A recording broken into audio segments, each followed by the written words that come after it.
No, it's she left here at 1:05 or 1:10, and she just got back. It took her an hour between, and it's 10-minute drive, by the way. So.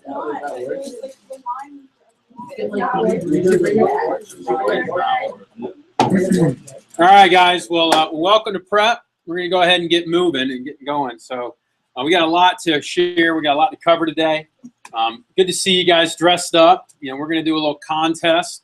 The winning person will get a free ticket tonight to Netherworld, and we're going after this. We're going to go to a haunted house together divisionally. It's number 3 haunted house in the nation. So, for those, anybody been to Netherworld before? Yeah, a few of you have. It's pretty intense. So it's a lot of fun, and we'll have fun to go collectively going as a group. But we're going to have 2 winners, actually. Somebody that's going to win is going to be best dressed. And then the next person that wins is going to be whoever's got the most names and numbers on their attack list. So we'll figure that out here in just a second when we do the countdown. And as we do the countdown, what we're going to do is we'll be going through and starting with, you know, 0 basically to however many you got on names and numbers to call for your only in push. And then when we get to your number, obviously say your name and office you're from, and then also go over what your only in push goal is. So you'll have, you know, basically 3 numbers that you'll do. So, or 3 things that you'll say. Name and office will be 1, how many you got on your names list, and then lastly, what your only in sales goal is. So we're gonna have a lot of fun. And the only in push is the biggest push of the non-summer campaign for the fall. We do have the January push that's, you know, going to be fun, but that gets announced at Olean, so we'll know what the payoff is here in just a few weeks. But you know, as far as the fall goes, that's it. I mean, Olean is the time. This is the only national push that you guys as representatives compete, or sorry, the only regional push where you compete in front of the CEO and the executive team. You know, so the CEO of the whole company, Jim Stitt, will be there. The rest of the board will be there, so you actually get up on stage in front of, you know, not only your entire peer group of management team, but you also will be able to meet the executives there when you're giving your sales report. So it's awesome. I know last year Brian stepped up. He was our #1 rep performer in our division, and that also helped him to put him on track to winning his top choice for territory. You know, so when it came time to making territory decisions, one of the things we look at is, did you step up during the key times? And SLC was one opportunity. Olean is another shot. And then we have the January push, because then after January is when we make our territory announcements. So where you go doesn't necessarily dictate, you know, ultimately how well you'll do, but it's just a matter of doing the right things always. It's just, you create a habit, you create a reputation. If you always step up when it's time to step up, well, then next summer you're going to step up again. You know, if you tend to lay low when it's time to step up, well, then that's, in my mind, that's typically what ends up happening when it comes to what's going to happen when we go and get stuff during the summer. You know, so you know, I'm excited about this meeting, and I'm also excited about, you know, what we're going to cover. We have a lot of important material to cover today. We're going to be going over, you know, not only just review of the recruiting programs, but we're also going to dig into, you know, the rep-driven PR program and kind of redefine that. Peter's going to help us out a little bit with that, and then we're going to talk about the receptionist program. So we're going to dig into receptionist program and driving phone jams. So driving phone jams and productivity through group functions. So we got a lot of important stuff to cover. So I want to jump in and start off with just some overall keys to success. And these are some keys to success that I found that'll help you not only here in this business, but also just in general. And these are success tips that, you know, I've kind of come across over the years and things that I've read that I think will help you. So the #1 key to success is, you know, learning. You know, and what I mean by that is not just learning, but speed of learning. Being able to take and process information quickly to be able to use it to help you to succeed. You know, as I'm doing these, you know, this nutritional coaching and everything else, I'm finding out that a lot of my assumptions that I had made about, you know, eating and stuff like that were just really wrong. And namely, the biggest one wasn't what was good for you and not good for you, but just how much of something do you need, and more specifically, serving size of certain items, are completely different than what I was anticipating. It's just because I had never taken the time to learn what is a serving size of something. But next time that you're, for example, next time that you're eating a bowl of cereal, pour what you think is a normal bowl, and then look at what the serving size is and measure it out. You'll shock yourself. I remember one of the ones that one of the things that I used to not do ever was I was trying to stay away from carbs. It's like, oh, carbs are bad. Truth is, you don't have any carbs, you can't really work out very well because your body needs it for energy. And if you don't have any of them, you'll end up converting that protein into energy, and you'll burn it instead of burning fat, and your body goes into hibernation mode basically, which isn't good for you.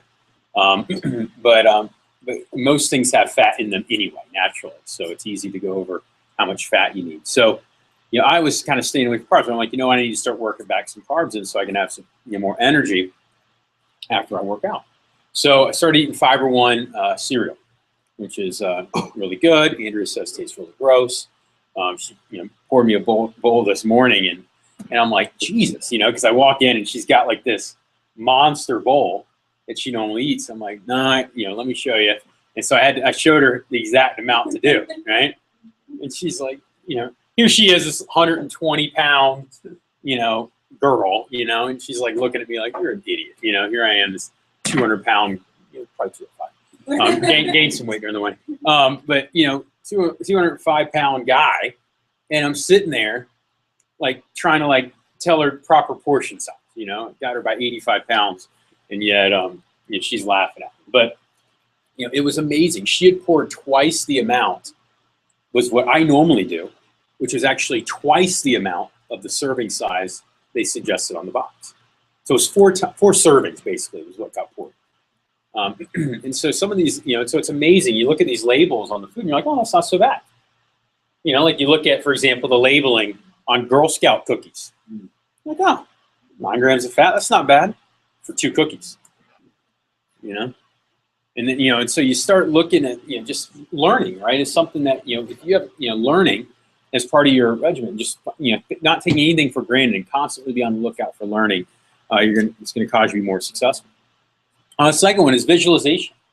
That's another key to success. By the way, on learning, Bill Gates and Warren Buffett actually were both asked if you could have any superhuman power in the world, what would it be? Both of them said the same thing. They said it would be the world's fastest reader. So their ability to process information, they feel is the most valuable asset that you can have, and superpower that you can have. So speed reading, right? Being able to conceptualize things very quickly and use it and apply it to your everyday life. So second one is visualization. What I mean by visualization is thinking about what you want. Thinking about walking yourself through and picking out something that's exciting to you and what it's going to feel like. Not only the good, but also the bad, all the things that are going to go into it, the challenges and adversities that you're going to have to overcome. And making this crystal clear as you can, figuring out what it is that you want. Think about what you want, to have 10, 20 years from now, and say, okay, am I doing the right stuff daily to get that done? But you got to have the visualization part in order to make it work. I read a quote just here recently. It was from the philosopher Seneca, and he said that expectancy is the enemy of activity. Right? Expectancy is the enemy of greatness, because what ends up happening is expectancy is based on expecting tomorrow is going to be like yesterday. You're looking at yesterday and saying, okay, that's what I'm going to get tomorrow. And so it causes you to not do anything today. And if you want to become successful, you got to focus on today, because that can live in the moment. Focus on making today great so that you can have a better tomorrow. Fourth one is goal setting. Third one rather. Exercise and diet. You got to take care of yourself. You got to work out in some way, shape, or form. I don't care how you do it, but it's got to get done. Whether it's for just outward appearance or not, it matters. And guys, I'm going to tell you, when you take care of yourself, it shows up. There's so many studies that have shown when attractive people or people that are in shape, they get job offers more often. People want to, they want to be around them. people are naturally, they trust them more for some reason, which is weird. But there's all sorts of, scientific, documentation of taking people that, are in shape or take care of themselves or, are attractive. What I mean by attractive is not good looking. I mean, because every one of us have got our own issues, physically. But taking care of yourself makes a big difference, and also taking care of yourself diet-wise. When I think about going into next summer, you're gonna have to take care of yourself. Because what's gonna happen? And it's funny because we always laugh about we laugh about the branch bodies that develop. Because what happens when you branch? If you don't take care of yourself diet-wise, you revert to your natural state. You revert to your natural state. And what I mean by your natural state is you're either endomorphic or ectomorphic, right? For me, I'm endo, which means that if I don't take care of myself, I don't eat the right foods, I blow up, right? I'm a fat kid at heart. That's my natural state, And so Peter, fat kid at heart. You may not believe it looking at him, but when he branched, balloon face. Right? It looked like Peter ate Peter. It really did. But his brother James is the same way, by the way. If you don't believe me, go look back there during the break. There's an Olean photo from 2005, and it shows James back in 2005. It looks like he was, storing nuts for the winter, right? So, but that's his natural state. Other people, it's not. For example, Ben, if Ben doesn't take care of himself, he becomes like a skeleton. He's like grossly thin and sickly thin. Chris Reen was like that. Aneth Gannison. Some of you guys know who Aneth Gannison was. He was at my wedding. He looked normal. He looked decent. He filled out. He actually had a little bit of muscle on him. He's consuming, I think, like 5,000 calories a day to hit his goal, but he naturally is very skinny. So some of you guys, that's what you're going to end up like. So if you're someone that's naturally skinny, you're going to get really skinny. If you're naturally kind of a doughboy, then that's what's going to end up happening to you if you don't take care of yourself. But your diet's important because it also provides energy. It provides the proper energy that you need to be able to do all the other things that you want. It allows you to have better conversations, healthier conversations with people, where you're not ornery all the time. And so it's one of those things where you got to make sure you're taking care of yourself. And if you look at, the most successful people, they usually tend to be in pretty decent shape. George Bush is actually incredibly athletic, for a president. I mean, for as old as he was, he ran pretty consistently, took care of himself. Most presidents actually have been, for the most part. Obviously, current President Obama plays basketball pretty regularly, takes care of himself. Still a smoker, I think, but I think that would do that for a lot of people, being president. But it's one of those things where you got to take care of yourself, both with your exercise and your diet, if you ultimately want to be successful. You'll live longer, and you'll have better energy and vitality. The fourth one is goal setting.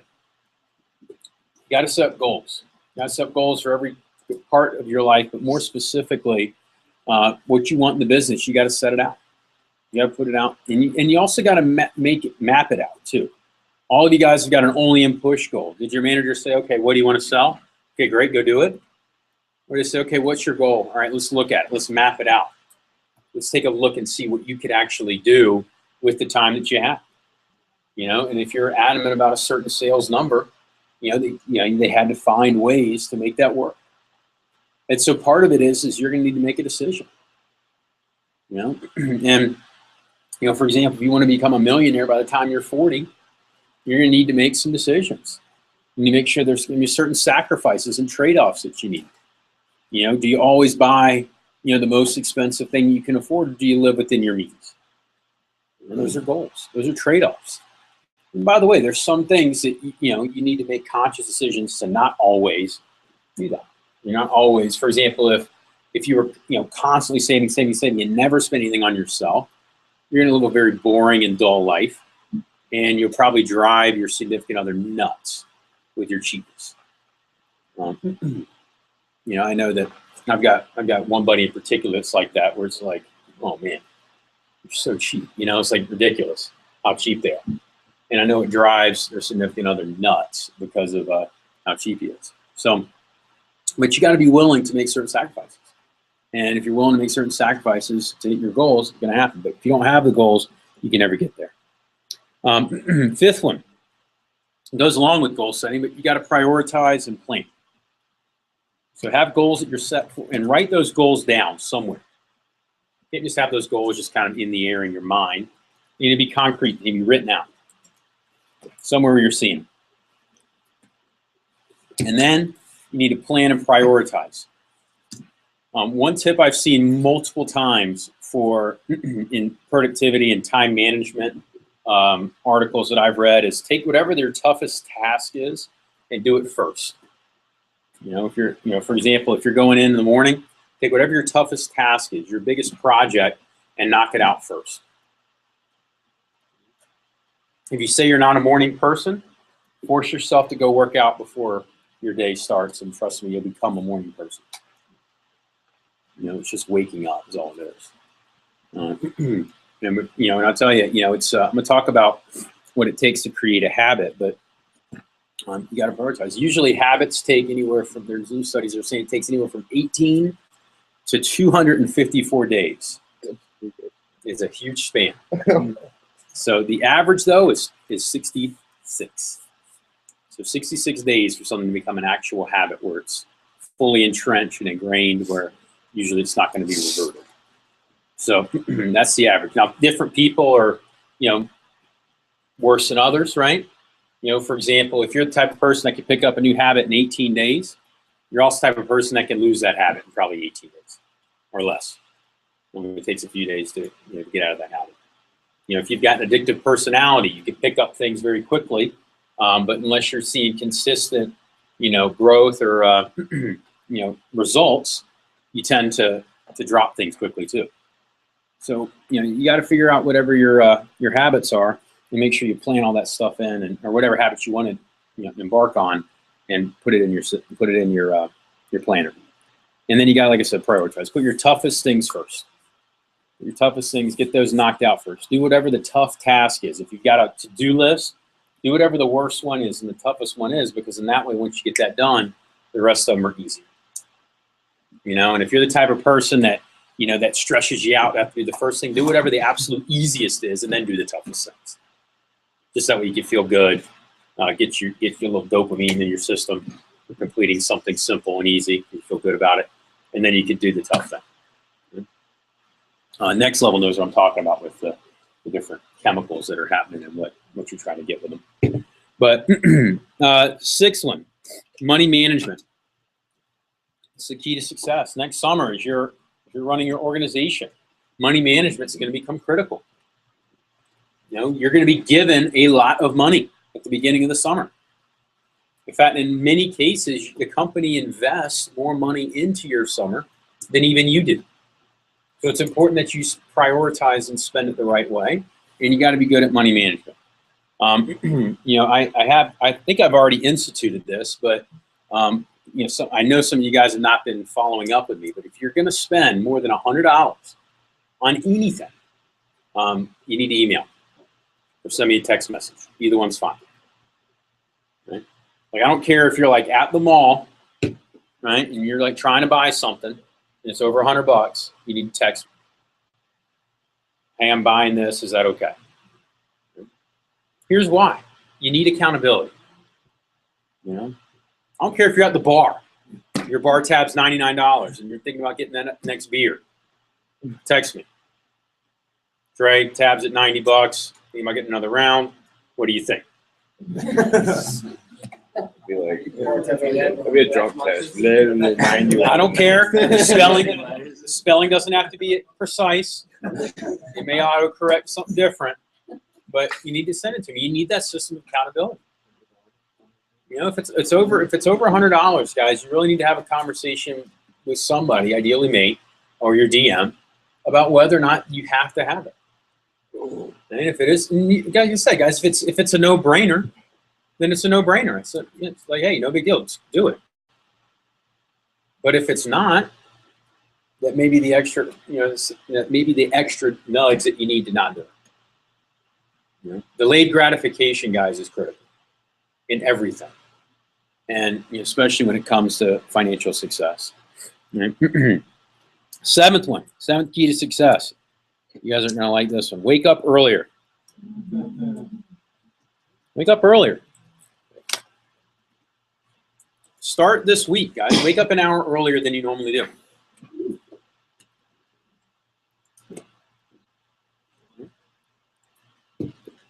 Wake up early.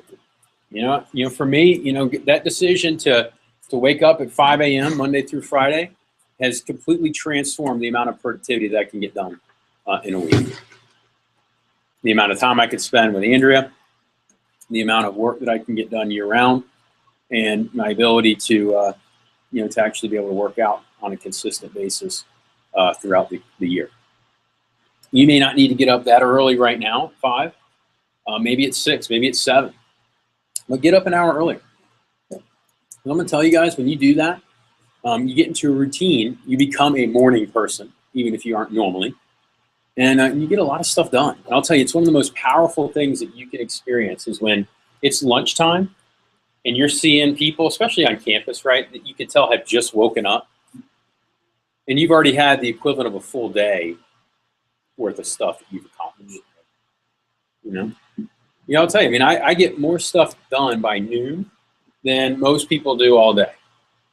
There's multiple times where I'll talk to Andrea, when she goes to lunch or whatever, and I'll have done, more in a day than she's going to have completed in the entire day. And she stays busy from 8 to 5 is when she works. But just me getting up, going to the gym and doing other stuff while she's getting ready, and it's awesome. I can, I watch CNN or CNBC while I'm checking emails and doing stuff right when I get home from the gym, and she's getting ready and and all that stuff, and we're chit-chatting, talking, and doing, a lot of stuff gets accomplished that otherwise used to not. During the non-summer, I used to sleep till 9, 10, no big deal. I've got active delegated, and my conference calls don't start till later. I'm available usually later in the evening, so why do I need to get up early? I'll just sleep in. And I was wasting a lot of time, and I was going to the gym at like lunchtime-ish, and so I was just wasting all this time that could have been spent, doing more productive stuff. So wake up a little earlier. There's a guy named Ty Lopez who's, a self-help guru, and he's kind of the founder of, Breakfast Book of the Day. He's kind of a guy that's found a way to conceptualize speed reading for a layman, right? And he reads books in about 10 minutes, big books, and gets some, at least gets the core of them, and is able to, really write a book report basically on it in basically 10, 15 minutes. And so he's read like 5,000 books or something like that. And and he talks about, the fact that most people, most adults have about 50,000 hours, they're going to be alive. From the time they think they hit 18 on, or that they could actually put into productive terms, right? Because you're sleeping for a good chunk too. So you got 50,000 hours. So are you using them, the right way? And by waking up an hour early, you add a tremendous amount of time to your day. In years on your life, really. Number 8, build on your strengths. You need to build on your strengths. In Strength Finder 2.0, they've done a lot of research, and they found that most people try to focus on their weaknesses and improving their weaknesses, and that is true. You need to focus on improving, but when it comes to being successful, you got to focus on your strengths. Strength is defined as talent times the amount of investment you put into it, the time, money, whatever you want to call it. So talent times investment gives you your strength. So if you're naturally good at something, focus on that. For example, if you're a great recruiter, right, you want to make sure that you're interviewing. And how to be a great recruiter? Well, it's simple. We already broke it down, but you just got to act the part. You got to follow the program. So that's an easy one, right? Anybody can get a good show to training. I'm not talking about that. I'm talking about if you're a great recruiter, then focus on driving touches, focus on getting out there and getting PRs, focus on getting that stuff. If productivity is more your strength in our business, then focus more on those. You're having those more in-depth combos. And so take whatever your strengths are and really focus on them now and building on them. But then, you won't really even know. Most of you guys, if you're in your first level, you won't even know what your strengths are until after your first summer. Because it's easy to think your strength is one thing. That was what, a lot of people talked about is this, you think you may be strong in a certain area, but then when you go to, run your own business, you may realize, you're actually better at something else. We've had a lot of our branches that ran their summer. At the end of the summer, they said, here's what I thought my strengths were, and I realized I was actually really good at this. And, in some cases, what they thought was a strength was not really their strength. It was more their weakness. And then something that they didn't really enjoy or think was important to them was actually one of the reasons why they did as well as they did. So, I think you got to continue to build on your strengths and focus on those as you get into next summer. Number 9, networking and socializing. Critical to being successful. I'm not saying you'd be the life of the party or be in the party, but you got to be, be sociable. You got to network. I don't care what your job is going to be. You're going to need to be able to communicate. Madeline was talking about getting an opportunity to go to a lab and to see, these, neutron accelerators, yeah. So she saw 2 neutron accelerators where basically if you need anything radioactive in the U.S., if you're anywhere in the U.S. you need something radioactive, you got to go to them. They're at Tech, I guess, or wherever it is. Not at Tech. Where's it at?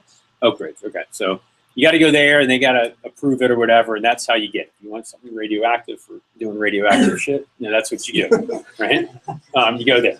And so, but what was funny is, there's a lot of scientists that think, I don't need to have connect. I just need to focus on my own thing and I'll be fine. I don't need to be sociable. But what's crazy is that because of Madeline's connections and getting into the right school and networking and everything else, she was able to get into this facility. She was able to go walk around and be able to check things out.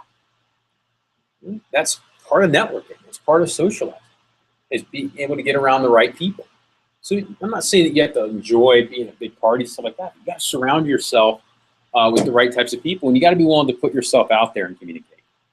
And I will say this: as you run your own office, it is necessary that you enjoy spending time with your people. It has to be something that you look forward to. It has to be something that you get excited about. The great thing is you pick who you want to work with. You train them. You spend time with them on the phone. You mold them into whoever you want them to be. Keep in mind, think about the group of people that we work with. We work with 18 to 25-year-olds predominantly, right? They're impressionable. They're people that we can, mold and shape to be whoever we want them to be.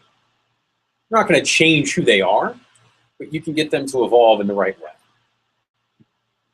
It's been, Ben Jackson just got engaged yesterday, actually, which is pretty exciting. Yep, yeah, he's engaged. So, what they say, speed leader, right? Be the team. But no.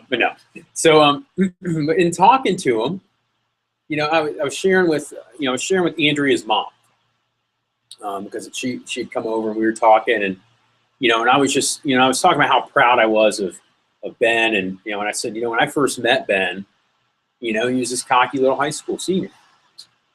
He was confident, but he didn't know what he was doing. He had nervousness. He still had those anxious moments. He still felt weird.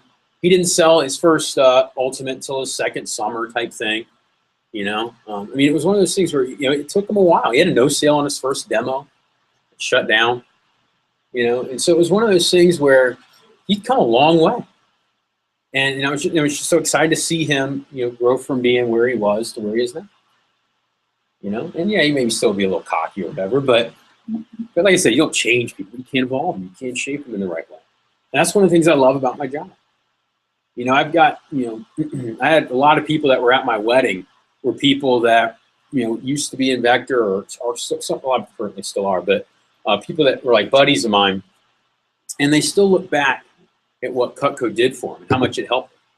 I still to this day get text communication from old reps thanking them for what we've been able to do for them, helping them to change their resume, to build them. So like I said, we still work with a very impressionable group of individuals.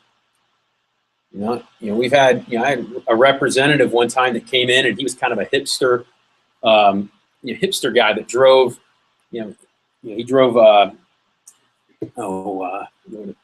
the drifter. They were all drift kits out. He drove cars that he would drift in parking lots and all that stuff, and was he's a cool guy, very cool guy. But he was, kind of a hipster. Wore sunglasses and had kind of a funky style, or not sunglasses, big frame glasses, looked almost like Buddy Holly style glasses, basically like what he's wearing, what Daniel's wearing, except a little bit thicker and bigger, So he was, real trendy hipster, right?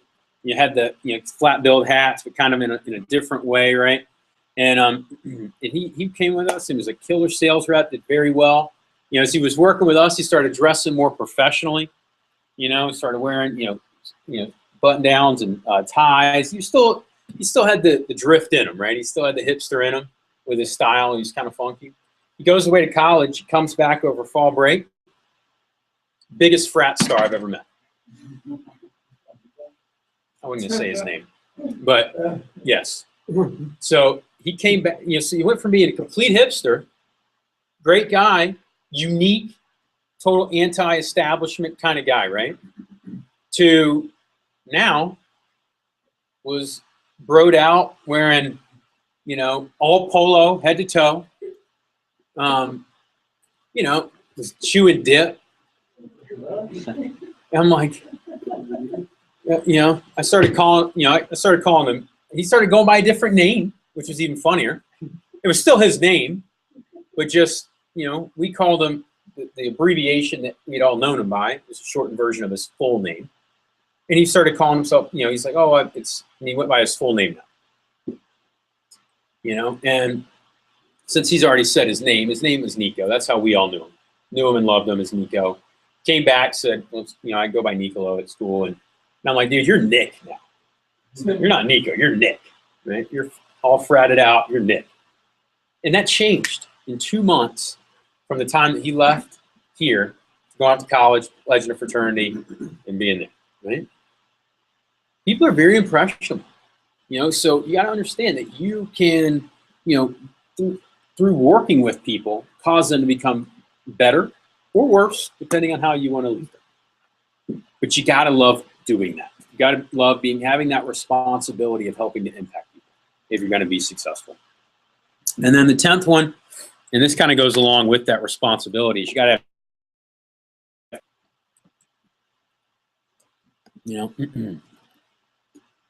and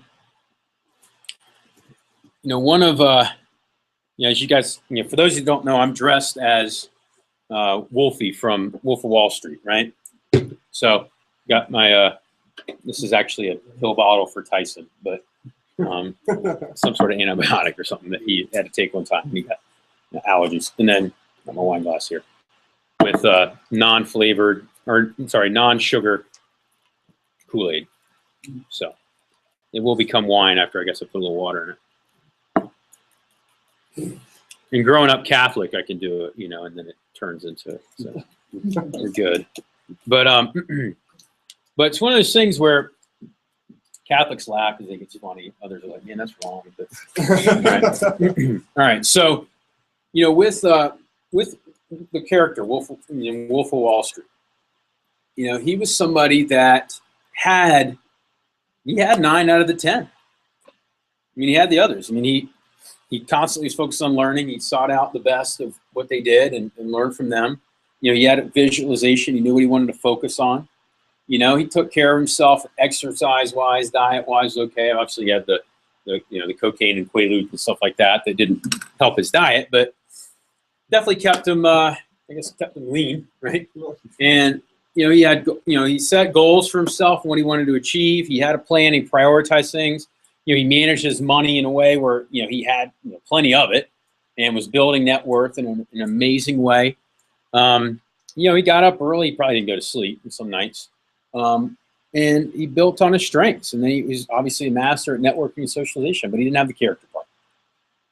You know, he didn't take care of people and do things the right way. You know, cheating, stealing, that sort of thing. And it all came crumbling down.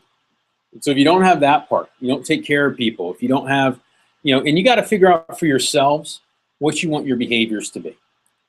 You know, because character is defined differently, but you need to set up some sort of rules of conduct that you're going to conduct yourself with, that you'll live by to become successful, whatever you think that may be. You know, include the essentials, things like integrity, honesty, responsibility, that sort of thing, but then also come up with other things that are part of your character. You know, what it means to define who you are. You know, if they were to, you know, if they were to say, you know, Jeff did this at my wedding, but he said, hey, you know, what's one word to describe Trey? You know, what's a, you know, sentence to describe Trey? And there was, you know, there were some really, you know, touching things that came up. You know, but that was something that, you know, I guess it, you know, naturally has kind of developed over time, and it will develop without you realizing it. That's why I say write it down, and because if you write it down and you think of those rules of conduct, it's going to cause you to naturally start going towards it, versus just kind of spiraling off in any direction that may naturally come up. You know, and live accordingly. You know, and read them. So those are the big things. You know, if you want to be successful, it's important for you running your organization. It's important for you later in life. But, you know, if you apply these things and learn them, you'll get out of anything that you want out of life. You know, my advice for you to be to take one or two of these things and start digging into them each week. You know, to make creating lasting change, like I said, it's going to take you, you know, a long time, you know, average of 66 days, right? But start implementing, start thinking, hey, where am I at in each of these categories? And how can I improve it? Because it doesn't, you don't have to go from 0 to 60 in order to make things work. But you do need to go from 0 to 1.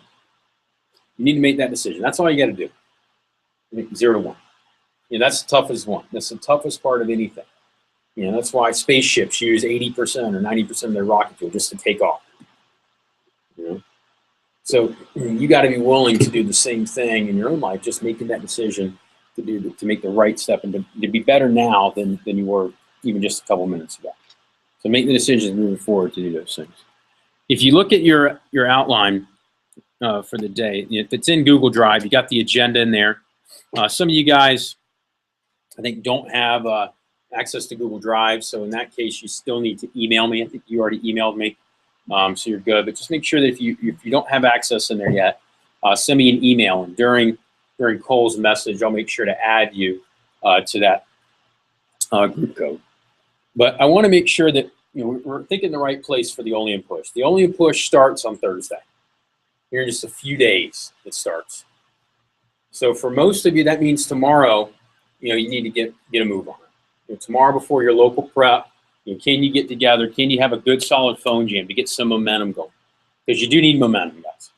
Some of you have been hibernating for, you know, the last couple weeks or months maybe with your personal sales. So it's time to kind of shake off the dust a little bit. Get that tough part out of the way first before the push even starts. So that way when the push does start, you're able to run with it. You know, this is not like a summer push where, you know, you can dedicate 100% of your time to selling. You don't have that ability. So that's why it does take you a little bit more time to get in the groove. You know, which means you need a couple of days. You need several phone jams before the push starts in order to set it up properly. But we got a little countdown we're going to do. So what I want to do is, you know, think about how many names and numbers you have on your attack list. Names and numbers that you have on your attack list, ready to call for the push. All right, so we're going to do a countdown. So if you have at least one, go ahead and stand up. Virtuals do count.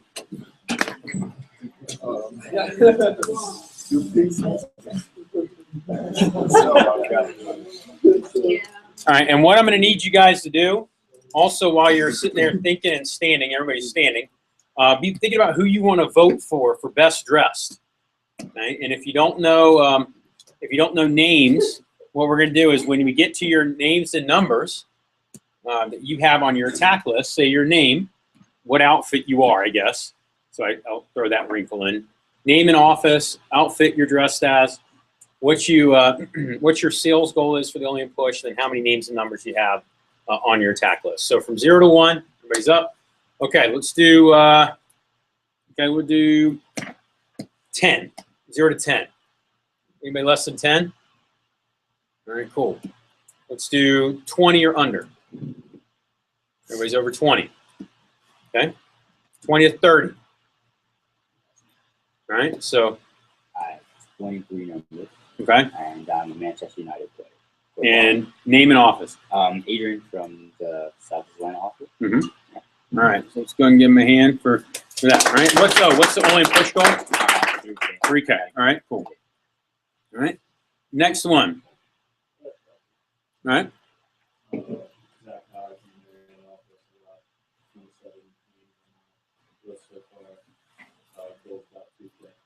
Cool.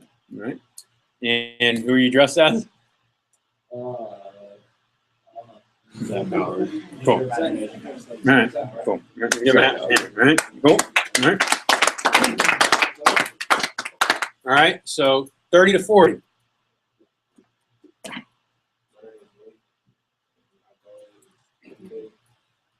And how many names?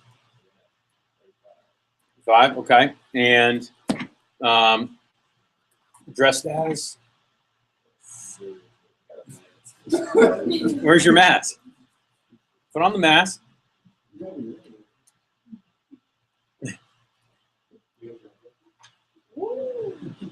could do Jabberwocky. Could be, or you could, yeah, nice. All right, cool. Cool. All right, sweet. Give him a hand again, all right, real quick. All right. All right. Next. Yeah. I have about 100, but only about a third. So yeah, I'd say 35. And name's Daniel. I'm Clark Kent, can't tell. From Marietta office, and goal for Alien is 5. 5K. Cool. Not 500. 5K. All right. 5K. 5. All right. Let's give him a hand real quick too. All right. My name is Mike Mullins from the pilot office. I have 31 names, and my goal is 3. 3K. 3C. And I'm dressed as Harry from Dumb and Dumber. Cool. Let's go ahead and give him a hand.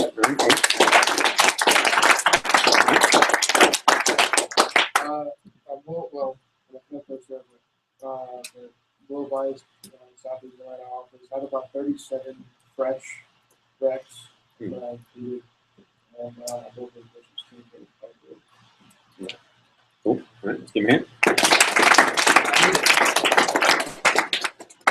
I said I can say give him Anybody else? Jalil, I'm a high school football player. I think how my parents is relevant, so I just wasn't sure. But I have 31 names. My goal is 5K. Office. Cool. Give him a hand. All right. Okay, I'm Jen Hart from the Southeast Atlanta office. I have about 30-ish names on my top list, and my goal is 3K, and I'm Billy the puppet from Jigsaw movies. All right. Get ready. All right. That makes more sense. She had to dye her hair and do that with white face. Yeah, I got you. Yeah. My name is Michael Cruz. I'm from the Macon office. My goal is 3K. I have 32 on my attack list, and I'm a All right. Man. All right. I'm Sam Knapp. I'm from the Macon office. My goal is 4K for the push, and on my attack list, I have 3 names. And I'm just as good. All right. Man. All right. Good. All right. Let's do 50 or under. All right. All right, my name's Madeline Lazar. I have 47, and my goal for the push is 3K right now. And a redneck. Cool. And I'm from Marion. Hell yeah. Cool. All right. I have 50 names on my list. My name is Trey. I guess I'm from Scott Smith's office. So, No, you're part of that. I don't know. It just said that I was part of Scott Smith's office from Texas. And it was 399. That's region. All branches reps get transferred there initially, and so. My goal is to pay, and I'm dressed as Madeline's buddy, I guess. Hell yeah. Redneck buddy. All right, cool. Give him a hand. Who else? Sean Walker, Northeast Atlanta. My 15 names and numbers, and my goal is 1K. I'll be out of town most of the year. But I am Lloyd Christmas from. All right. Give him a hand. All right. All right. 60 or under. I'm at 60. All right, Okay. so top 60. My name's Zach from here in office, and I'm white trash. I have easy cheese. It's really good. It's actually really good. I know that. Yeah. And my goal is 5K. Cool. All right. Let's give him a hand. All right.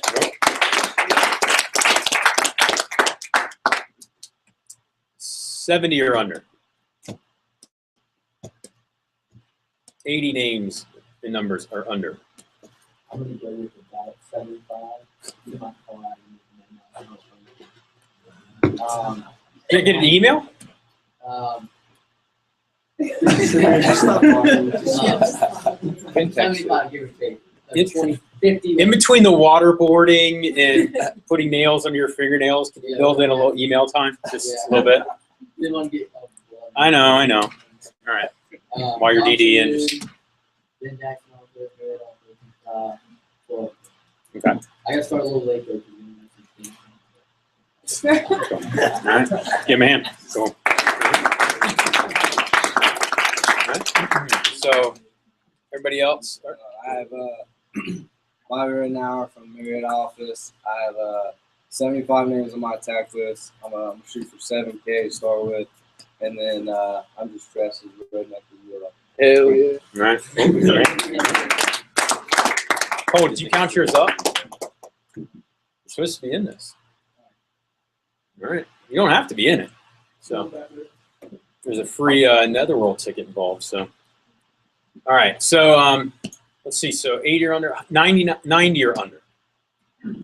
I'm Andrew McInerney from Ben's office in Marietta. The goal is 5K. I have 85 names, and I'm dressed as one of Ben's amps. It's going to give me a hand.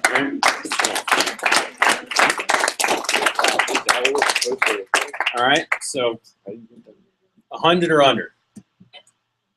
Everybody over 100? All right. Let's give these people some props. Give them a hand. Well done. And I'm going to share some tips for you guys if you're not where you need to be here in just a little bit. But let's do 110 or under. Hi, I'm Jonathan Perkins from ABD's office in Conyers, and I have 107 on my list, and I guess I'm just as an applicant. All right. Good man. My goal is 5K. You could be one of the guys that works in the back, right? The technician. So, Tech crew. tech crew. All right, let's give him a hand. All right. My name is Kim Reed. I'm from the same office, I guess, East Metro. And I have 105 names, and my goal is 7.5. But I'm dressed as a very All right, let's give him a hand. All right, so 110 or under, 120 or under, 150 or under. All right, go down. All right. James Herring, Ben Jackson's office, dressed as sheriff, and I've got between 120 and 130. I need to go back through my directory to figure out exactly how many are left, but it's between 120 and 130. And my push goal is 4K. All right, give him a hand. Cool.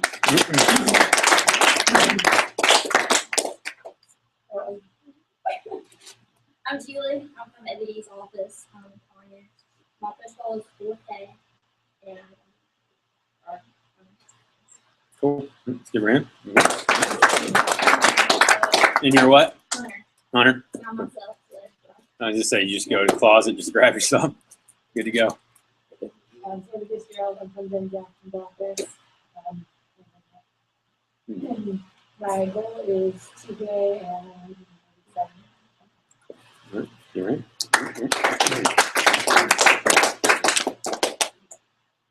All right, so 150 or under, 175 or under. My name is Gordon White. I'm here as a pilot. I am a new ship vampire, and I have 154 names in my package, and those Cool. You're in. All right, 200 or under. So no roots. I'm there at office. I literally give me 77 reps. So that's pretty bad. But yeah, I think I have like about only around 200. So that the redneck and like 7K. Cool.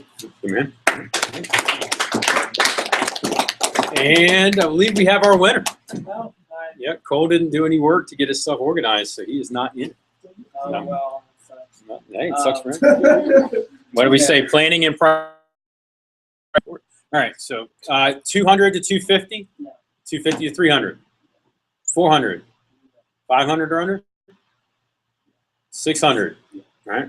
Okay, I'm Brian Horn. I'm a content disclosure, I guess. My goal, is well, it's 10K, but like I really want to do 15. And I'm not a redneck. I'm no major, but don't worry about it. If you don't get it, it's okay. Just let it go. Cool. All right. And how many do you have? Oh, 512. Cool. Let's give him a hand. All right. Yeah, about one. Cool. All right. Now here's the thing, guys. All of you have a lot more than you realize. And my biggest concern, though, is that there are a lot of abouts. And if I'm hearing about, what I'm immediately thinking is they haven't done the work to get ready. They're not ready.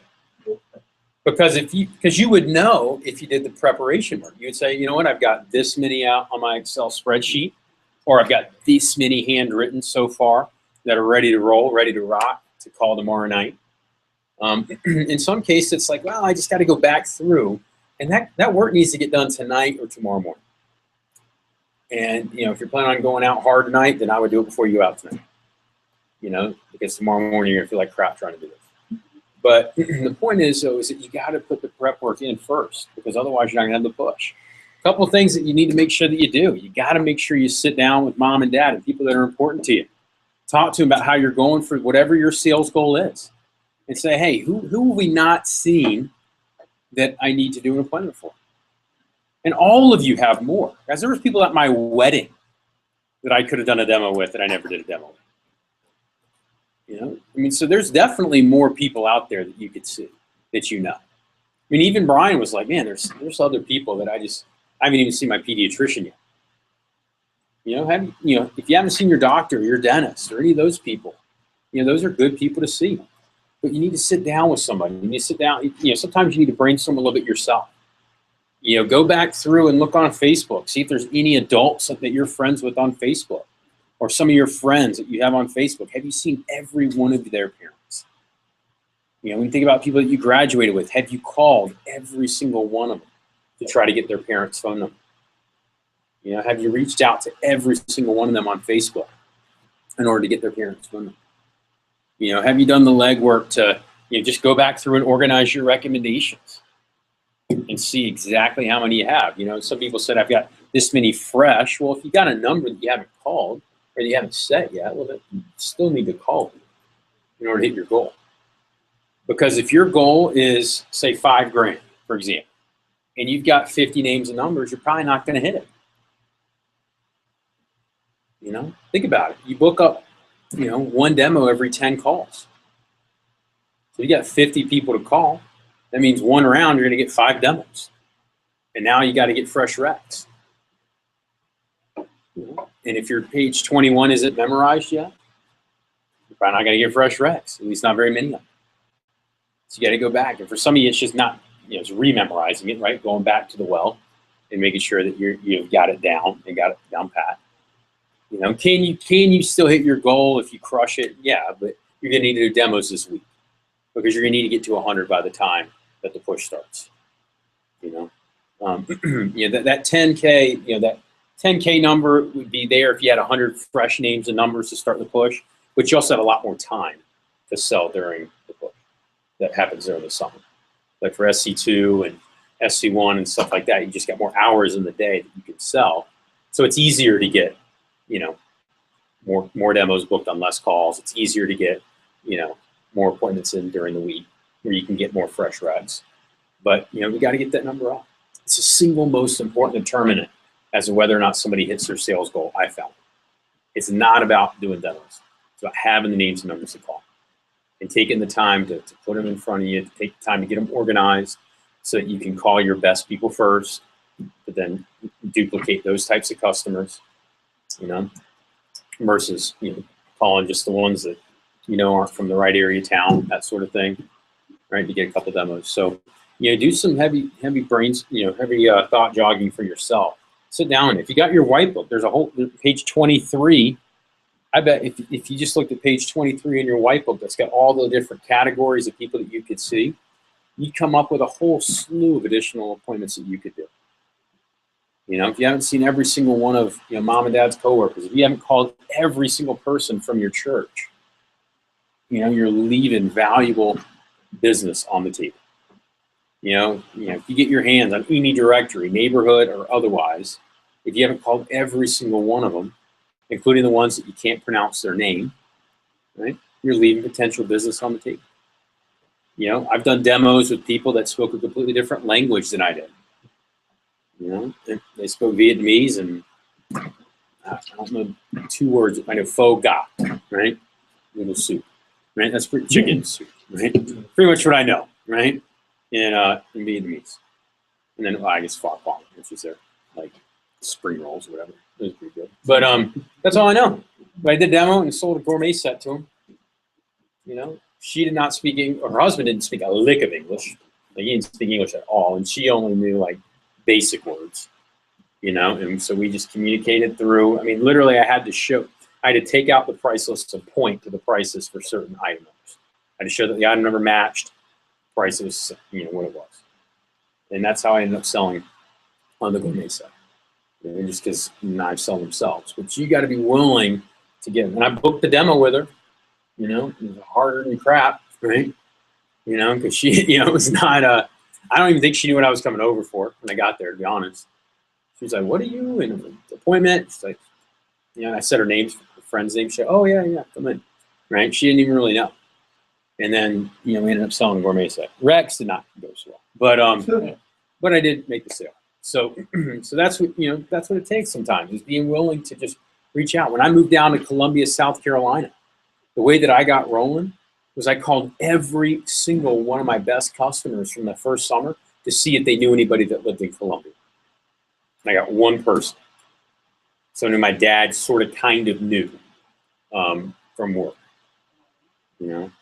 And I went and did a demo with her, sold a signature, or not signature, it was a gourmaker back then. It was the homemaker, the gourmet set together. Got some recs from her.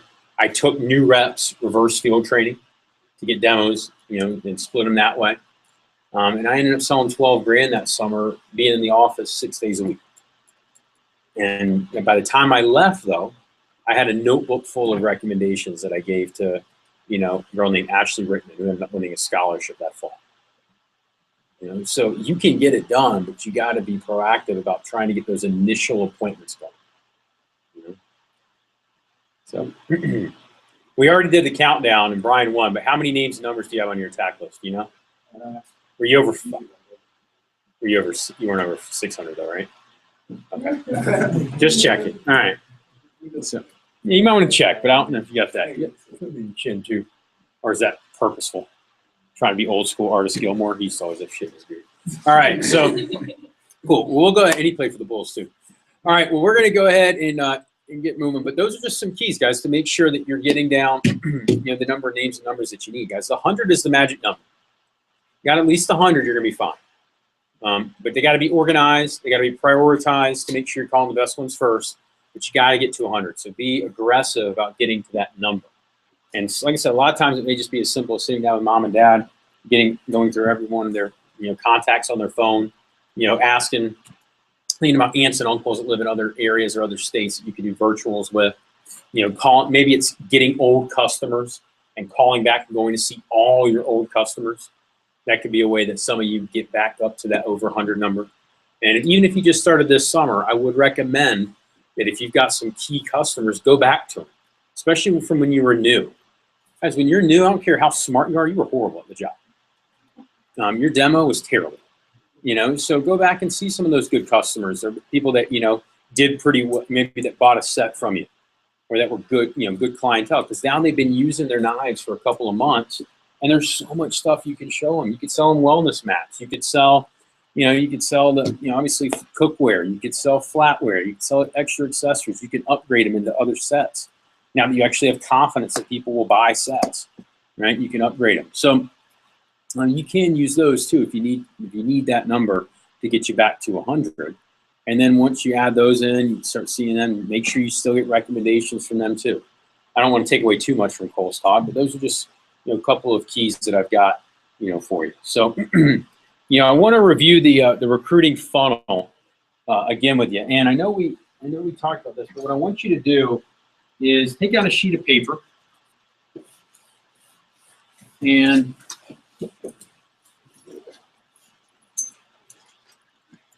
on the sheet of paper,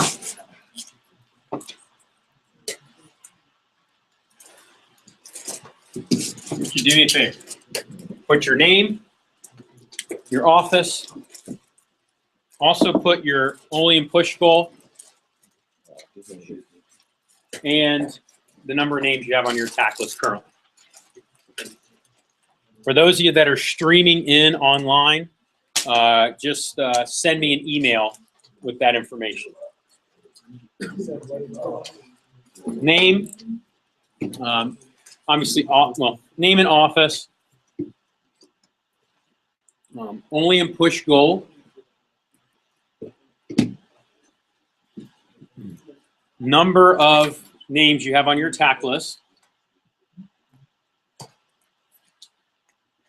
need some paper. Okay. And how many names and numbers you have to call. Okay. Now, the next thing I want you to do is I want you to draw out the funnel, the recruiting funnel that we've talked about. And I'm gonna have you guys write in what the different percentages should be. Okay. Okay, so the first one is going to be, so obviously up here is going to be all touches. Then I want you to do schedule percentage. What should the schedule percentage be? So put that on the left. And then on the right, what you can do to impact it. Okay. And I know we've reviewed this funnel before a couple times, so hopefully you know. And if you don't know, assume that you're running your office right now, what would you do to try to impact it? Because there's going to come times next summer where you don't know how to do something right away. And you just got to go. You got to react. So what would you do? So what should the schedule percentage be in your office? And what can you do to impact it? Next one is same day schedule percentage for Monday through Friday or Monday through Wednesday's interviews. So what should the same day schedule percentage be? Meaning, if you talk to 100 people and you schedule, you schedule 100 people for interviews, what percentage of those Monday through Wednesday should be scheduled same day? Okay. And what can you do to impact that? Next one, show percentage to interview. And what can you do to impact that? So receptionist show to interview, what should it be? And I'm not worried about PR show per se, just incoming calls in general. What should the show percentage be? Meaning, that 100 people get scheduled for an interview, how many of those should walk through the door? And what can you do to impact that number? Next one is going to be kept for interview. So kept percentage in the interview itself. What should that be?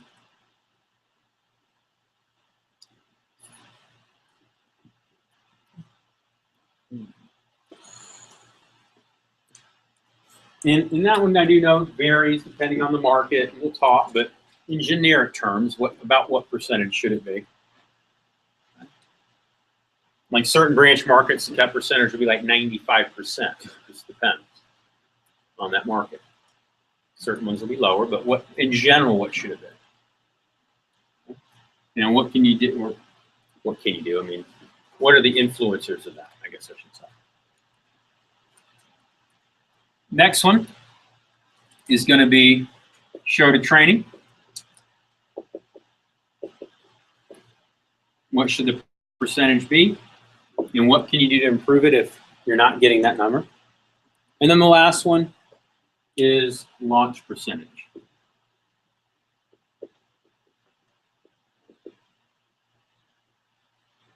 What should it be? And what can you do to improve your results if you're not getting that? So I'm going to give you guys a little bit of time to write that in. Give you probably 5-10 minutes. So got percentages, put down what can influence it. No cheating. Do you need to cheat?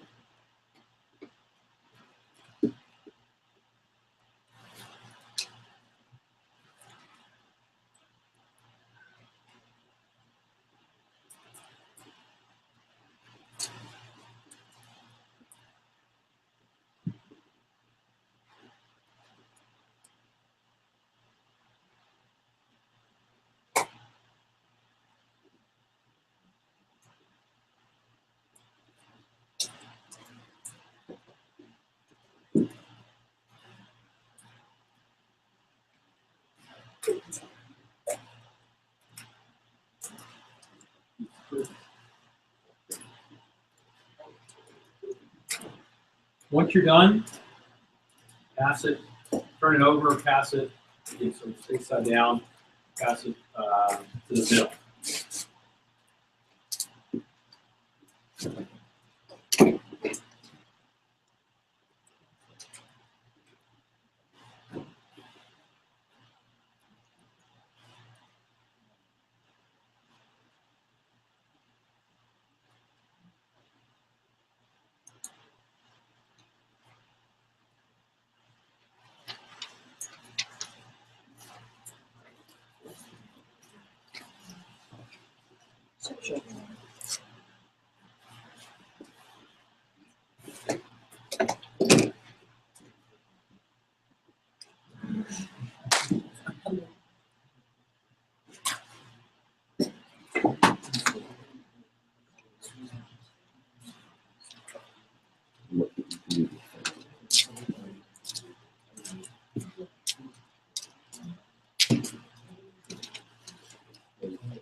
Thought about it. I have dip in my water too.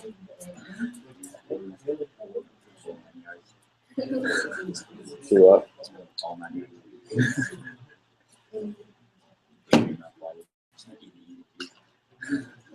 I could have died. I'm too lazy now. I was up hungry yesterday and I was like, okay, that's gonna make me shit. Though.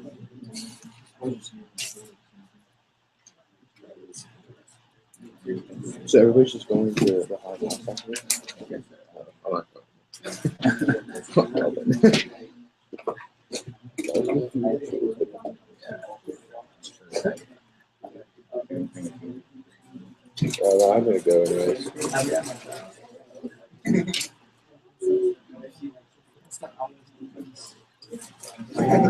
Oh, that's same, like, same day.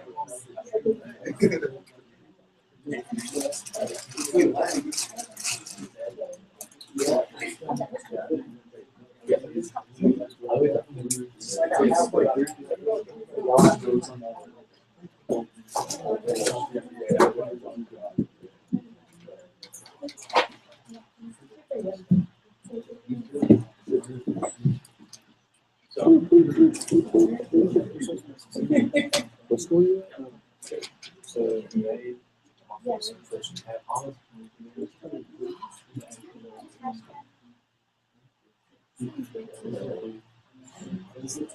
okay. at? Just stack it on top like your reception. Yeah,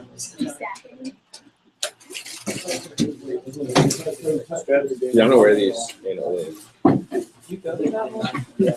I have like a white shirt and a red tie. I don't know where these wear to dinner. I don't know the state. Guys, Sorry. you're all done. Give the other people time to work on it. Yeah.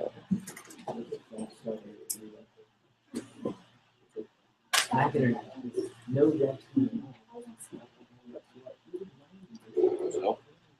Nope. Kind of rob my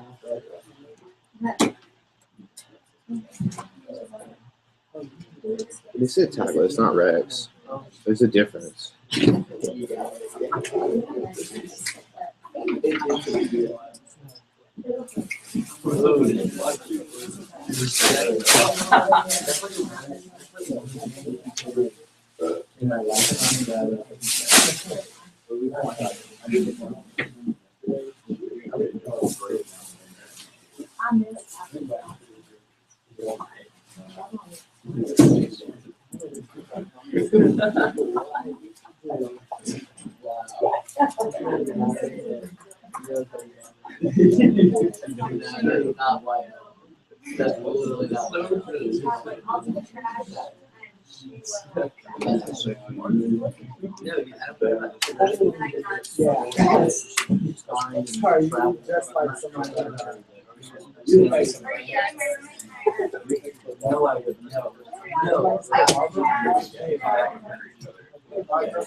No way. No, I would choose. I would choose I'll show you.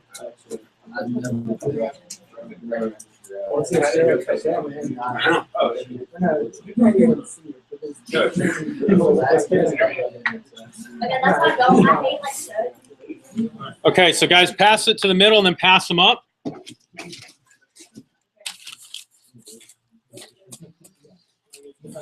If you're not done, just pass it up. I'm a fan if you like when my hair's cool. So, for those of you guys that were working online, like I said, make sure to send me the link with, or send me an email with all those things, all that information. So, all right, if you go into Google Drive,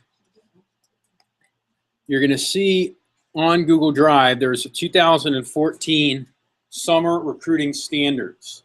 And in here, it actually has with the range, right? The range of what we're looking for, what your SDE percentage is, what your show to interview should be, recruited / accepted, which, like I said, that can vary depending on markets and territories, what your show to training should be, and then what your launch percentage, what the range should be, or what, about what it should be there.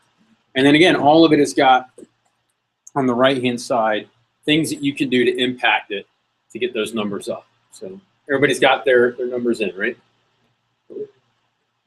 And guys, these are just things that you need to know in order to be able to impact them. Knowing how to do a function does not mean that you actually have it down.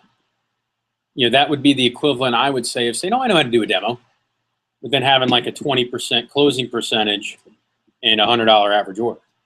I don't know what demo you're doing, but it's not the demo that we're talking about, right? you're doing something. You're showing customers knives, but that's about it, right? So, that's one of the great things about our business is that when you know the numbers, like you guys know, right? You say, what's the average order? You know what your office average order is. Say closing percentage. What should the closing percentage be? But the office, and then what the high flyers get. How many recommendations should you average? You know all those things. Obviously, if you're running the interview, you know these things. But it's one of those things where if you're not getting there, it's important to make sure you analyze where you're at and address those areas of deficiency, so you can make sure that you get it back up to where it needs to be. And when you're planning for the push, you got to make sure that you factor all this stuff in too. So everybody's got theirs in. There's something they're missing. Okay. Yeah, we need all of them in. Sweet. Joe Dirte, thank you. All right. Well, it'll be interesting to see some of you guys put for some of this stuff.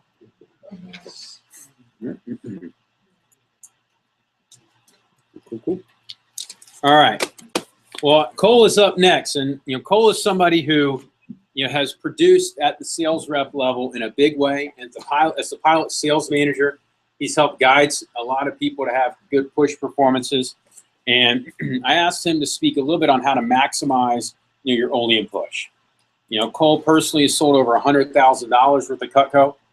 He's also the current leader in the division in startup. For next summer, he's got over $10,000 already in startup as he goes DM this upcoming summer. So he is somebody who's not only saved a lot of money selling Cutco, he's sold a ton personally at SC2. I mean, you guys know the story. He broke the SC2 push record back when he was a representative. Just weeks after his brother had passed. So he's somebody that not only is he able to perform, but he's able to perform at difficult times, and find a way to step up when he, didn't necessarily want to at first, by focusing on a goal and setting it and then going out and achieving it. He was able to make some magic happen. So he's then come back and performed in back-to-back January pushes, and he's won multiple trips now with the company. So based on his sales performance, and then also as his performance as a PSM. So let's go and give him a hand and bring him up. And by the way, just in case you're wondering, he's somebody that also stepped up and sold for SLC, and he stepped up and sold, as a branch manager over 15 grand. So he's definitely somebody qualified to help you guys out. So let me get the pills out of the way. All right, so nice to see everybody again. I just remember back to SLC was kind of like the first push this year, and everybody kind of raise your hand if you really went out for SLC. Raise your hand if you made a commitment for SLC push. Oh, wow. Gosh. So I know a lot of y'all are like looking forward to opening your own office. And, with big recruiters was something very important, but also something you never want to lose track on is that we're always selling. Something that we're always doing. I love the sales part. That's why I love, managing, because you get to impact other people in their sales. So something big to know is that when it comes to any push that a company has, it's just always there's a time to really maximize your skill set. Keep it back to the basics. When we talk about managing, we're talking about recruiting and how to influence others, and that's pretty difficult, guys. But one thing that's pretty fun is really how to impact yourself and how to really, maximize your own skill set and the basics of our business. Brian Horn, someone that I look at all the time, is someone that always overly produces all the time. He won on the names numbers list. He's a veteran branch. He always crushes in the sales contest. Someone who I highly respect in business because he keeps it back to the basics when he needs to go back to outselling and really crushing it. So I always love the sales part. It's a lot of fun stuff to teach. And if you want to have a high productivity this summer, a big part also starts with you, your product conviction. And it's something where it's always been a flag bearing, flag bearer of the company where, you have Cutco on your back. This is your company. You are so proud to sell freaking knives that you go out and do it just because you're proud. And when your friends talk crap about it, who cares? I love what I do. And so a different part is something to see where after coming from SLC, did everybody notice how the SLC push is a little different than the summer push? Yeah. You can't really just blow off everything else and just, sell. Probably your first summer working Vector was a lot different than, summer before. You probably had a lot of free time, probably hanging out with a lot of friends. And then your first summer, you were able just to go all out times you wanted to. You could be a knife freak You could set high goals. You could go out and just crush it. And that's just because you had all the time in the world. And for a lot of y'all, it might be your first year in college, and that's it's a lot different. It's definitely a lot different in high school. Who's all freshmen here? Freshman. That's good. No, but how different is it than high school?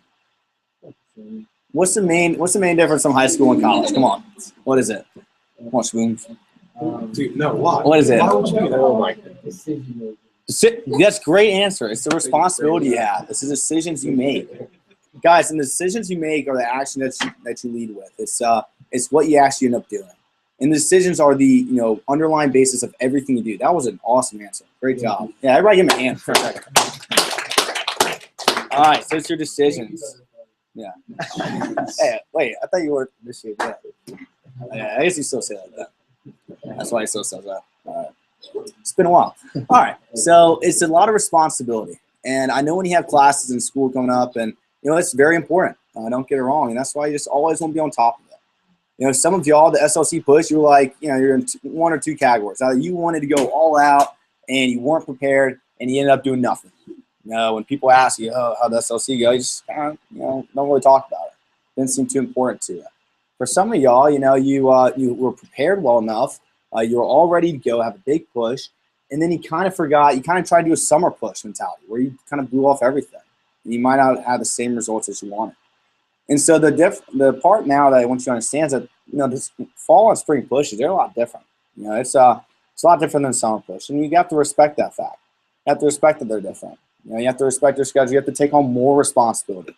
Guys, you're not just an average college student that just has living off parents' paychecks and gonna YOLO next summer. You got some, for a lot of your cases, you're gonna be running your own office, your own business. It's a lot of responsibility. It's a lot of decisions that you have to make. And a big decision now is whether you want to go out and party with your friends on the weekend or really prepare for this. I mean, really, we're just talking about 2-week time period. And just put in perspective, I mean, this push is really important because now you understand what it takes from the SLC push. Now you understand what's required, and now it's time to put it to action. Trey, of course, you made a contest for preparation. Having your names and numbers ready. That's super important. And just like Trey was saying, when you say about, it doesn't really seem like you're grasping a clear goal in what you really want to do. A big part about your, goal, I guess your pushes during the fall and spring, it's not really about going all out, but it's about being how clear you are with your goals. Like, what's your clarity in your vision? And I say take a time where you sit down for an hour and map out why do you want to sell this amount? Why do you want to, do really well during this push? What's in it for you? You got to find out what's in it for you. You got to find out what it'll do for you. And, I mean, for some of you, it's startup. For some of you, it's just income. For some of you, it's party money. For some of you, it's, higher, career sales. I always love increasing my career sales. It's a lot of fun. So I always like getting big awards. I always like, going out and being very productive. And that's what a big part of the, I guess fall and spring pushes are about, being very productive. That's why the names list is so important because, again, you're just not listing every single recommendation you have. And you should spend time and not only just getting a high number, but qualify them. Understand who you are about a call. That's why in your recommendation sheets, you want to be a master of getting recommendations where you can ask questions like, hey, Ms. Jones, who that's famous? Who that's a celebrity? Who that lives in River Club? Find those big people, get those right people, and that's on this names list. You want to put those top people right there, ready to go. That way, every phone jam, you're calling the best people. You're being, you're being very productive with your time. It's a pleasure for Miss Jones to see me. She's gonna kick out of it. There's not that many times that she has a college kid to come over to her house and show her some knives and impact her day. So I want to make sure that when I'm seeing my people, I want to see the best people, the ones that can really impact, the ones that can buy a lot, that will buy a lot, and, have a lot of fun. It's why my average order is $750, and I still give away a lot of free stuff. It's because I like seeing people where we're just having a blast. Where I can't really give too many demo tips because it's really just the idea of the business and how I do my demos. And so I do each page. It's not exactly on the script. I still do 9 and 10 word for word, but it's all about how I treat the business, how I look at myself. Right now you're more of a kitchen consultant. You're going out there helping these customers. You should get a big joy out of it. You can kind of have that time where, you can be a full-out knife salesman. That way next summer when you're recruiting people to be knife salesmen, you can be proud of it. So it's a time where, you really get to, nail in the basics of the business. So in order to have a big all-in push, again, just to respect the fact that it's different. You're not going to be able to do 5, 10. You're not going to be able to set up, 7 demos a day. But the part is it comes always down to your preparation. How many names numbers you have, how they qualify, as well as how are you doing with your schedule. You have all y'all mapped out your test and quiz and all that stuff coming up? Head nods. Come on. Let me get some audience interaction there. Yeah. All right. Cool. Cool. How about have y'all planned out when you're going to be studying and get this knocked out ahead of time? No? Who said no? No. All right. It might help. It might help. Just to let you know. You don't want that test to creep up during the push. I mean, like I said, when the teacher signs you something, some easy basic college tips, and this is like, not teach them, honestly, I didn't follow all of them. But, some really important ones are, get to class an hour early. Get there an hour early, stay in class, and get your homework done. Not your homework, but I guess review, notes, study, whatever you need. After class, stay another hour. Get your homework done then. Get your homework done right when it's assigned to you. And also watch what kind of language you use. It's really funny how I hear these, people nowadays. Like literally, it wasn't that long ago when I was in school. I talked to people like, "Oh my gosh, I have a paper due." I'm like, "Oh, how long does that be? 500 words." And that's a paragraph. That's nothing. I mean, guys, understand that these are pretty easy things that you have to do. A lot of people, it's just funny when I hear like you kind of stress yourself out. Just use easy language. Like, I'm gonna knock this out. Say an hour after, get all that homework done. Sweet. I can prepare for the push. I could do whatever else is. I could hang out with friends and family now. You guys, you get your things done earlier. It just makes life a lot easier. Waking up an hour early is huge. If you're not a morning person, it's probably because you never tried to be one. You probably pride yourself on not being a morning person, which is kind of stupid. I guess you fit into this category of college kids that like to be like, yeah, college kids are sleeping late, party all night, whatever. Just, have fun and still wake up early. Then you have more hours in the day and get more things knocked out. And so preparing is really big. Preparation with school, with your friends and family. I guess during the summertime it's mainly like family. You really got to prep them before a big push because they have all the time with you. In college, you're used to kind of being away from the family. So you still have to prep your family and let them know that you're going to get everything done. You're going to be very successful. But you got to prep your friends. I mean, guys, this is a time where, the worst things that could happen are kind of like you might think it's like the best things that could happen. Like, oh, it's the biggest party of the year is during the push. There's going to be a bigger party. There's going to be something more fun. And it's just this 2-week period to really dedicate yourself. That way you can get a really good end result. And guys, trust me, if you dedicate the time and you have a good push result, you'll never see someone who had a good result or a good performance look back and go, you know what? I worked too hard. I could have worked less. Now, when I broke the record, it wasn't like I looked back and was like, you know what? I could have spent a little more time with my family on that day. No, it's like, what could I have done more? And this other kid sold $55,000 that week. I'm like, damn, what did that kid do? It's crazy. And always grow yourself in business, and the push periods are big times to do that. So if you have your preparation ready, then that's awesome. You can really maximize what you have ahead of you. And you have 2 solid weeks of selling. And we had the SLC. This is kind of like the middle push. This is the Olean push. And then you have the winter break push. And one of the prizes for the Olean push, which I think is so awesome, is you get 2,000 credits towards the winter push. All right. And if y'all don't know, but the Christmas break push is pretty awesome because you get a paid vacation by the company somewhere pretty sweet. All right. And, you're not too cool for school to go to, out of the country to party with the company. The best people in the company. Last year was the Cabo San Lucas. Raise your hand if you went. Whew, yeah. What was it? Mons, how was it? God. It was all right. It was a blast. Yeah, that was awesome. We had it's always all inclusive, which is the best part. My students, it's all inclusive. They had 4 fine restaurants right there at the bay. And our tab was we had $1,000 dinner tabs. That was sweet, like nothing. And it was living high life at such a young age. Cabo San Lucas is where people bring their trophy wives to vacation, and they're like, "What are these kids doing here? It's party, have fun, learning from the best." So that's we're gonna talk about this more later when we get to that push. But this is the time we get 2,000 credits for it. Makes it really easy, And 2,000 is really not that hard. That shouldn't be your goal. That shouldn't be what you're shooting for. That should be your bare minimum. All 4 tires in your car go out. You break your arm and your dog dies, and you still can sell $2,000. It's something where it's a no matter what. But yeah, have your goals set, and also don't set your goals too high, guys. That's another thing. You might not be able to go out and do a 20K push. It's okay, but figure out what's feasible and do it with your average order. Again, you want to be yourself during this push. You can't be something that you're not on a very stressful time because you have to do this around school. So again, make sure you understand what it takes. Have a clear vision. Literally spend an hour here in the next week where you can sit down and map out your goals and why you're doing it. Because not only will it help yourself, it's what's going to make you sell more, honestly. Like, no matter how different my demo changes throughout the years, it's still the basics, but no matter how different it is, the one thing that always changes is just the rapport I build. I want them, I guess the three things I go by is love the product, love the customer, and people will buy from people who are successful. And to maximize that third thing, you just got to have a clear vision on how awesome you are. I always imagine that if Miss Jones had a really good-looking daughter, by the time I left, she'd want me to, like, marry her daughter. Or if Miss Jones had a kid playing Call of Duty downstairs, she wished I was her kid. I'd just be the ideal person for that person. So obviously, I always made a big clarity in my goals and how I stood, how I looked at myself. If you have a clear goal set, if you have a very successful mindset, people are going to be naturally more inclined to help you out. It's kind of like that rep that's like just getting the base pay, the rep that's actually trying to make sales. There's a difference between a rep that's really trying to sell sets or I guess a couple pieces are okay. If you really need to learn how to sell sets, just sit through training again. You probably get a little more out of it now. But again, it's always about your goals, your clarity, and what you want to accomplish. And if you relate that the right way, not only does it push you harder and gets your homework done and gets your test done and it gives you an all-out attitude during the demo, the customer's going to see it, the customer's going to buy more, and the customer's going to be more willing to help you out.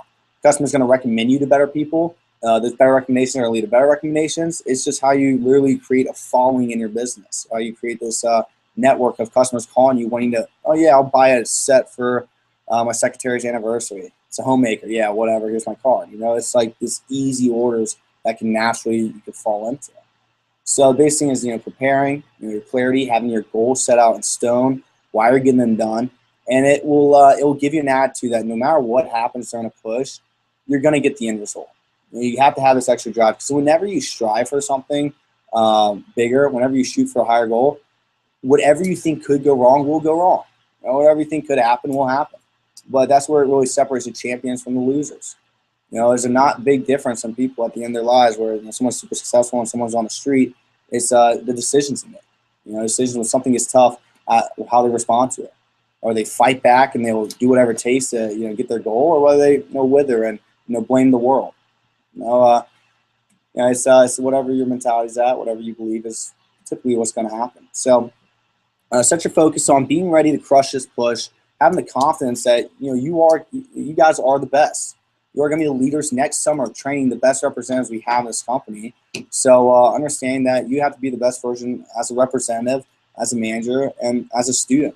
So a couple things, during the push, the first phone like Trey said, the push starts now. The push starts now is get as many recommendations as you can. Get awesome recommendations. That way you can really map out your time wisely. You can see the best people you want to see. And if you're like, oh, I can't sell much because I'm not seeing the right people, then see better people. It's really not that hard. You can control your business. If you feel like you can't control the business, then you just got to you got to check your mind and where you're at. Check your mind state. Again, you're in control of everything in your business. And if you focus on getting positive results and doing well, it's more than likely what's going to happen. So, this week, I'll say, make sure you have recommendation first round. I hope everybody has Space 21 memorized, something very easy. Have you guys had 150, 200, attack list. Just put that in your rec book, a nice little rec book. That way, Miss Jones will get my rec book, I'm just flipping through. So I'm all these great people. And they fill it out no matter what. And then sit there for an extra hour and qualify all of them. And that way you know who you're calling. That's something I really pride myself on is my recommendations, qualify them, and my phone approach. That makes the demo so easy. It makes it so easy for them to buy. And it's just expectation that it's either the homemaker, signature, gap, or ultimate set. And that's usually what they land on because that's how well I qualify them and who I'm seeing. So if you set this up that way, you guys are going to have a really good push. And if you didn't have at least 100 names, numbers, it's definitely something easy to sit down and think about. Your best customers, a lot of times the best customers aren't on your recommendation sheets too. A lot of these past 3 pushes, some of my top orders were from some of my parents' best friends I still haven't seen. So really sit down with them and find out who they know. I never was in the neighborhood river club. I literally sat down with my dad. I'm like, Dad, do you know anyone in river club? Anyone? I really want to get in that neighborhood. People talk about it all the time. I just want to get there. You have one friend. That guy bought $3,500. I PR'd the kid, and the kid led to a PR chain of about $50,000 in the office during the winter break. It's like this. I was like, whoa, that's crazy. If I asked my dad, who was that one person in Earth that I haven't seen yet? I sit down with dad and figure out all those people. I saw a long lost uncle of mine that we haven't spoke with. There was some family tension, and he's a very successful guy, lives in Decatur, and I never saw him, but it was a great demo. I was able to see him, have a great time. He bought like a $1,300 order just like that, and you could plan a little more time for demos now to get a lot of recs, good people, and get a good start. And guys, it will take a dusting off a sample kit. It will take a couple of demos where prepare that maybe your first 3 or 4 demos don't go that well. Prepare that your first phone jam might not go that well. That's why you want to have that now. During the winter break last year, I ended up having to cancel a trip to the British Virgin Islands that my family planned 6 months prior. That was my aunt's 50th birthday. It was a big deal. The entire family was there, and it was the only thing. It was in order for me to hit this position. So I go, you know what? I have to stay back, and they're kind of upset at first. There was no way I wasn't going to sell 10,000. Like it was like an all-out mentality. First phone jam, I didn't book up one demo within 75 calls. It took my 76th call to book up that first demo. Like it was ridiculous. And I had so many people tell me no. It was crazy. I was like, no matter what, I'm gonna hit it. And I got that first couple demos, and I ended up doing 14,000 in those 10 days. So guys, against whatever your mindset's at, your mentality's at, your basic demo things to make sure you have down is 9 and 10 and 21. It's so funny, and you're going to see this as if you're going branch, if that's your case, even if you're training people as an assistant, you're going to see where just the basics of our program work, and it's so funny when you go back to the basics, how easy it is. There was one time where I was trying to close in like a cookware, full knife set everything all at once, and I wasn't getting these big orders. I was getting small orders. What the heck's going on? I'm just going to go back to page 9 and 10 and ask for a homemaker to see what happens. And they said yes. It was that easy. And then they had a stainless steel, and I could do whatever else on top, and I made it a bigger order. So guys, focus on the basics this week. Focus on mastering basics as in recommendations. Get 10 to 20 every time and qualify every single one of them. Have a new blank attack list where you put your top people on it. There's that noise, man. Just tapping my foot. Yeah. Yeah, Superman. All right. Sounds like the Johnson. Yeah, I got it. All right. So guys, I want everybody to kind of think about, think about your reasons why you go big for this course. If you're branching, it would be definitely to increase your startup, increase your career sales, increase your matrix score. Also, just to get ready for a big winter push as well. Again, that awesome 2,000 credits, and trust me, nobody's gonna feel bad for you when you're not on that tropical vacation, after the winter push. Like this is all kind of building up. SLC is to build up to tell you how kind of difficult a fall push is, how different it is. This one's kind of see, okay, now that you know, what's your action? How do you respond from maybe a disappointing SLC to a productive Olean? And then this one will respond to how are you just going to max out the winter push and win a pretty sweet trip. Guys, we do have some pretty cool prizes too anyway, so you guys should be very stoked for that. And for those going to Olean, it feels pretty good to get recognized in front of the whole company for your sales performances. In front of Jim Stitt and the owners of Cutco. It's pretty cool to get recognized there. I get a pretty cool trophy in front of the entire region, or I think it's a couple regions. I do East or West. It's East or West, right? Okay, yeah, Eastern region. So it's definitely worth it. So I hope you guys got some good things. It's all good bit of y'all taking notes, and it's a good thing. So I hope you guys get a lot out of it. Anybody have any questions? Yo. How much did you sell? What? How much did you sell? Like 35,280. That was an SCT during the summer. That was beat Ben's by like 10 CPOs. Cool. Yeah, every order matters, guys. So every little knife. Yeah. Well, he was my manager when he did, so he was one that trained me to do that. So guys, you're around. That reminds you, you're around the best people in the business. You have so many great resources around you that you can learn from, and it shouldn't be hard to do $2,000, $3,000, $5,000, $7,000, even $10,000 if you really want to. So it all starts with you, preparation, and mindset. and help clear on your goals. All right. You guys crush it.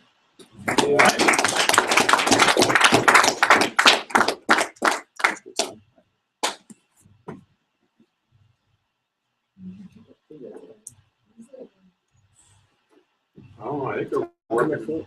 It's actually coming from inside the building over there. Yeah. Maybe over at the church. Maybe over at the church or something. Yeah, that's definitely not. Yeah, maybe what they're doing. So That's definitely somebody's bumping while they're remodeling or something. But- all right, well, guys, let's give Cole one more hand real quick.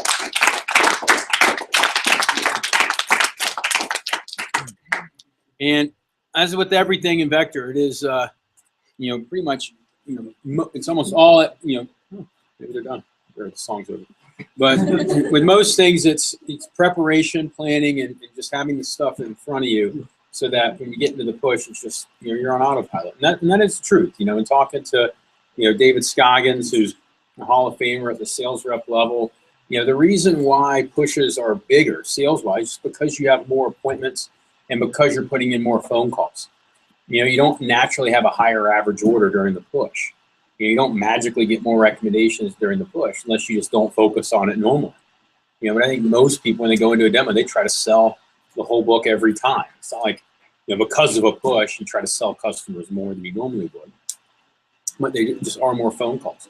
And because of the law of averages, number of phone calls, the number of demos that you do, you will have bigger orders than normal, or you'll have big orders, right? You'll get those $1,000 orders and other stuff, which you would have had any non-push time. Just it's more random because you've got what you're doing in 2 weeks, you may not do in 2 months. If you normally are doing like 5 demos a week, all of a sudden you ramp up to 25, or 20 during a week, for the push. That's a month's worth of work that you're getting done in a week. In some of your case, you may be doing 1 demo a week right now. So doing 10 would be 2 months worth of work. So you are going to have better things happen than what you see just on a week in, week out basis, just because you're fitting in more into that time period. So, all right. Well, next we have drill for skills. We're going to do drill for skill, and then we're going to take a break. So, the topic is the post-interview. So we're going to have our senior branches are going to be our leaders again for this. So we'll put Adrian and Zach. You guys will be over there. Okay, we'll do Daniel and Mullins. You guys partnered up last time too? Yeah. 2 reps here. Yeah, 2. Okay. So let's have it'll be you and Sean, the 3 of you guys, because you can't split you guys up. So let the 3 of you right over here. We'll do Cole and we got Cole and Urel. We're gonna have you guys be in my off, or whichever one's neater, the pre-post or mine. Mine's still dirty. Okay, so use the pre-post room then. Okay, so we're gonna separate you guys out. We'll have this row. And Brian, you're gonna be with Cole too. Okay. It threw me off in your outfit, so I was just glancing. That's a Hunter outfit. That is a Hunter outfit. I think he's got that shirt, and he always wears the hat backwards like that. So Yeah. you dress, yeah, fisherman. Yeah, you should send a picture. Say I dressed as you for that. Yeah, well. He'd love that. That might work better than what it was supposed to. So we're gonna put you with. So we're gonna have Brian. We're gonna have you over here with these guys because as I say, there's not as many gonna fit back in that office. So we'll have this row right over here. This row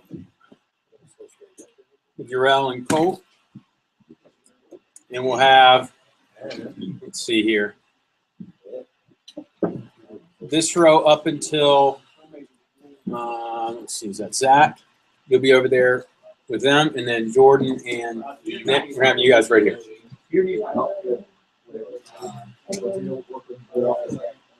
Does he need your help right now? Okay, well then, Brian, let's have you back there with Urel. Because Cole's got to help with training for a second. All right, so for those of you online, we're going to take a little break until about 4:30 or so.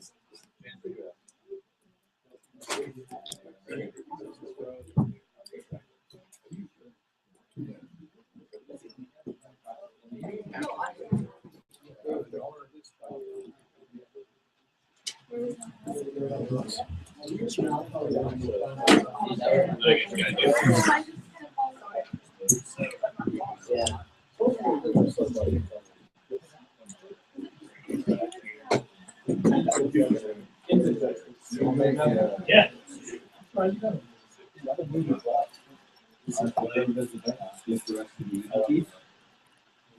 He's already put his mouth on it. Yeah. That's the best.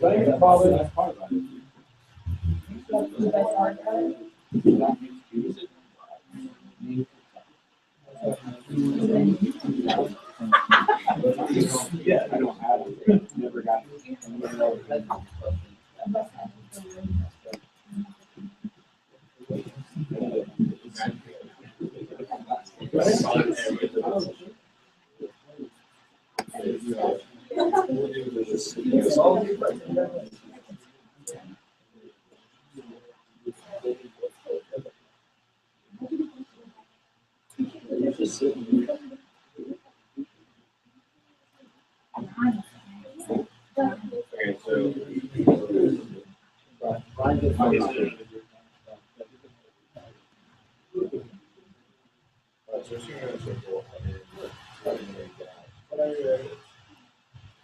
Yeah, so guys, make sure you give them the grade and why. Too. Okay.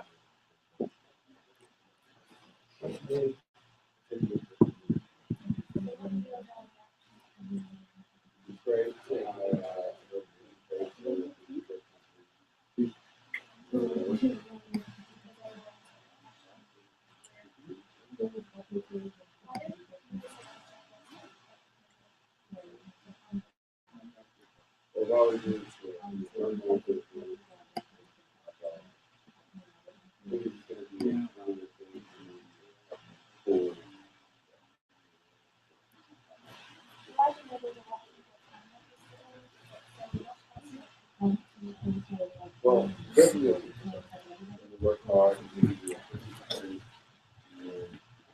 I want to do.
We should totally like this one day. Can you guys be okay with that? What? If we ran an interview like that? Sure.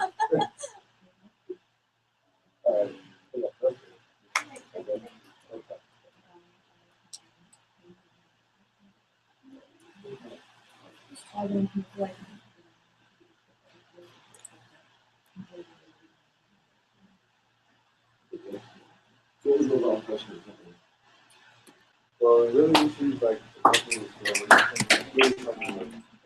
Really, I know it's a lot of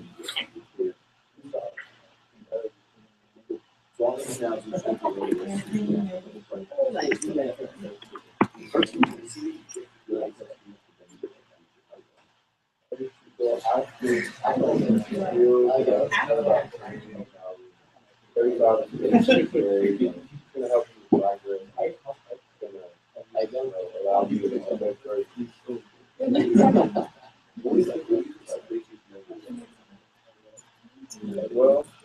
I don't have the experience that y'all with training.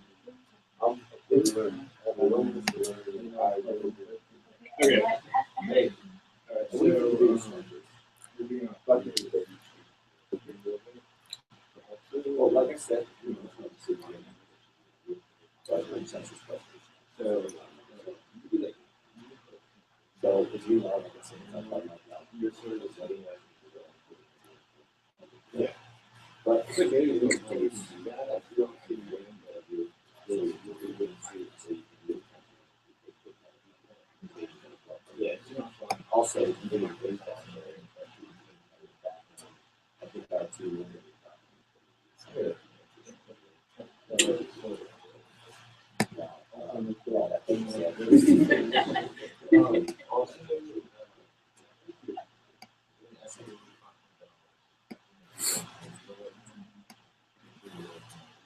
So you're obviously you bring training, like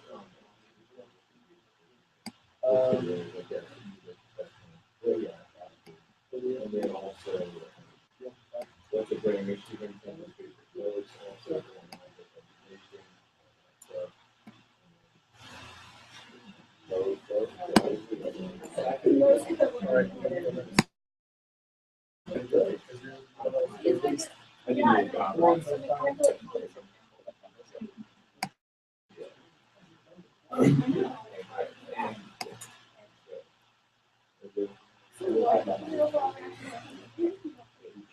Sorry. Right. Sorry. No. I'm sorry. Right. So I don't know about that. Well, I just feel like I'm really excited because Okay, well, I have another one.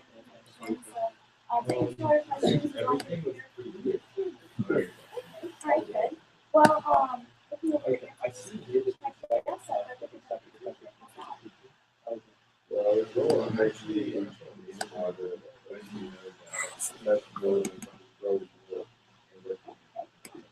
well, I just don't know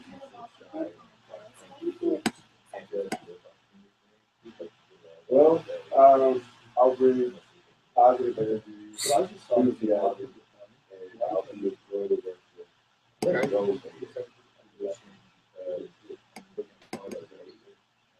well, as I mentioned earlier, it's for my job. So do you want to thank you? But in your case, Like I said, that given most your of my especially, I all that definitely feel like you I was part of my job. So really good. Over in your case, and you're also very you've seen the hard work. and I know I can do these things. I know if I can do that, it's quality of the Congratulations. But, you know, stay with the training. I guess take it so, Thursday would be good. And Friday, it's good. Thursday, especially before we're gonna take off next time, so Saturday. Well, not make, yeah, I'd say 4, but it's like, So, what should be made? You're not getting like that's fine, but it's like you look at this. You look at so it's like it's distracting. We've also started top and also see the take this. It's good to like not just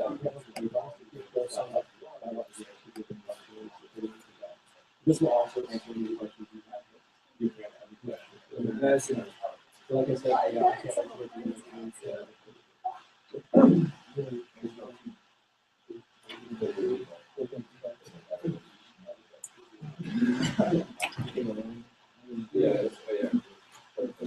Good job, yeah.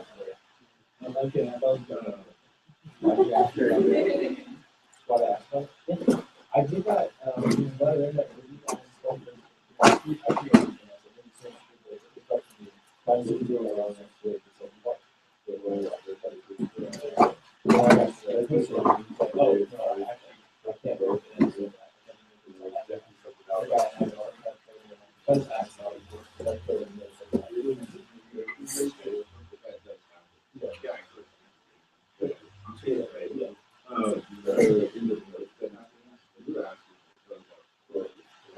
Just assume I know that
Yeah, you do.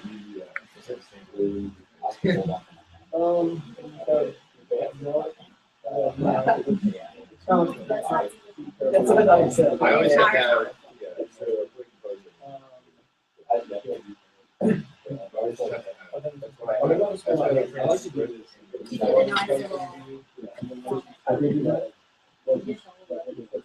That's why we can regular interview. I have a printed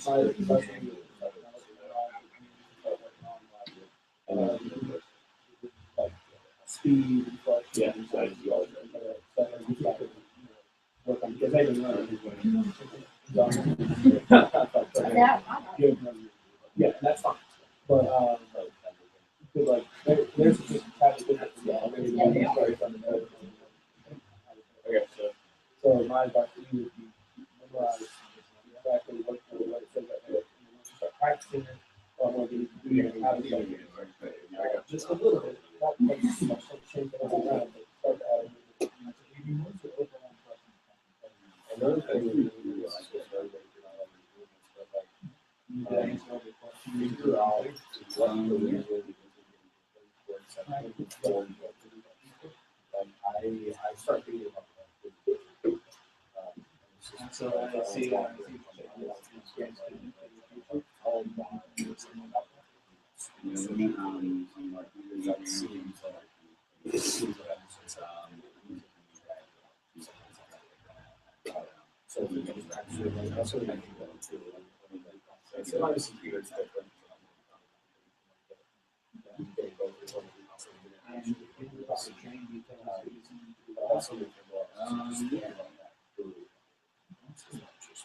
now, in this case, we had a number of people applying today. So, what's something that you could bring to the table that perhaps somebody else will separate you?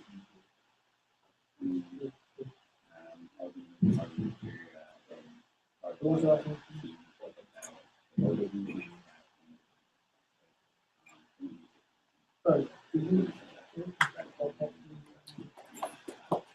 All right, well then.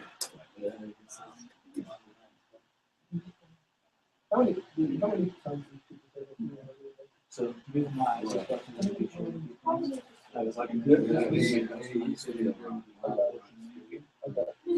go to school, and I just know from the last quarter of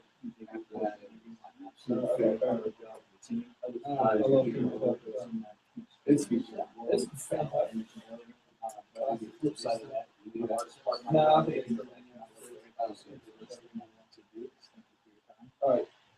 Adrian, in your case, based on your how you've seen so far and how you feel yourself through the interview, I feel like it's definitely a very great communicator. And based on his leadership experience in the past, that's probably the environment. I know if I can see these things and appreciate them, I know that's all your questions as well as our customers. So if you want to do that now, give it a shot and look at the team. Well, I was looking here and it said check. So now we got to get back training.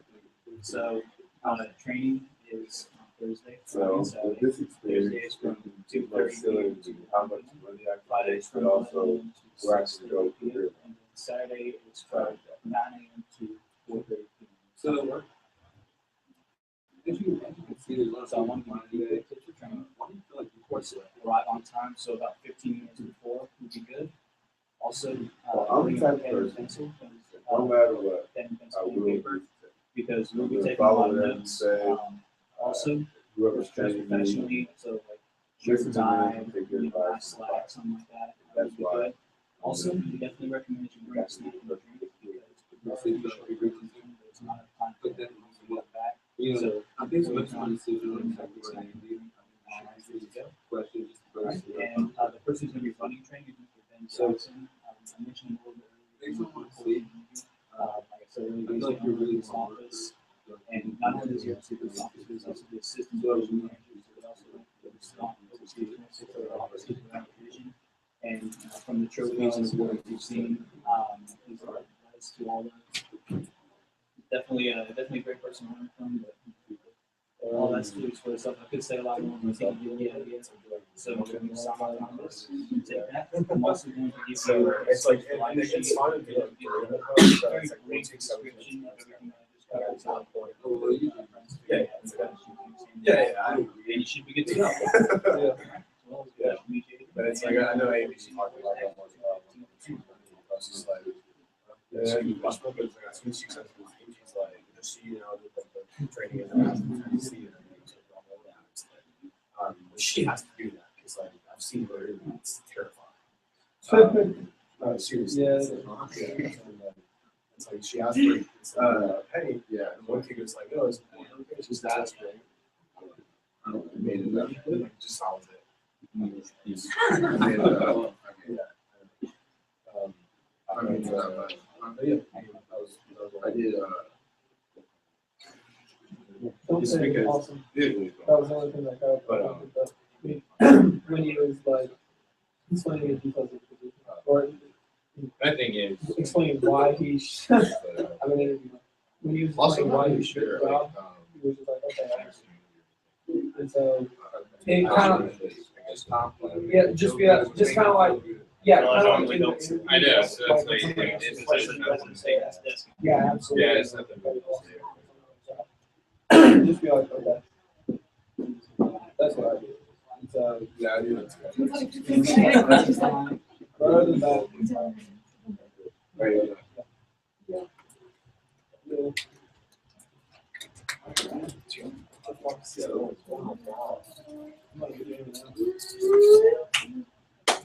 My students go. It's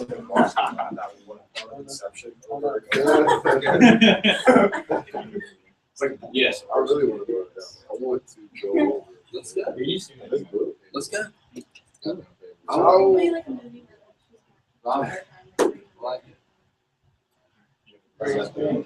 bicep showing. What's it for? Who's your overall reaction? you have to walk. I want to see what that is. What is that stuff? Somebody's like watching. Please let me know what they say to your costume. Wait a minute, Sean. We gotta have one with the other. Sean, wait. Any questions or anything? I was getting some pretty funny looks at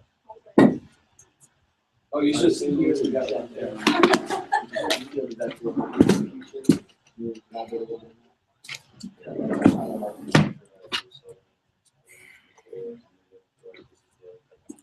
Jen, do you have lotion by any chance? I do. Not girl smells? Like regular lotion?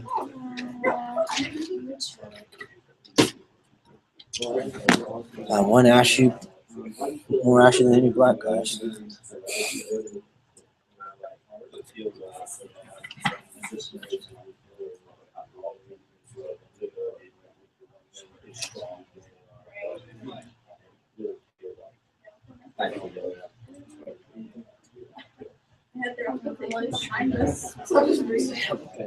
It's not too bad. Yeah, it's true. No, it's great. Because you would get so many compliments. You're so good. Yes.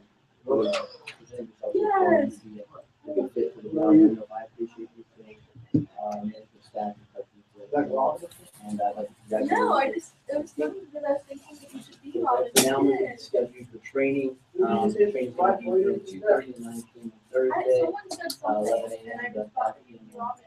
Friday, and then 11 a.m. So it works. to 3 p.m. I gave Cole that. Saturday. Really? Oh, it's supposed to be that. Those times work for you. I bought the mask. I was supposed to buy it. Sure. On the breakfast, I found the last one down. Well, we went to that, and it was closed. So we went to Walmart to see this.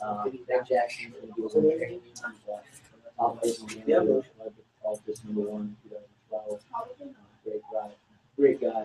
I'll be around as well if you have any questions.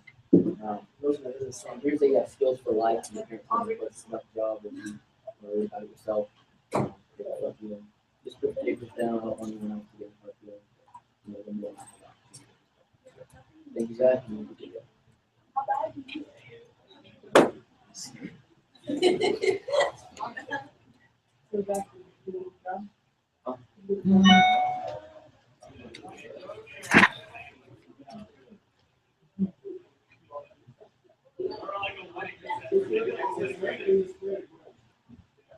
Yeah, I got one. I was trying to figure out.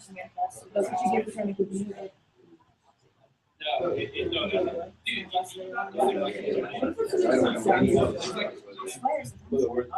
That sounds like it. That sounds like it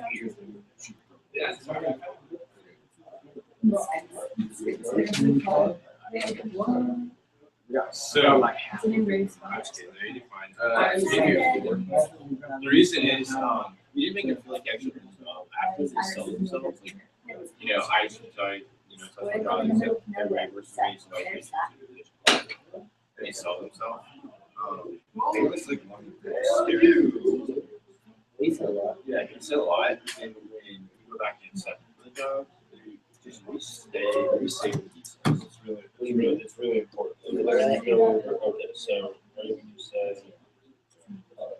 Oh, where I was like, Yeah, but we go. Yeah. But in your case, this is why. You go over what they just said. Like pretty much what they just said. You seem like a part of it. You need to give them a reason to job. And that's where you really want to have to do. Close them up because they're not that'll show you blow them up. That's when they're excited to get the job, and that's when so that's where we're spend a lot of time. That's where you spend a lot of time.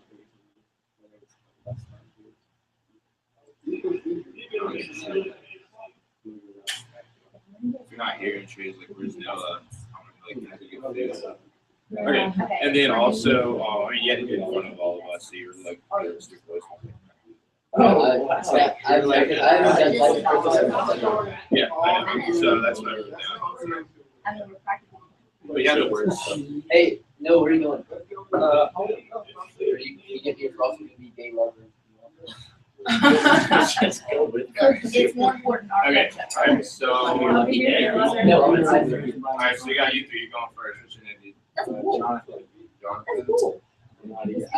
I'm pretty You sure. just give me a solid and go ahead and give me a 1.5. No, I'm gonna. So I have never seen this before, so I'm gonna do my best. You just gotta read. He just got here like today. Yeah, like, I didn't get an email. I got you. Are you gonna be mad when I What do you think you this? Oh, this is no. I don't think it works like that. This is actually my number. This is actually mine as well. Okay, We're not gonna tell you. What you tell you guys? She said we're this is the third one. Yeah. So Did she not give you the script or anything? I got it. She I just didn't get emailed it. them recently. Yeah, how recent? Like when I say recently, like yesterday. Okay, then see. I didn't get it though. I didn't get an email yet. Okay, so you haven't even. No. I mean, I've got to look at it. I've been listening. I've seen this. I did the pre-interview. I just do what I But what was like in mid Already straight from there. Oh, you do the free. I can do this. Yeah. Okay. All right. Yeah, we'll leave it there. I have something for him. I want to interview you.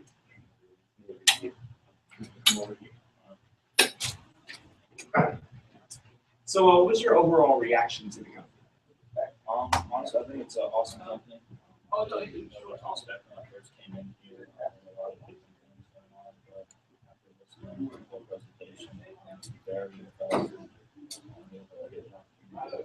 It's really good. I hope I answered all your questions. Was it really clear?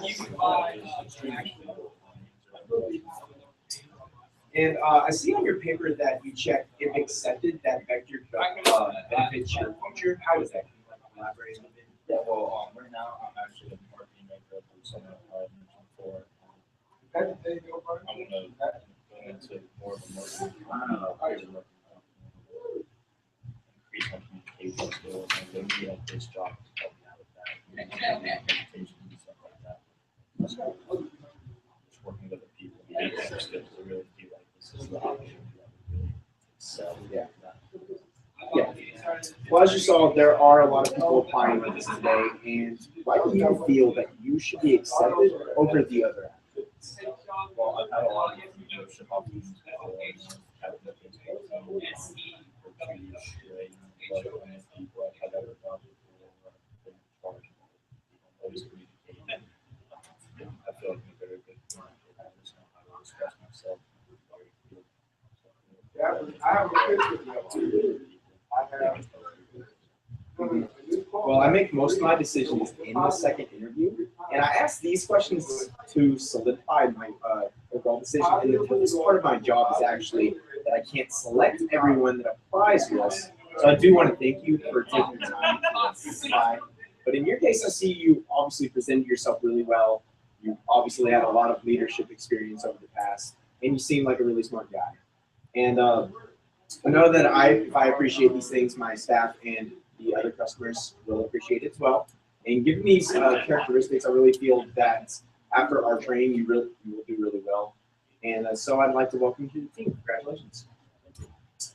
And we need to schedule you for training. And I know you said that you wanted to start right away. While I would love to get you in here earlier, I need to know a little bit about your schedule. So what's your schedule for the next couple days? My schedule is wide open. Okay, so I can get you in here Thursday. Training will be Thursday from 3 to 8, Friday from 1 to 7, and Saturday 9 to 4. All right, does that sound good? All right, so I need you to be coming to our office. Come here at the same as for training. You're training with Miss Alexandra Van Dyke. She's so awesome. She's good. You'll also need your questions, and you'll need to dress professionally, button down slacks, tie these ones. 6 people. I want to bring some snacks with you because we will have breaks, but it won't be The other one was 37. And he was like, yeah, this want to get here that's 15 minutes early. I So said, you all want right, some cool. paperwork, That's it. paper, That's a and good it's going to be a lot of fun. Okay, congratulations. I said, good luck on your job search.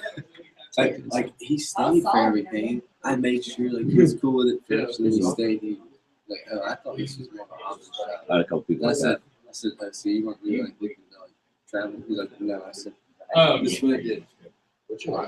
I literally sat down for like 5 seconds. I was like, oh, okay, well, be good. Go ahead and have your day. Oh yeah, so He's like, okay. We don't have office jobs. I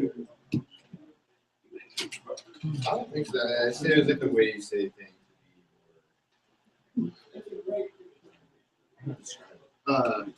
Like I don't know when you say like I hate like yeah, she's fun, it'll be nice, whatever. It'll be awesome to go on the team. Be more like, what they do the trains thing. Like they show up like on fiction. Yeah, especially she is. Yeah, So more it professional. needs to be more professional when they're getting the job. Yeah. Afterward, like after the train stuff, then you can be like, yeah, so I want to be in your ball, all that stuff. So Yeah. Yeah. Does that make sense? So we can serious with the interview. I mean, Maybe they later should- on you can be. Yeah, it's okay to be even depends on personality. If you- I know that I'm pretty relaxed, but it's just right now when you're just learning it, I was just working on repetition, memorizing it, and then just being professional. Yeah, really just Like someone like the way I was being maybe probably not kind of awesome. Yeah.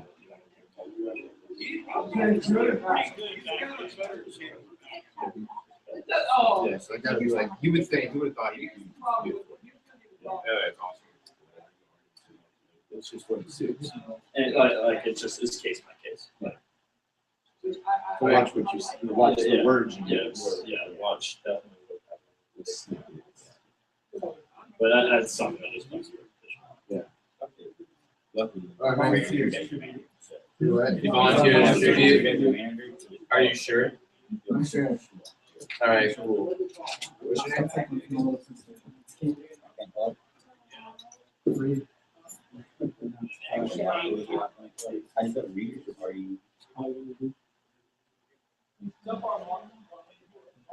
Yeah.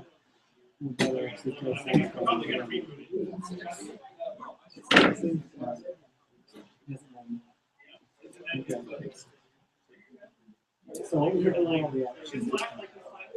I really liked it. I like how it's structured. Did I answer everything was before you questions? I do not have any questions. It was all pretty good. Okay. And let's see. I see that you checked if you're accepted at your word. Could you explain that just a little bit? I really think that you should always like join a business that you keep growing. And where I'm at right now, so I really feel like if you're somewhere you can go, you can be inclined to do I just saw today there are a lot of people applying, and what do you think separates you from the rest? What should you be looking for in you that would make you better chance?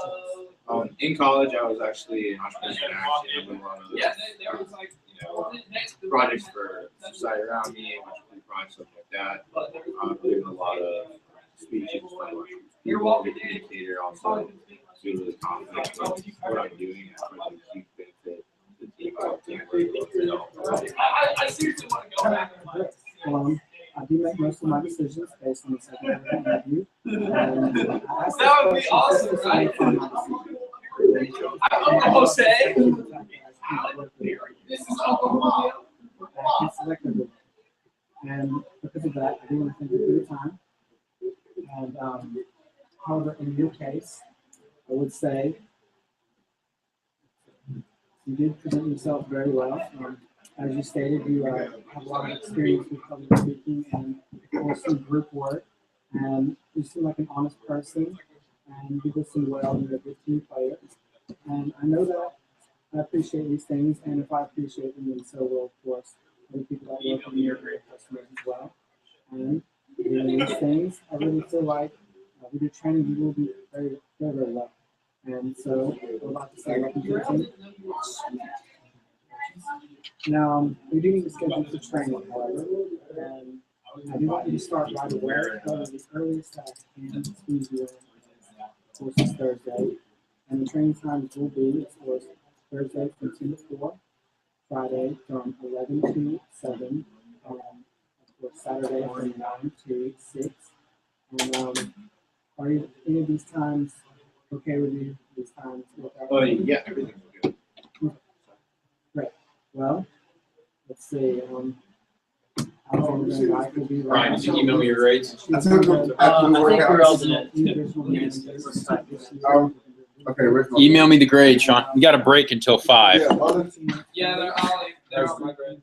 So if you need to go grab something from Quick Trip or something, but 5 o'clock we can get rolling again. Also, I would say to bring snacks. Yo, where did my phone? Short breaks throughout. It's not Is that my phone? Is that my turn? That one's probably. Unless yours was plugged in previously. No, it was, no. Yeah, he took mine like. But I don't know if my phone. It's here. One thing that was good through all of it is when you got to like the portion or whatever, you're sort of like finding you're like, I'm not sure if it's going. Oh, yes, I was over here. It was cute. It's kind of like trying to look over their nose and like, hey, you know what I mean? Yeah, you don't do that in an interview. You just like, yeah, so train's gonna go Friday, Saturday, Thursday, this time, this time, and Friday. Sunday, I was in a dike. You can do it for the company. Good training. So like, that's what I do.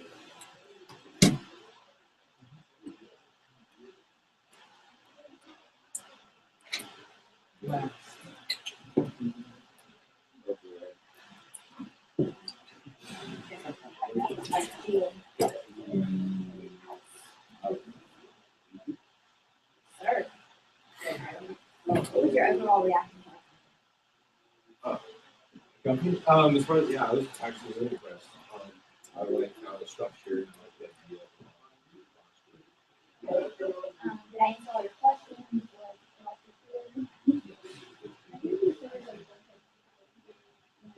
You said it was something that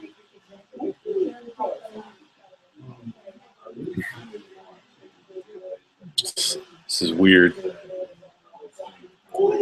These people took 70s style photos when they got married.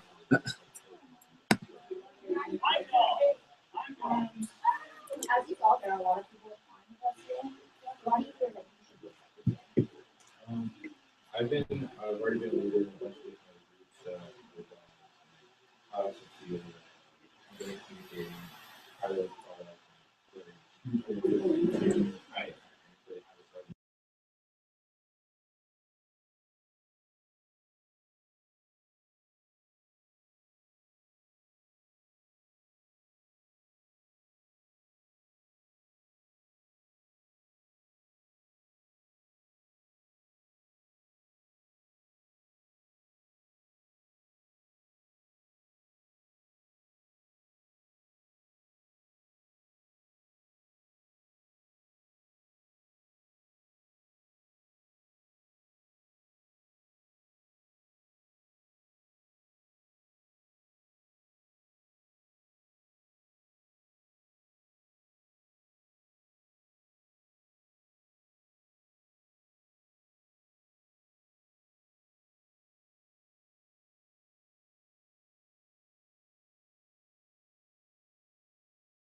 All right, guys, let's grab your seats.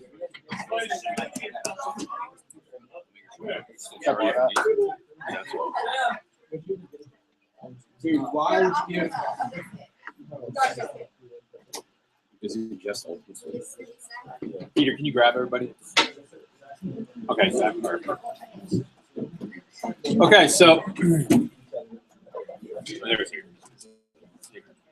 the next topic is the rep-driven recruiting program, and this is a program, guys, that's been a strength of ours divisionally for a long time.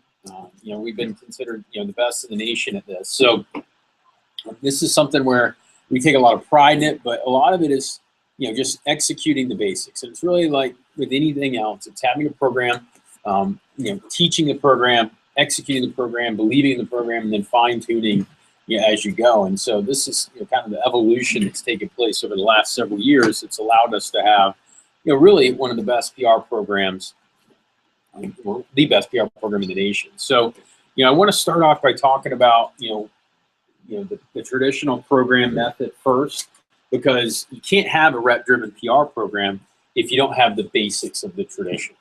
The best way that I could describe it is in boxing, the jab is kind of the punch that sets up everything else. It's the punch that's the most thrown. That's just where you're, whenever you're standing, whatever your lead fist is, just going straight out, right? And that's the punch that everything else is built off of. Actually your power from your cross comes from when you pull back, your jab, because that's what causes the rotation in your shoulders and in your hips to throw the punch. So the traditional PR program is like the jab, meaning it's the one that you put the most energy into initially to get it going. It's the one that you can knock people out with a jab, but that's not usually what the knockout punch is.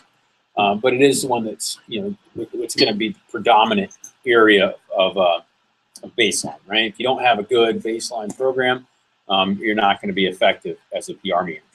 Just like in boxing, if you don't have a good jab, you're never going to be a good boxer. You're never going to get beyond just the occasional knockout win you're going to have. Same thing happens with the PR program. If you don't have that traditional program down, you may get an occasional good rep-driven kid in, but you're not going to be known to be a great PR manager. So, or a great recruiter. And this is the way that the business is shifting, meaning that as social media gets bigger, as interconnectivity becomes easier, the way that people are going to find jobs is going to be through connections with people. This is nothing new. A lot of companies are going with things like this. Most big sales organizations, as you get into the higher levels, they come through personal recruiting, going out and seeking, people that are either known to be effective or looking for right types of people, and and having the people that are already in the organization bring their buddies in. A lot of insurance does this, financial planning does this, real estate does this.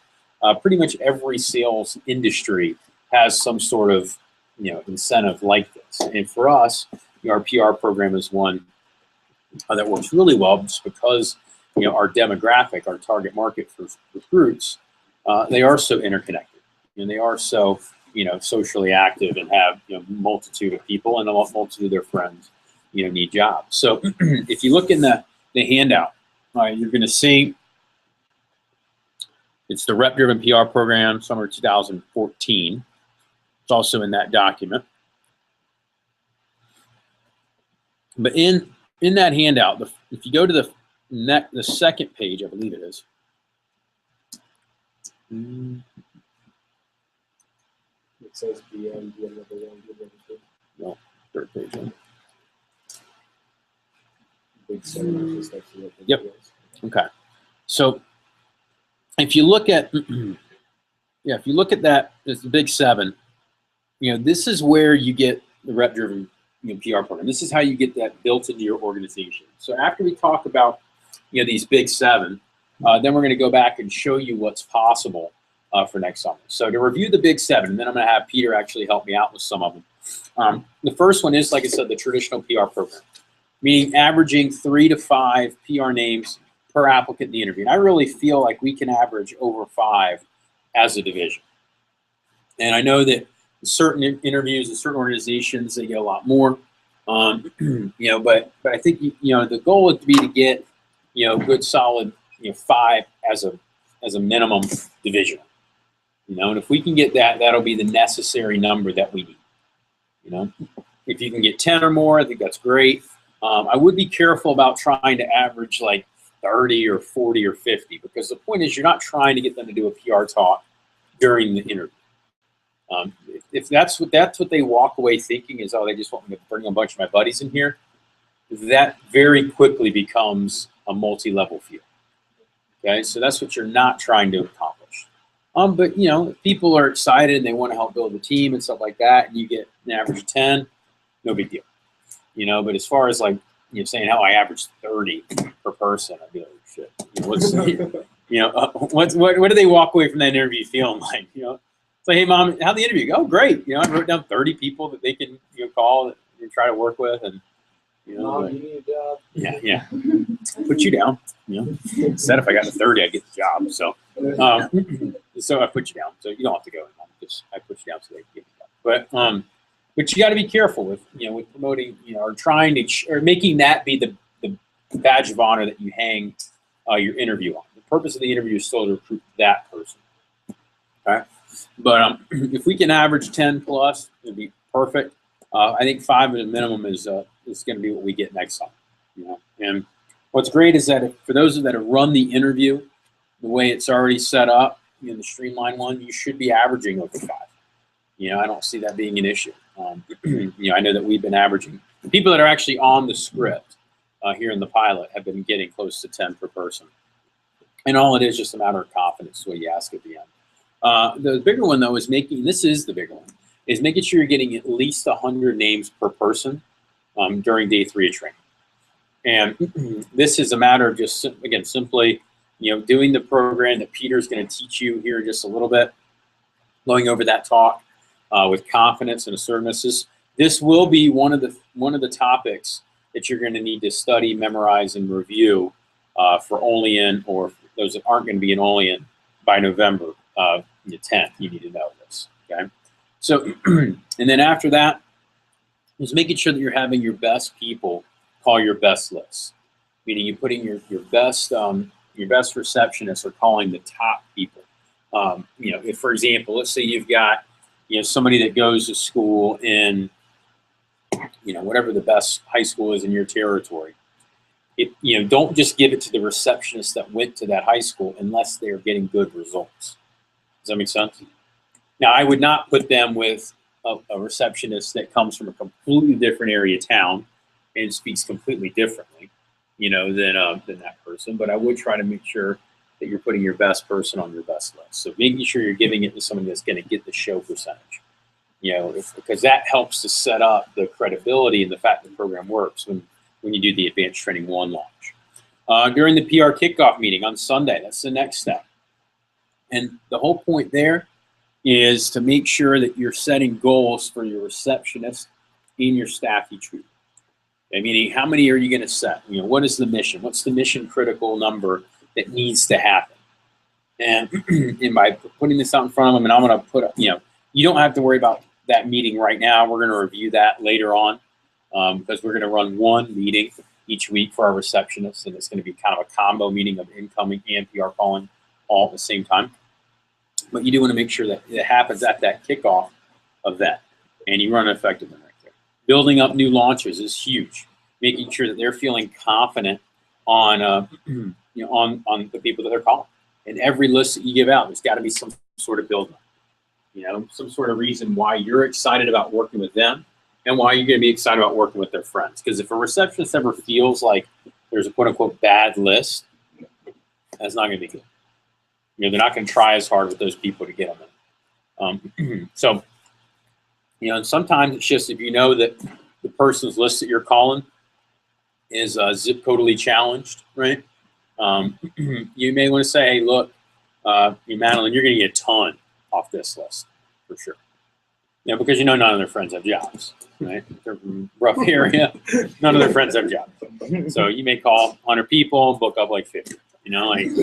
It's pretty easy to get those booked, But especially for your good people, I think we got to make sure, hey, by the way, Sean, this list you're about to call, this guy's name's Alex. He just graduated from Alpharetta High School.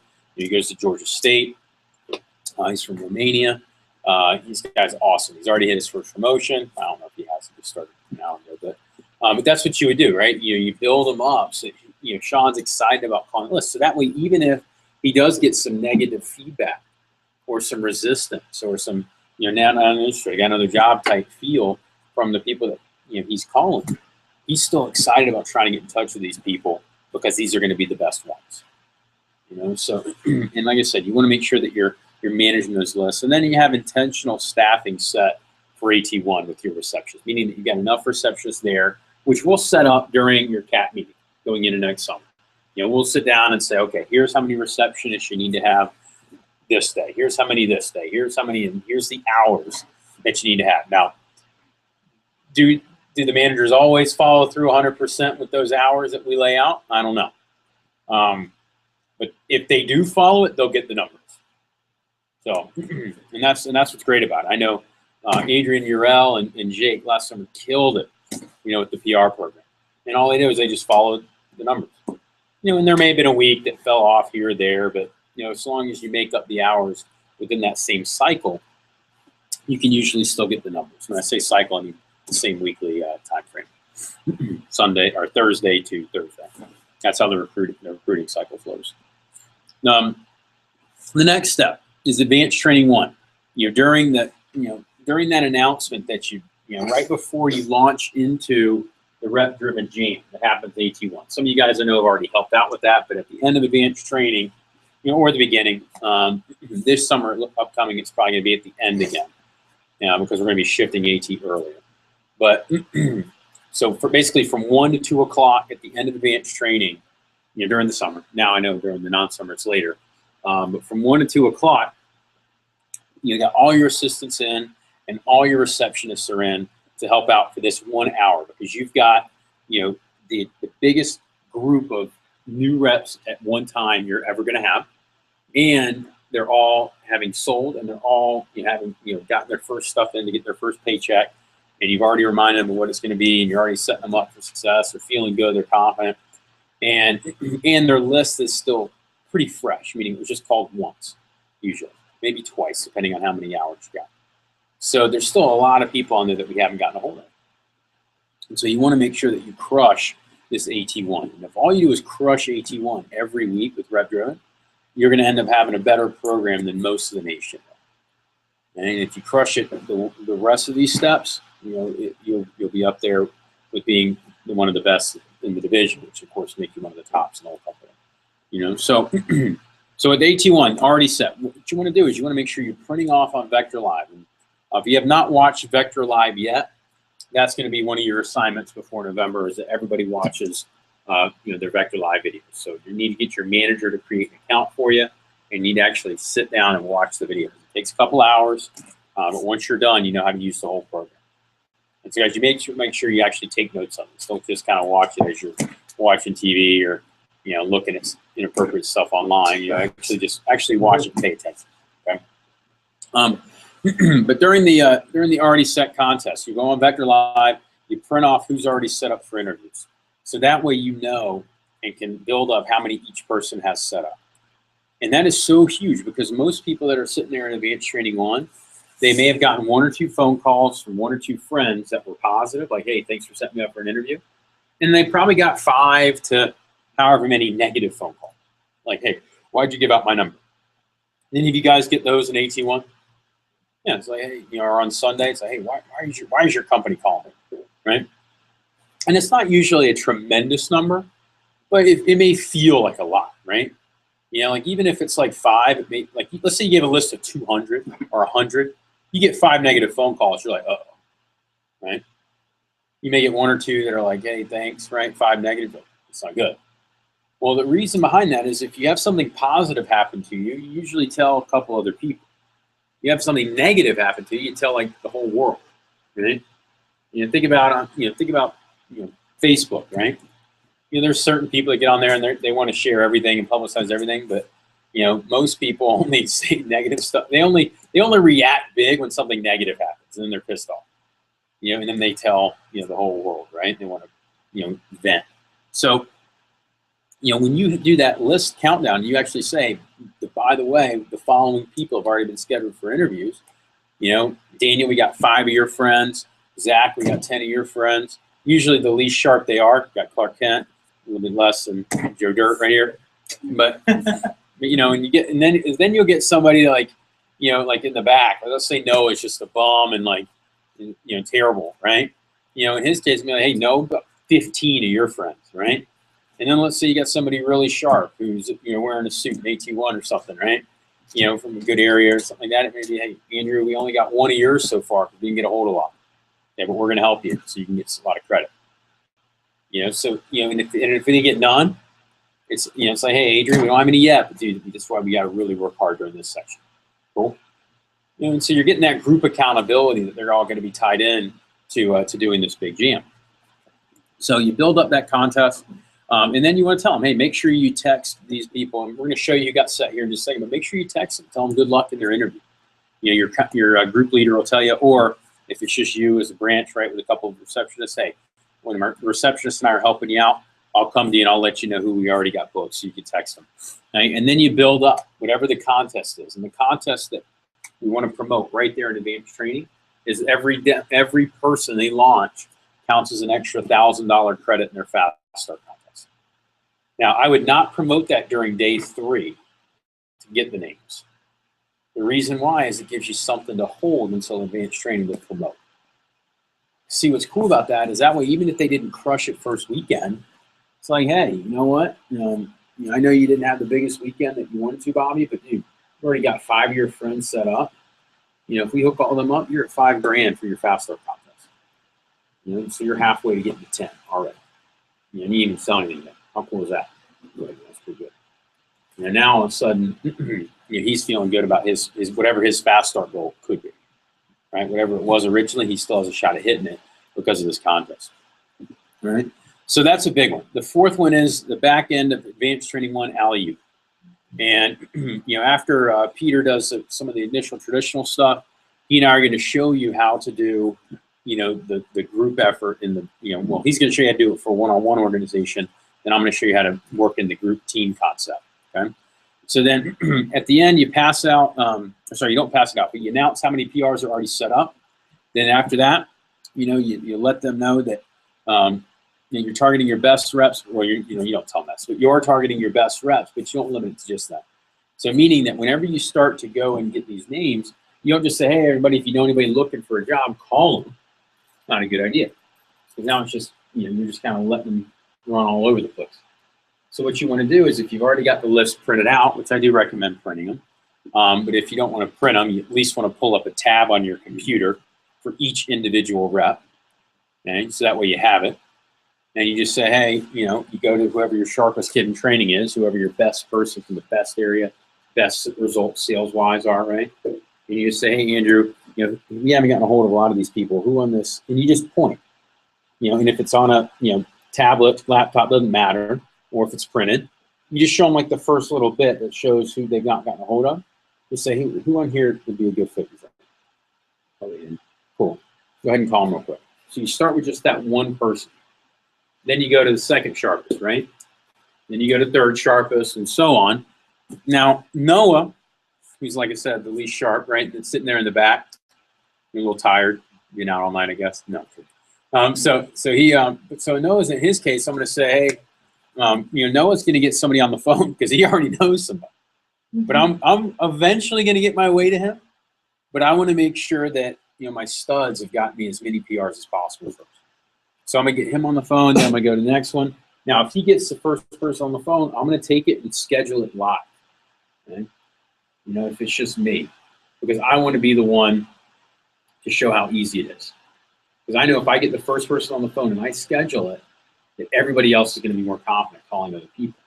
So I'm not going to dish that one to a receptionist. Now, let's say that, you know, that I'm talking to him, and then let's say that Daniel gets somebody on the phone while I'm talking to him. Right? I'm going to dish that to receptionist.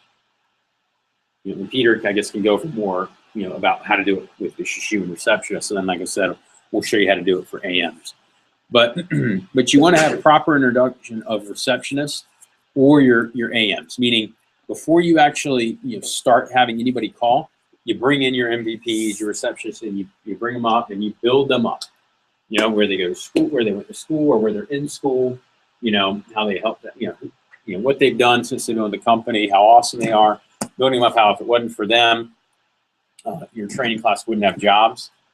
And so these people are the most important people in the organization. So they're feeling good. And then there's a respect factor that the trainees have for the receptionists as well. So it's really easy for when Daniel gets somebody on the phone to be like, hey, Daniel, Angel here can hook you up. He's like, oh, cool. He has the phone. She does her thing. She books it up. And then you're rolling. Okay. And then you got to make sure that if you've got a big organization, you're launching a lot of people, you're going to need to have, helpers.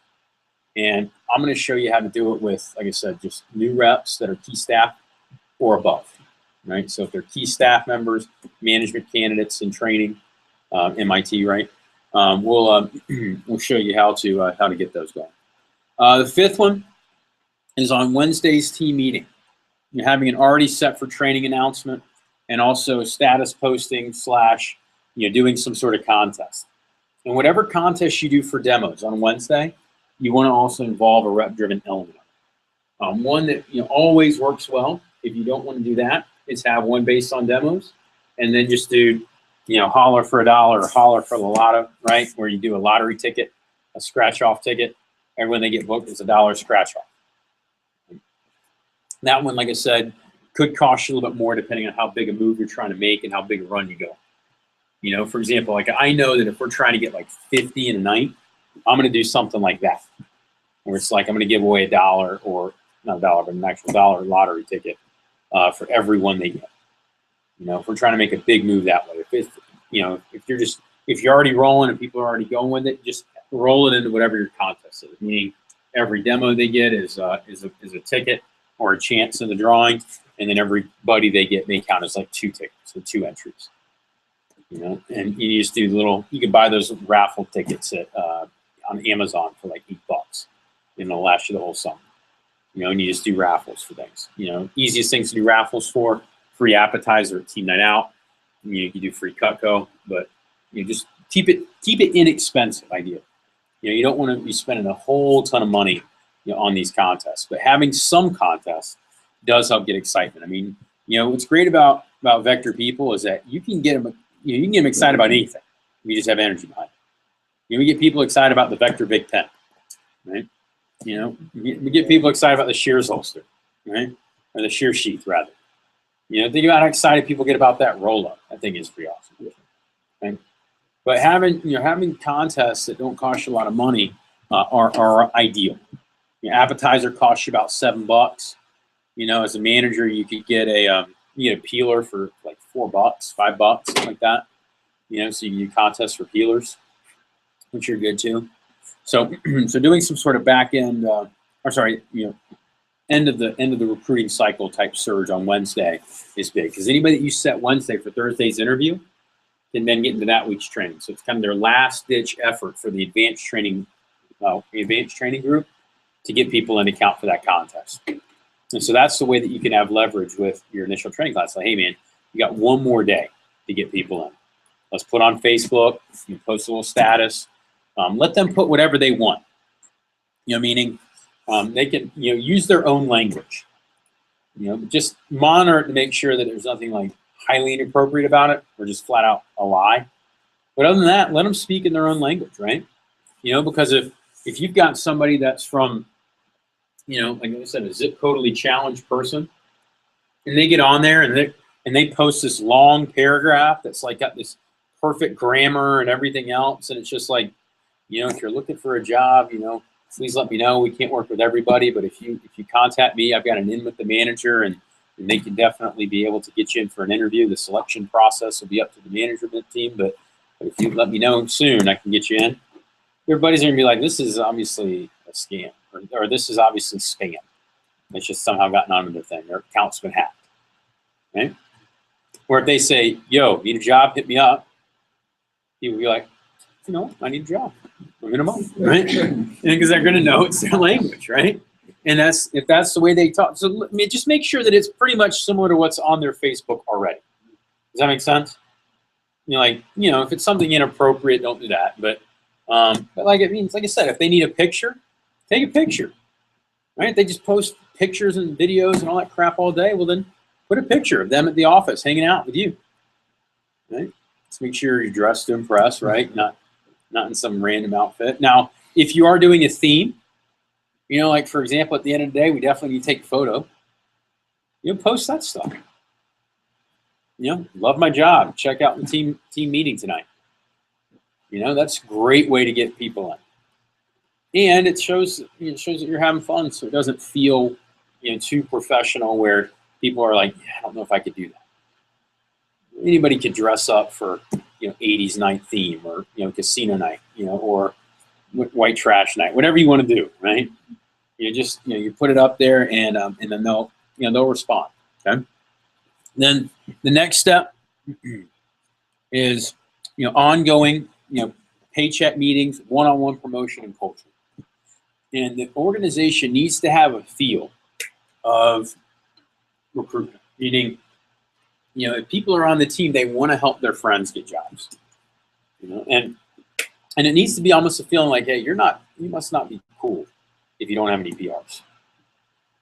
Like, obviously, there's something wrong with you. Either you don't believe enough in the job, or you don't, you know, or you don't have any friends. You know, so which one is it? Do you not think you not believe in the job, or just not have any friends? You know, and that would be where I would start. You know, and if you look at our organizations and our bigger organizations, pretty much everybody that is advanced has got a PR of some sort. You know, now I know not every single person has had a PR. Has anybody not had a PR at all? I was thinking it was going to be about. But so what is it? You don't believe in the job, or you don't have any friends? You think I'd be here if I don't believe in the job, Trey? So you don't have any friends, Madeline? I don't really have a lot of friends, but also where I come from, everyone's on their parents' money and they don't. You don't have any friends. Cool. But All right, yeah, let's go with that then.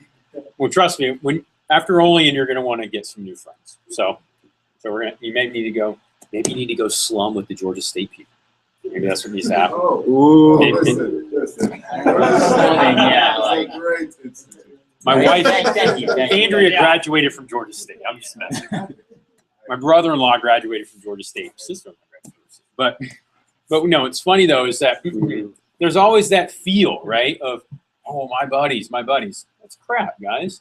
Every one of you has a friend that needs a job. And like I said, when we get to Olean, by the way, there's a contest going on right now. Have you guys seen the contest or heard about it? Oh my goodness. You know, TV, Xbox, PS4. You kidding me? Yeah. Deck out your dorm room. Madeline, deck out your dorm room. Okay. But yeah, so get your TV for branch. Get it knocked out in the next 2 weeks. What is it, 2 PRs? 3 PRs. 3 PRs. It's end of November, 3 PRs. Yeah, I mean, it's ridiculous. By the way, you clipboard, that counts, I believe. Yeah. So you go out. So Madeline, you may need to go clipboard since you don't have any friends. Yeah, people go to Georgia Tech. We get names at Georgia Tech, so they need jobs. Some of them, yeah. Business freshmen that just need money. So, you know, again, point I'm making though is that there needs to be that ongoing feeling, you know, in promotion where, you know, if somebody doesn't get PRs, you're not cool. You're not be able to get any PRs, you're not cool. So Zach, you're not cool, bud. Right? Not cool until you get PRs. I know. Ben's probably ripped you. Yeah, but I'm not worried about it. The point I'm making, though, guys, is that that needs to be your mentality when you're running an office. Here's what I will say, by the way, for you guys as management candidates. If this is an area of weakness for you, meaning that you're not somebody that has any PRs or has very many, it will be harder for you to get your reps to get PRs when you're running your own office. Reason being is it's not a program that you have a lot of conviction in personally for yourself. And it's always hard to fake that when you're dealing with somebody. I know you can try to fake it, It helps if you're in an organization that is already good at that, right? Because you can kind of promote it, but other people are doing it. But when it's on you, it's so much easier to be able to say, hey, this is what I've done. Here's how many PRs I've got. No different than somebody being able to say, hey, you know, here's how you get 10 recommendations. I average 10 recommendations. Here's how you sell $300 or $400 or $500 on an order, because this is what my averages are. So if you don't have any PRs, get some. Get some quickly. Figure out how to get them. Maybe it means you're going out and clipboarding. Maybe it means that you're, you know, emailing people in your classes. Maybe it means that you're actively going on Facebook and trying to hook people up. You know, maybe it means that you're targeting people in your Facebook contest to contact them or contact them directly. But you got to find a way to do it yourself, so then that becomes a part of your organization's culture. And then the seventh one, guys, is focusing on, you know, your AM candidates and your key staff members being on board with it. You know, because if you can get your leaders, people that are the most influential in your organization, to actually get movement with this program, then everybody will start following. So those are the big 7 steps. Now the first one is, like I said, having that base layer, which is, you know, the traditional PR method. And the singular most important thing with the traditional PR program is having enough names. In fact, there's only 2 reasons why people don't get, you know, the PR number that we plan in their business plan. Only 2. And it always boils down to either number of names collected or the number of hours that they completed with their receptionist staffing. It's always a breakdown of one of those 2 things. Because even in smaller recruiting organizations, what we call productivity-driven territories, you know, they don't have a ton of recruits, but usually the recruits they get are pretty good. Right? They could still get the PR set number of 500 or more for the summer. We've had it happen multiple times. I had it where I had a branch manager launch 30 PRs and 15 regular kids. So they launched 45 people. They did about 60 grand. And it was 15 regular, you know, meaning mailers, Craigslist, campus, all that combined, and then 30 PRs. So for every regular kid they got in, they got an additional 2 PRs from it. So the ideal conversion you're looking for is at least 1-to-1, if not 1-to-2. You know, so, but you know, the number of names part is the one that you as a manager can actually influence, you know, right away by learning and talk. The staffing one is a continual, you know, battle / you know, system that, you know, you're going to be working with. And Justin Donald actually is this we're going to listen to for, you know, the receptionist efficiency portion. But, you know, the next several hours, like I said, we're focusing on really, you know, driving touches. So, you know, I asked Peter to come up and talk about how to get the number of names.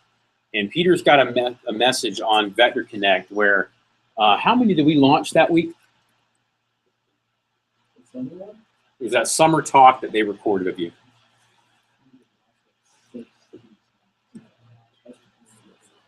And how many names did you collect? You remember?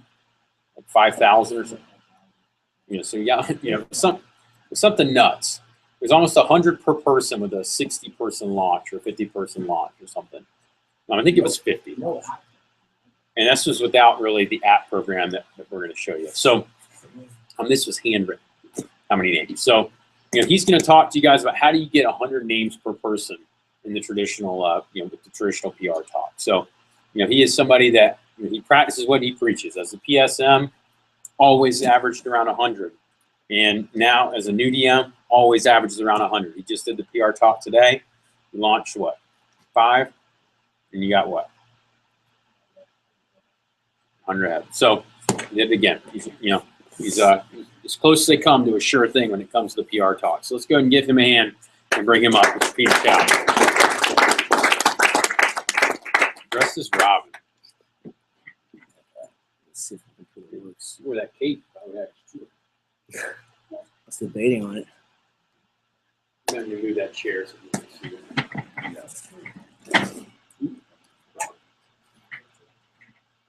Do you have the thing pulled up here?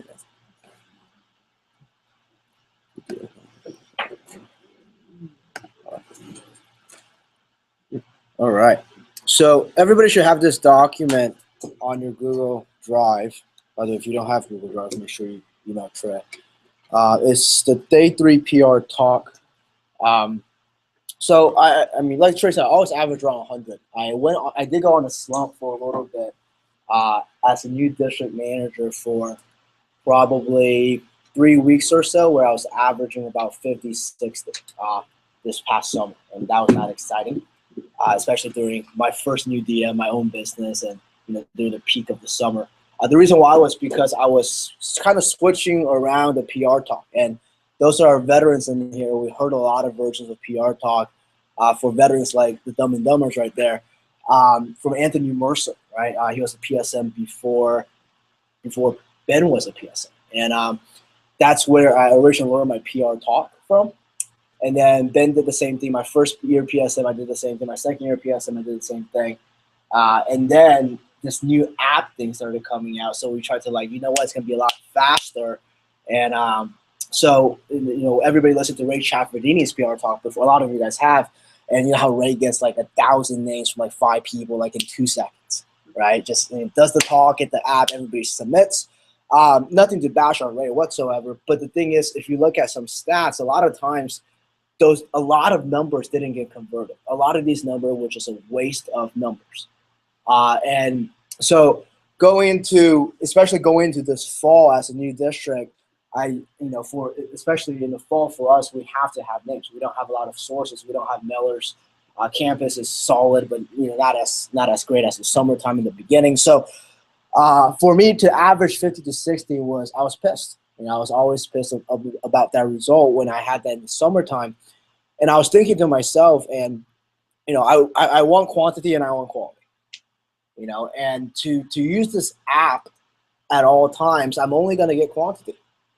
Zach was nodding with me when I talked about a lot of these numbers are wasted numbers. It is. A lot of them are Domino's, Pizza Hut. I know Ray tells them to get those people out, but literally people submit it immediately the way he does the talk.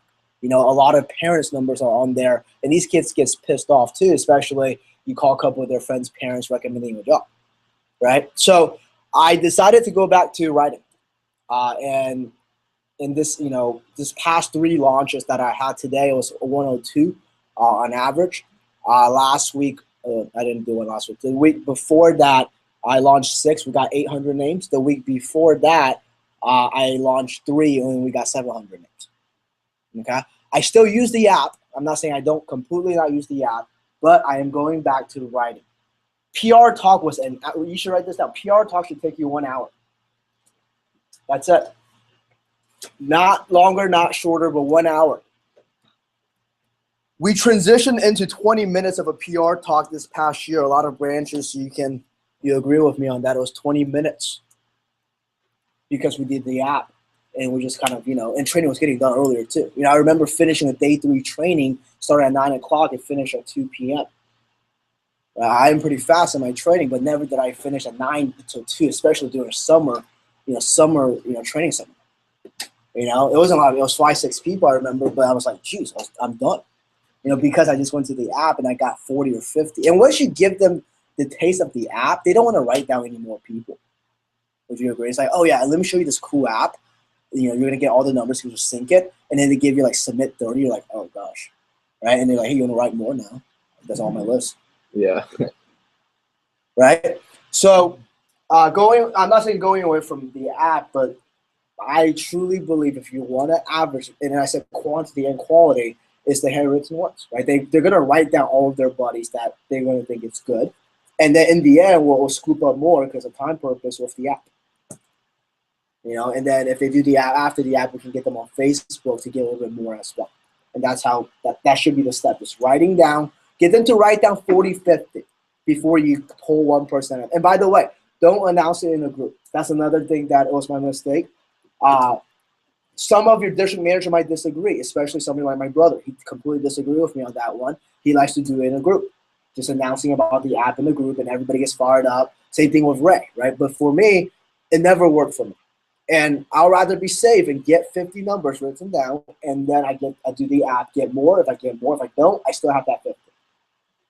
Right? And then you're going to get 1 or 2 people that has an app, gets you 200, 300. And by the way, when I talk about average, I want average from each person. I don't want if I get 1,000 and I had 5 people, but 800 of them came from one person, the receptionists aren't going to do well that Sunday. Would you agree? Right? You're calling one person's recommendation for 7 hours. You have 5. I mean, for branches, you have 2 or 3 girls, and you're calling the same list for 12 hours. Right? Andrew recommended 800 people. Andrew's 800 friends are going to get called that day. Right? He's going to get probably like 40, 50 calls or text messages from his buddies. 80% of them are going to be like, what the heck? Right? I want average 100 per person. If somebody gives me 200, great. 250, that's the most I will accept to the average of 100. Right? And in order to do that, you need people to write it down and not use the app. When I say I got 700 out of the 3 people I launched 3 weeks ago, 4 weeks ago, it was about 150 to per person. Probably wrote down 150, and then whatever the rest was just the app. But I had a lot of numbers that was just written down, and that's what you want. And these people are legit people.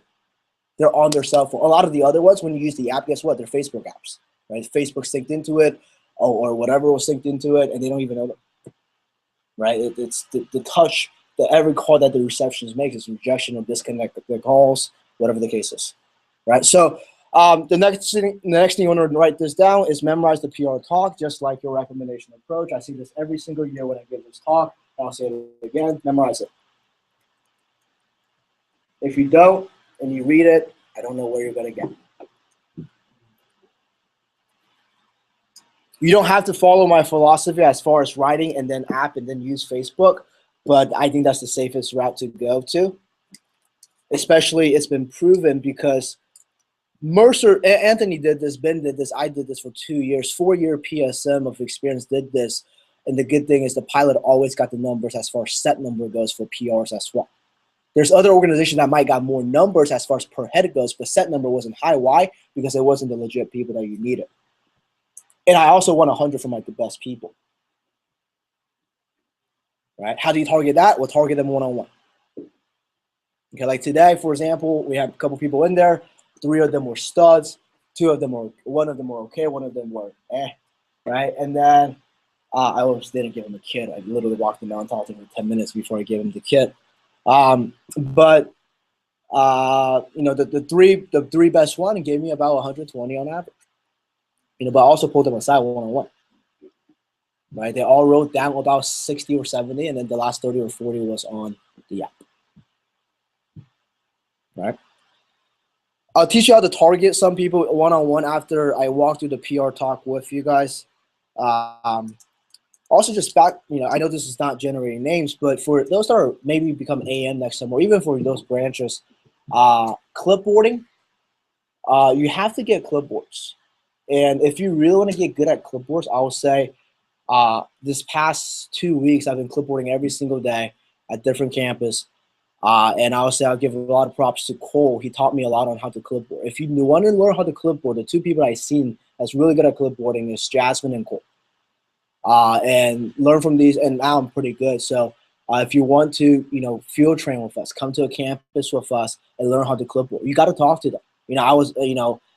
I've been in business for 5.5 years, but I still don't like to talk to strangers. I just don't like them. But now when I go to campus, I'll literally approach them. They're sitting on the table. I'll never do that, but I'll just go up to them and I'll just sit down with them and talk to them and chat for a little bit. I don't force anything, right? But I'll chat to the point that if they are interested in a little bit, I'll chat and then get their numbers, right? And the Xbox One or the PS4, I'm trying to get one for myself. I just have one clipboard of myself that launched this week as a district manager, right? On his application is how did you hear about the job? It says the dude at campus. That's what he wrote. That was me, right? I don't know if he realizes it's me, but pretty sure I'm getting an Xbox One if I win it. When I win it, sorry. Right? So use Tinder if you want to use Tinder, right? So that's for Zach right there. But yeah, use everything you can to recruit, and always, just in PR in general, always be thinking about personal recruits. If your head is always in personal recruit, you're going to be a great assistant manager, you're going to be a great branch manager, no matter what. If you don't have the PR mentality in your head, you're going to flop. Strong statement, true statement. You will flop. Okay? Guys, our average branch manager this past summer booked up more PRs than the Western region division managers, like the pilot office, right? The Trey Ketchums of the world, right? In the West Coast, right? You know, our Zach Nix beat like the West Coast division manager in booking PRs on average, right? We know this program pretty well. Take advantage of that. Some of you guys are not taking notes when Trey was talking. It blows my mind away. I just want to say, what the F are you doing? I would have said the F-bomb in my real talk, but I'm not cussing anymore, so I'm not saying the F-bomb. Right? But what happened here? Maps. Okay. So, yeah, let's make sure, you know, you're taking a lot of notes. And I'm going to go over the talk right here. You're not going to take a lot of notes on the talk because it's a word-for-word scripted for you. I'm just going to read it to you guys, and then anything I want to add, I'll add into it. And then after that, me and Trey will focus and help you guys on some rep-driven, one-on-one concept, group concept on how to target your best people. Okay. Here's the deal. As a branch manager, you don't need a lot of recruits to ship 100K. Why? Because if you target your right people, you're going to get the right recruits. Your PPR is going to be, your productivity is going to be higher. And you can launch 20, 30, 40 people, and you can have a 60, 70, $100,000 summer, right? Knowing that, I mean, you want to be a great recruiter, don't get me wrong, but you also want to be good at targeting best people, you know? And here's the deal, guys. I mean, they have to respect you. They have to like you, or else you're not going to be able to recruit them. All right, so let's go through the PR talk. All right, so you have my phone, right? Cool. Okay, thanks. All right, so in the beginning is, am I on camera, by the way? Anybody there? All right. So anyways, so let me show you how easy it is to get recommendations. And go ahead and grab a clean sheet of paper out. Some of you guys might need 2 or 3 and pause and let them get it. All right, just wait. Huh? Oh, did you start grabbing paper out too? Yeah. Okay. No. You should just kept going. Should just kept going. Get some PR names. Whose office are you from? Okay. So, cool. All right. So now some of you guys were asking me if you can recommend your friends on to the position. Well, we do still have some openings. Now has, you know, and I like to add something right there. It's not in there. It's in the old ones. I talk about that, how I was recommended by my friend, and I recommended a lot of my friends. So what I say is, well, you know, we do still have some positions available. Actually, I was recommended by my buddy, my brother 5 years ago, or more forced by my brother. Yeah, I was forced. And I recommended about 200 of my buddies, and 7 of my buddies end up working with me or under me. That's what I said. Right? Like, cool, right? So anyways, now, has anybody ever heard of someone receiving something for recommending someone to somewhere, for example, Wachovia or apartment or something like that? All right, cool. Well, like I said, some of you guys were asking me, if you're a branch manager, you're going to say me, right? If you're a PSM, you're going to say me and Trey. If you're a assistant manager, I don't think you're going to be giving this talk, but if you do, you know, if your DM is sick, you probably have to give this talk, right? Just in case, right? And if you're not branching next summer, then prepare yourself to branch the next summer after UAM and stuff, right? And you'll be pretty good at it, right? And so, like I said, if you recommend someone for the position, well, what if I told you to give you a Porsche or Mercedes?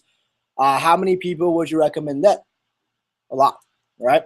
Cool. Well, I can't promise you Porsche or Mercedes, but because Trey does pay for all the advertising in this office, well, instead of paying the monster jobs, the agency newspaper, Trey would rather hook you guys up. Now, we can't promise them an interview. I mean, we can't promise them a position, but we will promise them an interview. You have to stop yourself right there and be very slow. I don't like this, what it says I myself was recommended on this part. I like to use it earlier. So this is how it works. For the ones that do get the position, you'll get $500 towards your fast start credit prices. So let's say if you write down 100 your names, I like to say 150 because that's the highest level that we give them. So change that to 150. And let's say 5 of them got the job. Well, how much extra credit counts towards your fast start, guys? 2,500. Isn't that pretty cool? What if I told you I was lying? That would suck. That would suck, right? Always look at the person that's super excited about the contest.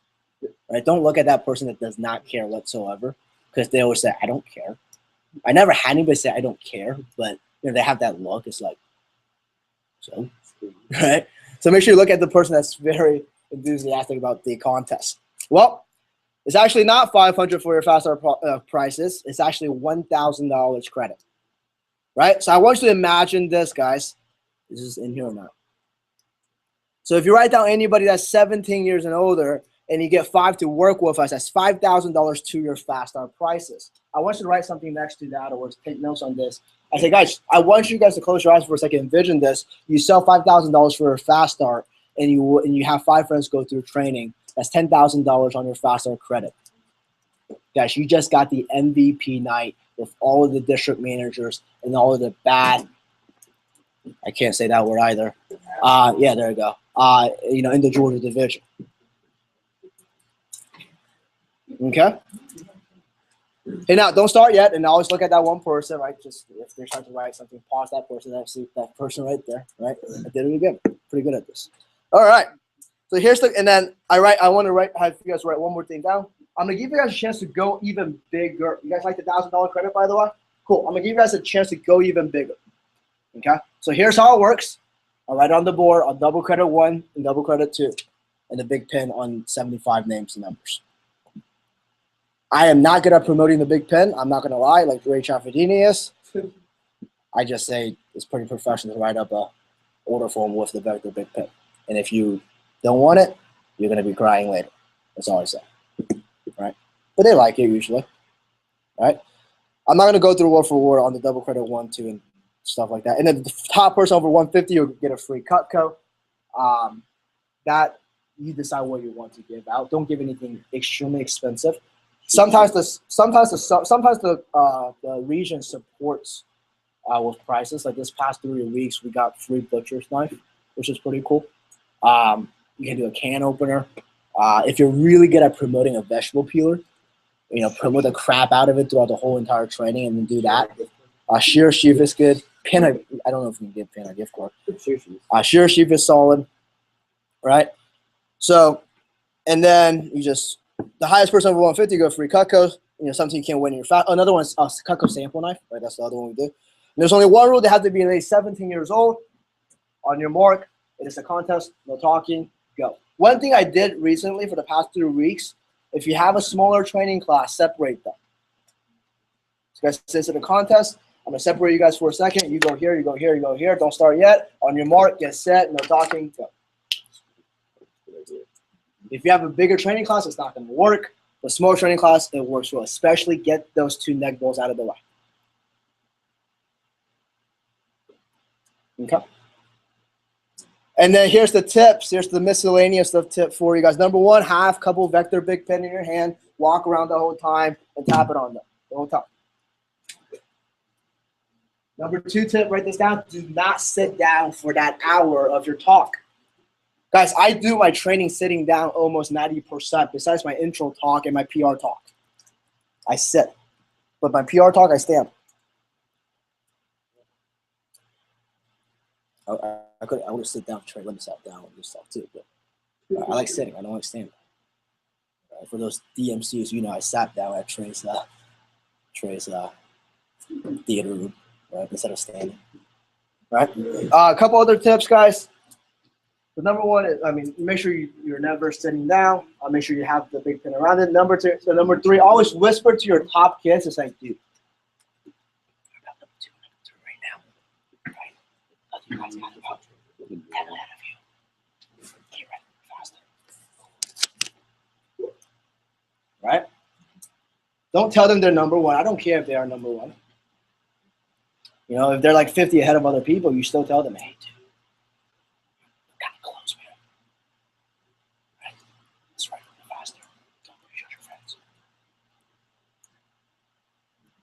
Okay. And then I'll say the last part of my tip is just making sure you pull one person back at a time. For all you branch candidates that's going to branch next summer or even new district, you're not going to have like extreme amount of people. If you launch 15, 20, that's a big chunk. Bring 2 to 3 people back at once if you're launching 15 to 20. But if you're only launching about 10 people or so, bring 1 back at a time. It's okay. if two people are super like writing super fast and they're still like at B and they wrote down like 20 people on just A's, right? These people are pretty into it. They're gonna do whatever they actually do. So pull two people. Look at who they are. Like don't pull a super excited one in the neck ball and then this person next to them out when they're doing the app. After the app, I tell them to go on their Facebook and try to find more numbers. Click on their profile, go to about them, more information. There's always numbers on the bottom. If you use a Facebook app, there's other ways to do it as well. You can figure that out yourself. I'm not good with phones. So, yes. So do you do like going and looking on Facebook instead of promoting like, hey, I'll sync your Facebook app with your contacts? Like, The reason I don't like to do that, you could do that one-on-one, you pull them back. But the reason I don't like it, sometimes the app does not sync Facebook. Yeah, so like after they sync it with the app, and then you have the names, and it's just sitting there, you're like, okay, cool. Right. So if you go on your phone, they'll have the Facebook contact. Right, You and can they start click it, clicking it'll pop on up with the email or the phone number. You can handwrite those onto you already wrote. Exactly. And I just tell them to put Facebook so you know where they got them. Yep. This last two tips I have for you guys is number one, making sure after you collect the list, if they wrote a lot of down and they use the app, a lot of them are duplicates, right? Make sure you cross out the ones they wrote down and put app next to it so your receptionist knows that they're duplicates. And then whatever additional they added, whether it's Facebook or Gmail, make sure you put Facebook or Gmail next to it. Okay? So that way the receptionists are not pissed off calling the same people twice. There's one more thing I was going to say. Don't remember. I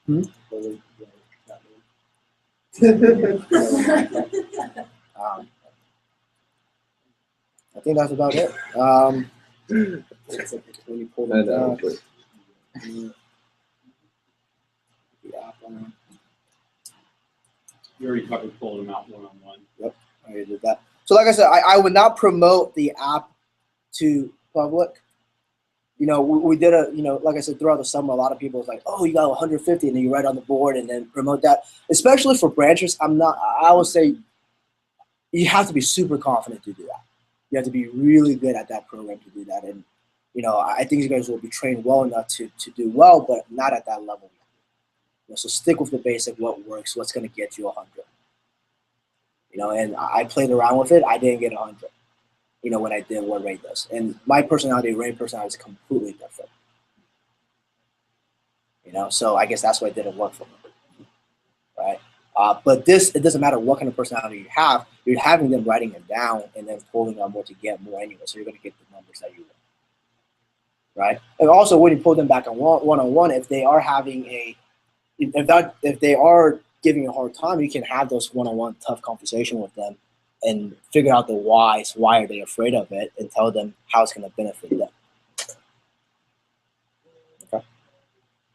So, yep, that'll be it. So that's how you get the names, and then me and Trill will talk about how to get the rep driven, I guess, right? Yeah, just start going over. Yeah, so I already introduced advanced training, how it's going to happen at the end of AT. So, guys, at the end of AT, the direction we take for the summer is advanced training is going to be from 10 to 2.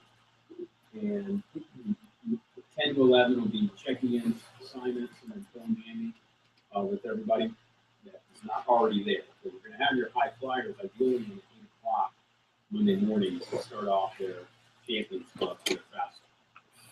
And so they're going to jam basically all morning to get the rest of the week set up.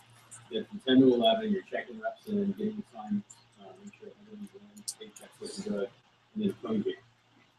11 to 1 is going to be instructional, and then 1 to 2 is going to be your record. So what will happen is you'll get a list from either your receptionist or you can print it off before advanced training starts of each launch that you have and how many of their PRs you've already set up for them. That way you have it ready for the roll. And then what you do is you launch into this group activity that where everybody's going to be working with you. So if you go to the SLC the Record of PR Program Summer 2014 Google Drive, you're going to see in there there's a document a couple pages down for Monday's advanced training. And right in there is what Peter's going to do for you guys as a group to show you how to do it. And then I'll come up and show you how to do it. All right. And I remember my last tip for the PR talk. A lot of times when you pull them back for the one-on-one app, one of the mistakes I made in the past was I tell them, hey, dude, this thing is going to help you out. You're going to get so many more numbers. You don't have to write anymore. It's going to be awesome, right? And they're super fired up about not writing anymore. And for some reason, their Facebook or something didn't sync into the app that we have, and they only have 20 people on their contacts according to our Vector app, right? And they don't want to write anymore. So what I say now is I say, hey, I'm going to show you something. It might work, it might not. If it does, it could save you a little bit of time, okay? So let's download this app right here, and let's go through it and see if we can get some more people, right? If not, like I said, we'll just go back to writing. Cool? And then they're like, oh, okay. And then when they get like 100, like, oh, that was awesome. If they don't get it, it's still okay. They're going to go back and start writing more because I already told them it might not work. Okay? So, all right. Let me get to this thing. Yeah. Yeah.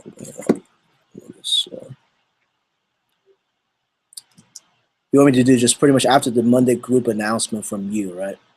No, do the group announcement. Okay. Cool.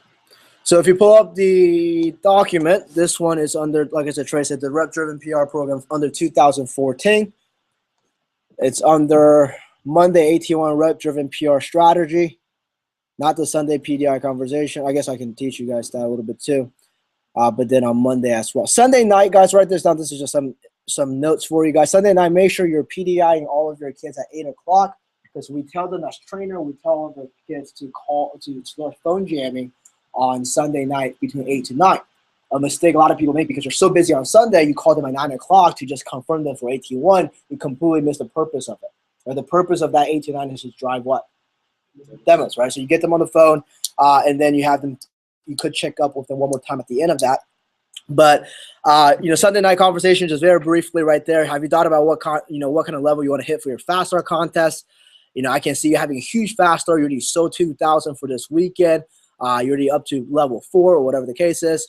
And don't forget, I have to remind you, you have some double credit that doesn't count towards the limo, but there is something that's going to really help you tomorrow. That's going to hit, help you hit the limo contest, right? So let's see.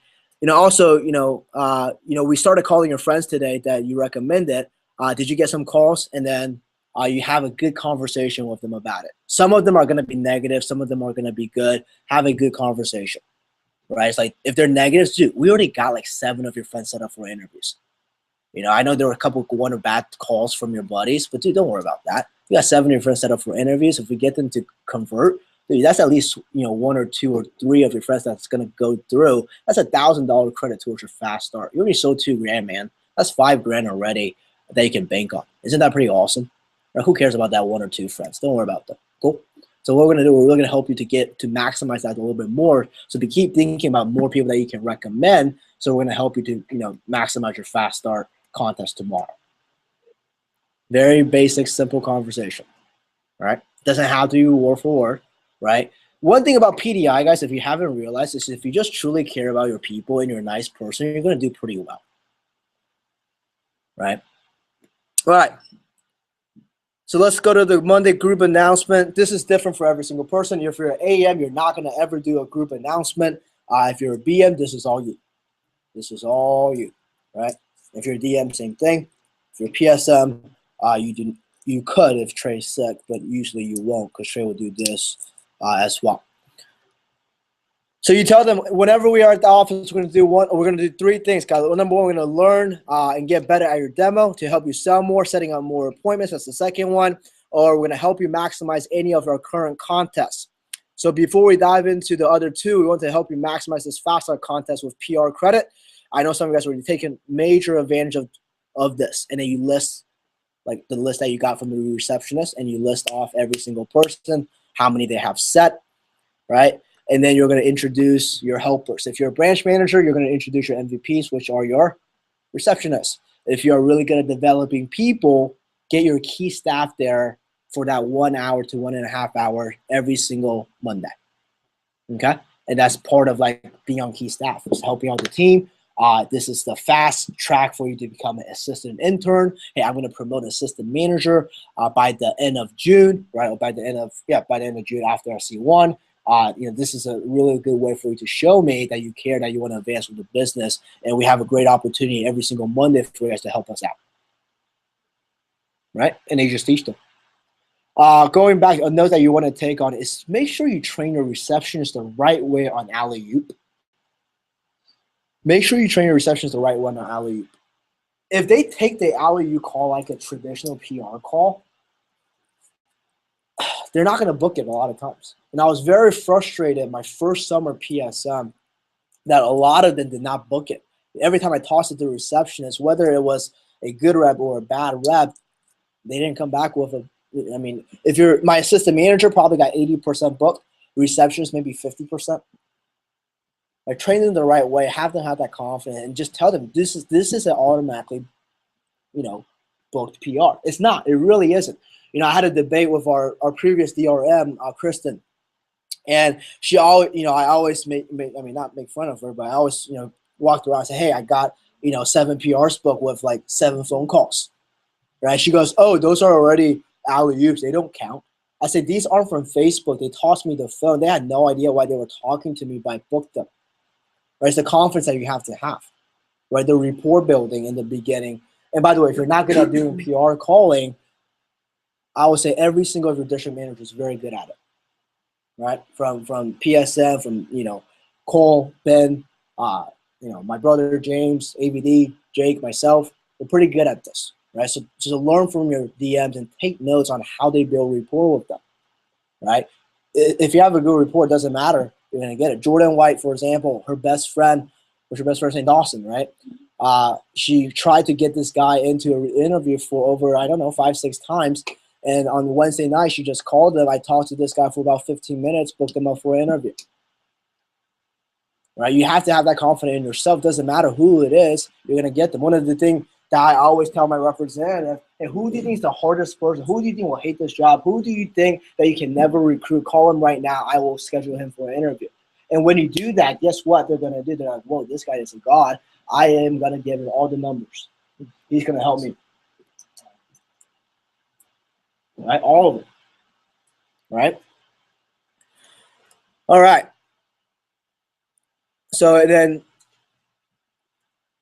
you introduce them, and then the team captains are gonna introduce who they're going to help out, right? And then they go into a separate room or a corner, and then that's when your little group announcement starts. Okay. So for branches, you're probably not gonna have both of these conversations. You can kind of combine the two of the group conversation and the I guess big announcement. But if you're AM, you are in charge of this little mini group announcement with all of your teams, right? And that is the fun part, I'll say. Right? And if you look on the bottom right there, it says done in a small group, Monday pre-alley team leader conversation. Hey guys, I'm super excited about helping you guys out today. My name is Peter, and our team name is the Chow Chickmunk. And our goal here is very simple, guys, to have the largest and the most exciting team in the entire office. We work hard and have a ton of fun doing it. So I'm going to help you guys win a lot of cool prizes really quick. And then you go to your top person and you go, hey, here's your phone and here's your list, by the way. We contacted a solid amount of people, but there's a lot of people that we didn't get hold of. So let's call your top 5 people. I do not give the list to the rep, by the way. We did that our first time, and we figured out a lot of the reps start crossing out people. Because guess what? On Sunday, we blissed the crap out of their list. So they're like, oh, man, I want to delete these people. So when they get the opportunity to have that list on their hand, what are they going to do? Cross out every single person out. Write this person down, this person, and start prejudging every single person, right? You don't hand them that list. You hold it, have their phone, call this person for me, and they're going to call, and then you book it. And you go to the second person, goes on and on and on. And then if you're a branch manager or a district manager, you have a solid amount of staff people, you got to be the feeder, and you just toss people to the person, right? to the receptionist, or to your AMs, or to your key staff, right? And then once in a while, you see your sharp person, or your top 2-3 people, you target them. When I was a second year PSM, that's all I did, right? I have 5 assistant managers doing their things with their group. I walk around and I'll go to my top people and I'll say, call them, give it to me, right? So that's what you do, right? So memorize the little group conversation, memorize the little big announcement, like I said, I mean, Trey already walked through the 7 steps of the whole entire PR program. Guys, if you don't know what that is, read this whole packet over and over again and sink that PR program into your brain, because it's the #1 factor if you're going to be successful or not this upcoming summer. That's it. So. Give your hand.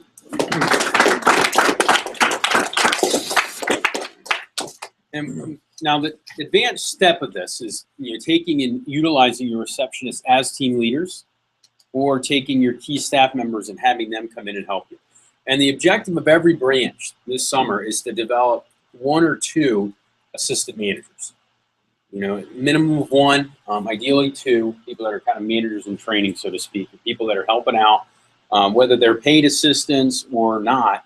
You can pay them in, Cutco. You can, set up some sort of contest for them, pay for their SC2. I mean, there's a number of different ways that you can, reimburse them for helping you, but without necessarily having to pay them off the office. You can pay them out of pocket. But so anyway, you want to get these groups going as quickly as possible, but make sure that you're not losing effectiveness with these groups. You don't just have somebody try to help out if they're not somebody that's well trained and properly, confident enough in being able to pull this off. But once you get your receptionists or your assistants confident enough in it, you do this group. And the goal of each group should be to get at least 10 during that hour. Okay? So to get 10, if you've got yourself and 2 receptionists, or yourself, 2 management candidates, and then 2 receptionists helping them, 3 groups, you should be able to get 30. 30 rep driven in a single hour session. Which that's a huge number. As a branch manager, if you're getting at least 10 during advanced training 1, you're doing a solid job if it's just you. If you're getting 10 or more, you're going to have a good launch that week. Because usually for regular PRs, 1 out of every 16 or so that we schedule, we end up launching. So that's who makes it through the funnel. For rep driven, it's about 1 out of every 7. And for people that are really efficient, it's 1 out of every 5. I know that for example, when Peter was, our PSM here, we launched 1 out of every 4.5 people that he set personally. So that's why we would just target him to be with whoever the best kid was in advanced training, and just take him and book him up, because we knew that it was going to be a 40+% show to interview, 50+% show to training, and it was like a 90% launch or 80-something% launch if you got in front of me in training from those kids. So it was 1 out of every 4 to 4.5. We scheduled like 450 people or 400 and something people, and we launched like 100 of them. So incredibly efficient and incredibly effective. So that's why this program is such an important one. And I know that you guys got the handout. Hopefully, if you've got your laptop, you've got the handout pulled out. Don't have the laptop, guys, you need to make sure you're reviewing this. You're not going to remember it later on unless you're actively watching it or reviewing each of the handouts. Okay, so as far as objections that you may hear when you're doing it, the bottom of this handout, it's got the phone approach, and it's also got all the different PR objections. So things that people could say for whatever reason. Right? Either when you're trying to get PRs, or when you're talking to somebody on the phone. Like things like, for example, can I call you back to see if that time works? All these are in here. The top 5 that you get is, can I call you back to see if it works? Can I ask my parents first? Is this the Cutco thing where I have to sell knives? I'm not interested because I heard about the company. And what does blank get out of this? Right? Those are the ones that, what does Zach get out of this? Why me? Basically, what he's saying. What's the real reason why you're doing this? So, so all of those objections are handled in the actual outline. As far as rep objections, we're in there where you're talking to somebody. It's basically things like, I don't know anyone, right? Which is a good one, right? We got to walk through that one a little bit with Madeline. Right? Easy answer there is, come on, not going personally. He doesn't know anybody. I don't buy that for a second. Let's just think of one person. Who's one person that can, is unemployed or needs a better job or could use a little extra Christmas month? Who's the first person that comes to mind? Right? Who's the first Facebook friend that we've not called yet? And then, and I've even gone so far as to say, hey, just go on your phone, go to A, and look at the first person that we haven't called yet, and just tell me who it is. It's Adam. They definitely don't want him to do the job. Perfect. Call Adam. Put him on the phone. You know, and that's really my drop down. If I'm working through all these objections and they're still not there, so I tell you what, why don't you call the person you think was the absolute most difficult person to schedule with, and let's just call them for fun. What do you have to lose? You know they're going to say no, right? We'll call them. And I'll schedule them. Now, whether they show or not doesn't matter. The idea is that if you get that person scheduled, all of a sudden they're like, oh, shit, this is pretty easy. Literally, I just need to call and they'll get booked. You know? So those are how you handle the objections. Any questions on either the group announcement or the mini teams? You guys all got it? Feel confident with it? If you were to do it this Monday, you'd know how to do it? Okay. So what you're going to need to know how to do for November is you're going to need to know how to do this right here. You know, the AT1, sorry, the PR talk for day 3. And, you know, you need to be able to schedule PRs. So you need to know how to handle the PRs, be able to get them. And I'd like you to, as part of your management training, is to go to at least one group function. Ideally, you know, between now and November, there's 4 weeks that you've got, and there's 3 different functions. There's AT1, there's a Sunday paycheck meeting, and there's Wednesday night team meeting. So if you just hit one of those each week to be able to help your district manager be able to learn from them and to help them run it, implementing some of this stuff, you're going to have a good feeling for the PR program and how to get it rolling, especially with the rep-driven portion of it. And then I said there was another assignment too. What was the other one? I said it earlier today. So those 2, obviously selling. Vector Live videos. There you go. Sean got it. Some of you guys I know have already done that. So if you've not watched the Vector Live, because you can't enter a PR until you've watched the Vector Live videos. So like I said, this really, I guess this month is about the receptionist program. You know, rep driven, traditional, incoming, and that. So, all right. Well, up next, guys, we've got, you know, speaking of receptionists, Justin Donald gave a receptionist message at SLC this year, and it was unbelievable. You know, so we're going to utilize, you know, the overhead here and the projector to get, you know, to show you this message. Figure rather than just re-delivering his message, might as well have him deliver it because he killed it. You know, but in the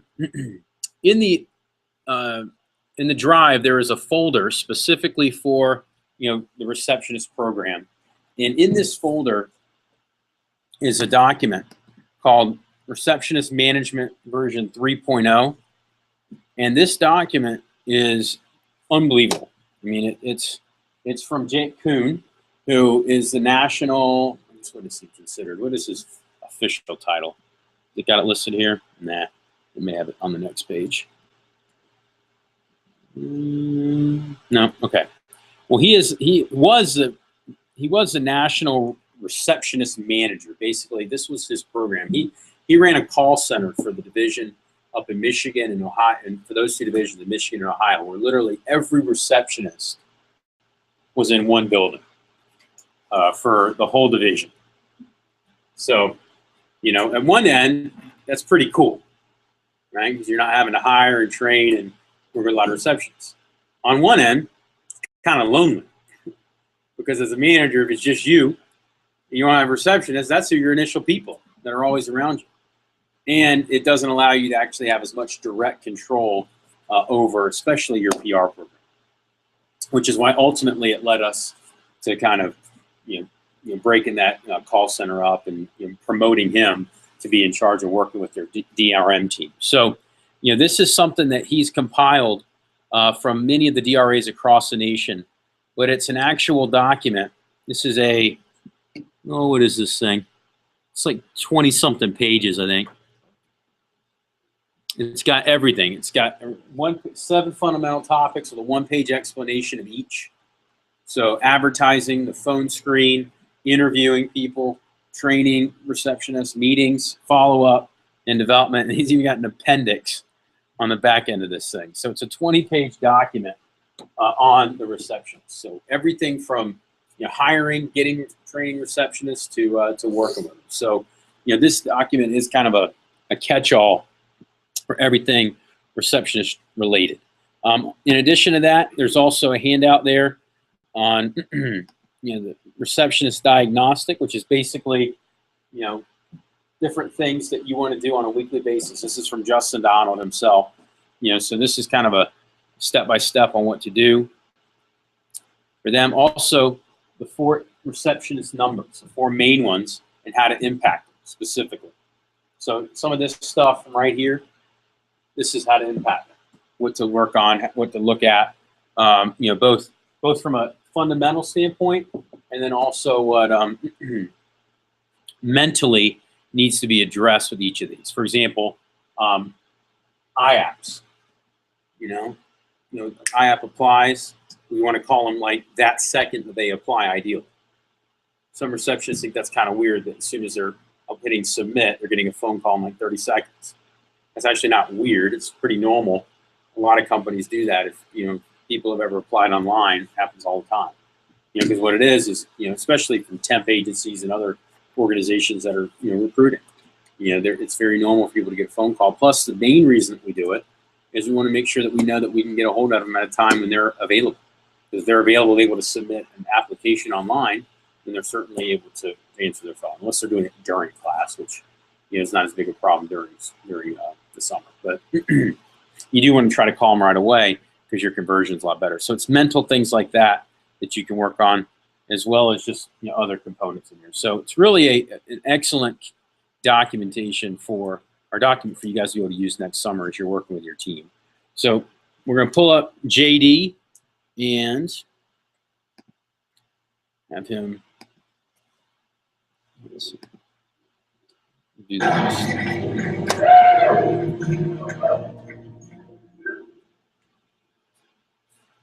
Sorry, no dance here this morning.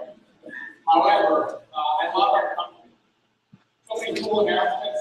And I came up the stage just a moment ago, and I love the people of our company. One person said, "Don't stop." Another person said, "Don't throw up in your mouth." I promise I will do better. All right. So let's have some fun. All right. My message today is a very important message. It's not the sexiest of messages, especially when you look at the title of it. But for your profit, this is the most important thing you can do.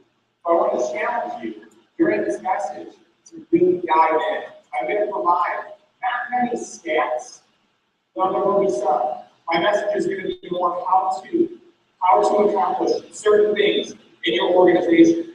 I would like to point out that this message is the longest message on the program. There's a reason for that. Our organization right now is in a place where these gains in receptionist efficiency and mastery can make more of a difference than any single thing you can do with your organization. So I think the most important thing is right now, make a decision what you're going to get out of the next 45 minutes that we're together. So here are some stats for you. In 2013, our office recruited 809 reps, 392 consultants. This year, 448 this summer, 633 so far for the year. So when it comes to recruiting, I want you to know that I know what I'm talking about. I'm going to give you some practical things that you can do immediately upon leaving to get better results in your organization. One of the big things you can do is simply work on a non-PR schedule, non-PR show. If you just simply increased by 3% and 6% respectively in each category, you can make huge gains in your business. 20% overall launch gains. So think about whatever you have launched for the year so far, multiply that by 20% if you didn't increase any other efficiency anywhere. 20% more recruiters. Raise your hand if you'd like 20% more recruiters in your office. I think that makes tons of sense. It's a no-brainer. Increased PR show by just 4% increases your watch by 15% in the PR category. Who wants 15% more PRs? Okay? So little gains can have massive rewards. So I didn't want to use any of your offices. I didn't want to embarrass anyone with the numbers, so I figured I'd pick on myself. All right? So in St. Louis, by the way, our numbers are pretty solid, but if we had a 3% non-PR show increase, there would have been 218 more people in interviews. Now, let's figure out what that creates. 32 more launches, 64,000 more CPO. Raise your hand if you would like 64,000 more CPO. Check this out. Maybe this is a big number. $10,000 profit increase. I should put plus. I'm low-balling it here. And that's just for one category. That's just for non-PR show. That doesn't include non-PR schedule. That doesn't include PR show. That's 3% increase. Listen to me closely. Your office stands to profit even more.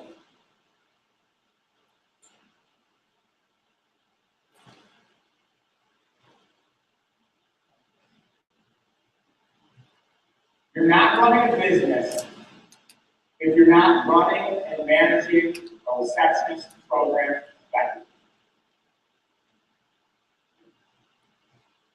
Improving your receptionist program is the single greatest way to increase sales and profit, and it doesn't cost you a thing. That means it's free. In case you didn't pick up on it, it's 9 a.m. So in case you didn't pick up on that. You guys, this is your way to make more money. So I want to challenge you really badly. Do I have your attention? Okay, so all these cool contests and companies unrolling, BMW, I love it. The extra $1,000 a month, bonus, I love it. You can be getting even greater gains than that by just tweaking a few things. Not even a lot of work, just a little bit of focus. You guys with me, Ray Star? Yeah. Well, I want to share a picture of my daughter. This is Savannah. She's almost 2. She's a sweetheart. That's a little mini teamster. She loves more on top. It's one of her favorite things to eat. We just went to a little fair, carnival thing, whatever, in town, and it was a blast. And having children really helps create a lot of awareness in life. Those of you that have kids, they can't have kids. Isn't it just like a whole new world that you get to experience? And so one of the things that happens, I think we get numb to certain things in our environment and in our surroundings. And what's so fun is children just light up with the simplest little things. So Savannah's favorite thing is airplanes. She'll get real bright-eyed and she'll go like this. Airplane. My wife and I are like, airplane. Oh yeah, that's an airplane. Oh, that's cool. She's really into it, and when she started doing it so often, she would always have to do it. It was completely numb to it. You ever done that, right? Like, we're nearby, in Chicago, we have planes flying all over us. We don't hear a thing, right? So now I hear planes all the time. I'm indoors, I hear planes. I'm outdoors, I hear planes. Because I have an awareness for planes. The point I'm trying to make is, you now have awareness to the single greatest profit-enhancing program available to you. So capitalize. As a branch, I didn't know what the heck I was doing when I came to reception. But what I did know is if you love on people and you appreciate them, when I say love on them,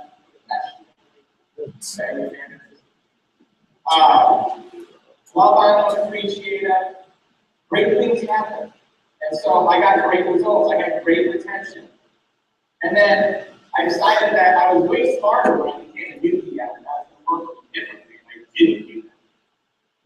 And my first DM summit, I went through 16 sections. Let me say that again, 16. I'm very confident that there is no one in the company worse than me.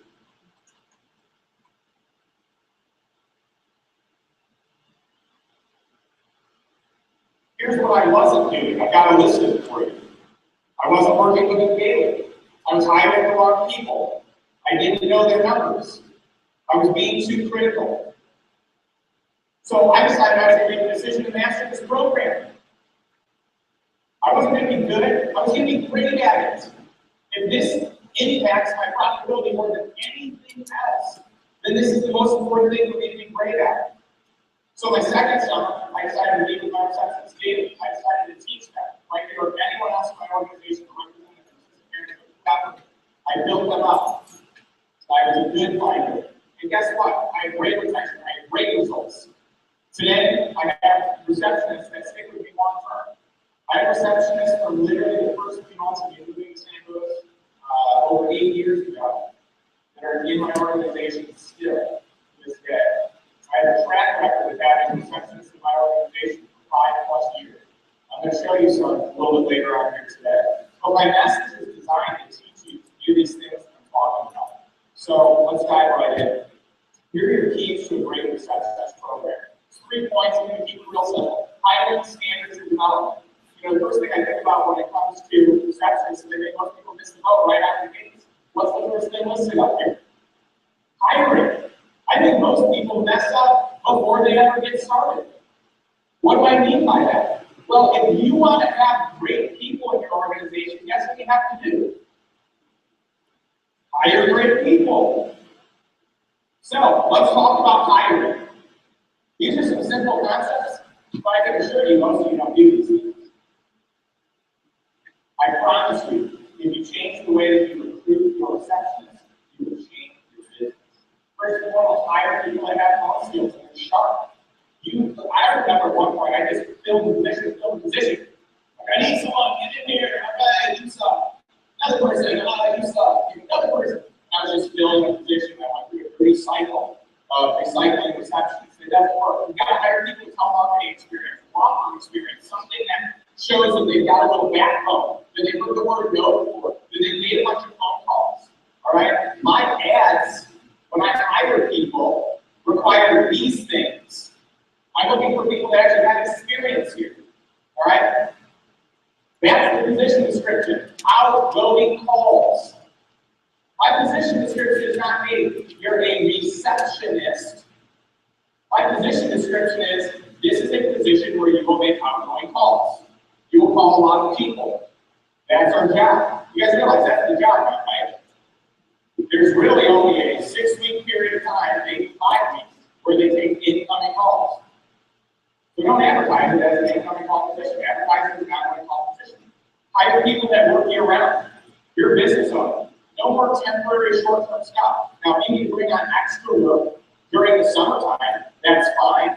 You can hire some college students there, but I'm going to recommend you get some work year-round in your organization so you can build a foundation with a really good receptionist, what we call in our organization VIP, a #1, an awesome person that works the business year-round with you, a partner in crime that impacts the front-end efficiency and your CEO and your profit more than any other single person you have in your organization. This person needs to be sharp. You need to like them. You need to hire people that are functional, people that are healthy. They don't get sick. If I have someone get sick, that's not good for my business. They're out. So I pay attention to how healthy they are. I think that's really important. I'm not going to discriminate against kids, but I can do my best to hire people that don't have kids or have older kids. That will save you a lot of heartache. All right, a lot of reschedules last minute. That is the #1 reason. Unhealthy people and kids, young kids, are the 2 reasons for last minute can't come in, something came up. You guys know that, right? So let's eliminate it before it even begins. And hire people, here's my best tip. Hire people that they would be an FSN if they went through your training center. That's how sharp they should be. So I've got a quick question for you. If you hire based on these parameters, do you think you would have better results in your office? Is that like kind of or definitively? Okay, definitively, you will have better results in your organization. So be focused and be on point about who you're hiring. All right, next, let's talk about standards. When I look at standards, I kind of break that down to office standards and then into receptionist standards. There's certain things that need to take place in your office. For example, your office has to be set up to recruit, okay? And then there are receptionist standards that you need to abide by as well. So we'll follow them up. Your office needs to be available to take calls. So the first thing I have down here is, what are the logistics? Do you have enough coverage in your organization? Do you have adequate phone lines? Do you have the correct phone system? Do you have proper coverage? Do you have people covering all hours? Do your phones roll over or hunt the way that they're supposed to? Do you have enough phone lines to be able to handle the number of calls that you want to create? These are real simple things. I'm not going to take a lot of time on it, but these are things that need to happen. You know, here's another thing. A lot of you do this. When I was a newer manager, I guilty of this as well. Right? So I'm not thinking on here, but a lot of you change schedules last minute. A lot of you change interviews last minute. Find your people. That kills your efficiency. That's like one of the worst things that you can do. Make a schedule, stick to the schedule. Don't change it. And here's another thing. Don't change scripts. If there's a script in Vector Live, you say, hey, but in our office, we do this. You are now deflating Vector Live scripts. It's the same thing in your office with reps. You have them fill out in your manual. Hey guys, cross this line out and write these things in your manual. Oh, and then, you know, we don't do this, but we do this. Are you building confidence in your reps? No. Are you building confidence in your receptions when you're making things like that? No. You're clouding it, not simplifying. That's really important. My next point is consistent hours, pay, and expectation. Pay people on time. Let them know what their schedules are, what their things are. Be upfront about that. Let them know what your office is all about. You don't want to get doctor's definition behind. You're super nice and, you know, whatever in the interview process, and all of a sudden you crush them. They're not getting the right results. You need to set up a foundation for what is tolerable, what you'll tolerate in your organization, what you won't tolerate in your organization. Here's some other simple office logistics situations, or office standards. Have these 2 interviews on the provider. You will increase your efficiency immediately with 2 interviews on the provider. Done deal. All right, I would say 12 per week is ideal. Here's something else that I'm going to toss out there to you: is even if you have the best receptionist, if you only have 1 interview, you can't get everyone in 1 interview. You can have the best people in the world, they can't do it. And I know some of you are like, oh, I don't have the help, I don't have the. Run the interviews anyway. Find the help. Talk to your DVN about this ahead of time. But I'm going to say, you know, based on Tree's message of being in a recruiting business, I'm always going to keep calls for more interviews and lots of interviews. And from an efficiency standpoint, you'll see major gains there. Start your interviews on quarter hour, so 6:15 versus 6 p.m. A quarter hour will improve your efficiency. I'm not going to get into the specifics of why, just trust me on this one. All right, so all of our interviews, 3:15, 6:15, 7:15. Here's another big one. Your last interview should be 6:15 p.m. or 7:15 p.m. If you start an interview earlier than that, what you're doing is you're hurting your same-day efficiency that day, which is the most important daily statistic that you should be focused on. That the PR said. So earlier is less efficient. I would not run a 5:15 interview because you're bumping into a rush hour. All right, and some of your territories that will make a major difference. But people will follow your, you know, and I would schedule your receptionist to be in up through the beginning of the first interview. But the later the interview, the better. And then for, as far as same-day efficiency, I don't have enough time to get into this one, but you want same-day efficiency? I would just write this down. Urgency, teach your receptionist to be urgent. What does that mean? What does that look like? How do they handle rejection? And then multiple interviews. That's it. That's your key to same-day efficiency. You get people on the same day, you get more people to show. You get more people to show, there's some more going and done. Very simple. Okay? Now what I want to do is move into more of the standards involved with your receptionist. All right? So this point here may be the single most important point of all my slides and my entire message. If you want to make the biggest gains in your office, meet with your receptionist every single day.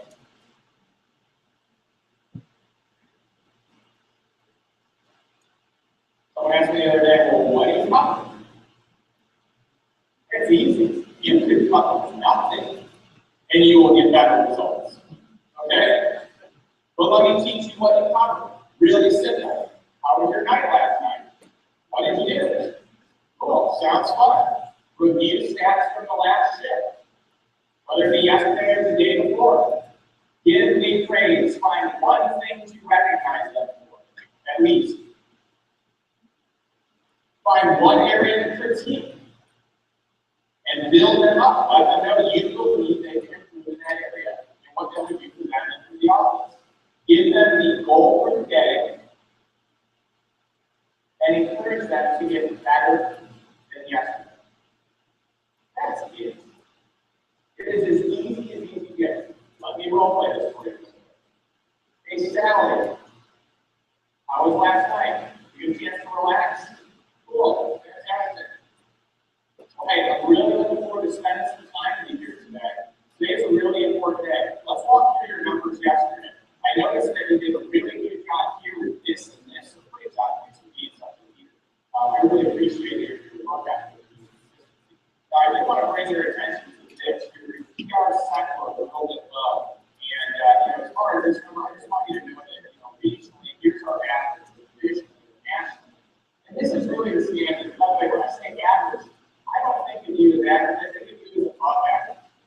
So I think you should at least be here. I think you should be leading the charge. So here are one or two keys to get better at that area. Okay, let's role play that real quick. Awesome. Do you feel like you can do a better job next time? Hey, Sally, I'm so excited to build this organization with you. You're exactly the right type of person in this role. We're going to have so much fun. This is going to be such a great call. That's it. I'm telling you, literally 5 to 10 minutes, that's it. It will revolutionize you, man. It will do wonders for your program.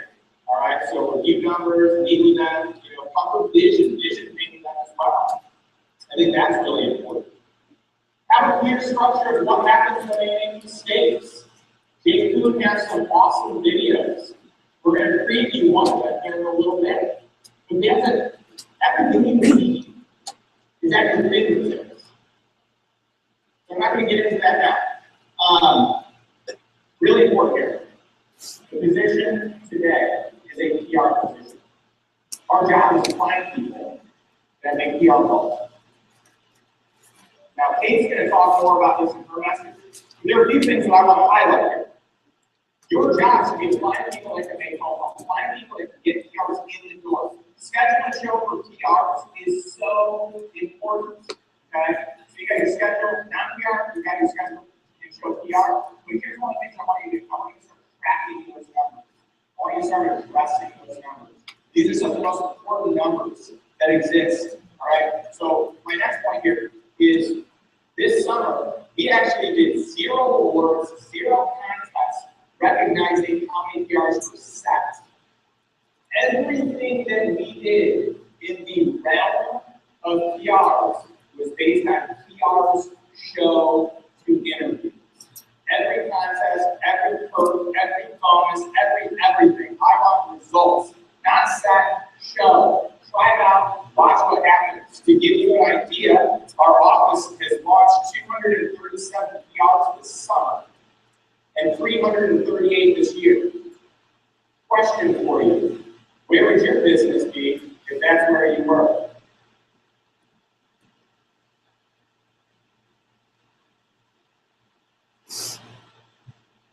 Email collection needs to be 100%. IF reach, 100%. These are 2 easy gains that you need to be able to make in your organization. And all it takes is focus. It takes consistency of communication on this. Focus and consistency. That's it. And don't tolerate low standards. Fire and rehire if you need to. But don't be like some managers. Don't be like me when I was here. Don't be like some managers that I'm not going to call out some group. Alright? Where what they do is, oh, they're no good. I got to go get someone new. They didn't invest any time into it. You've got to invest time into it. The only way they can get better is if you invest into it. They're not going to be good right away. It's like a sales representative isn't good right away. And that brings me to my next point, which is development. And under the banner of development, I want to talk about development in relationships. You want to develop relationships with your receptionists. You also want to develop their skill set. Okay?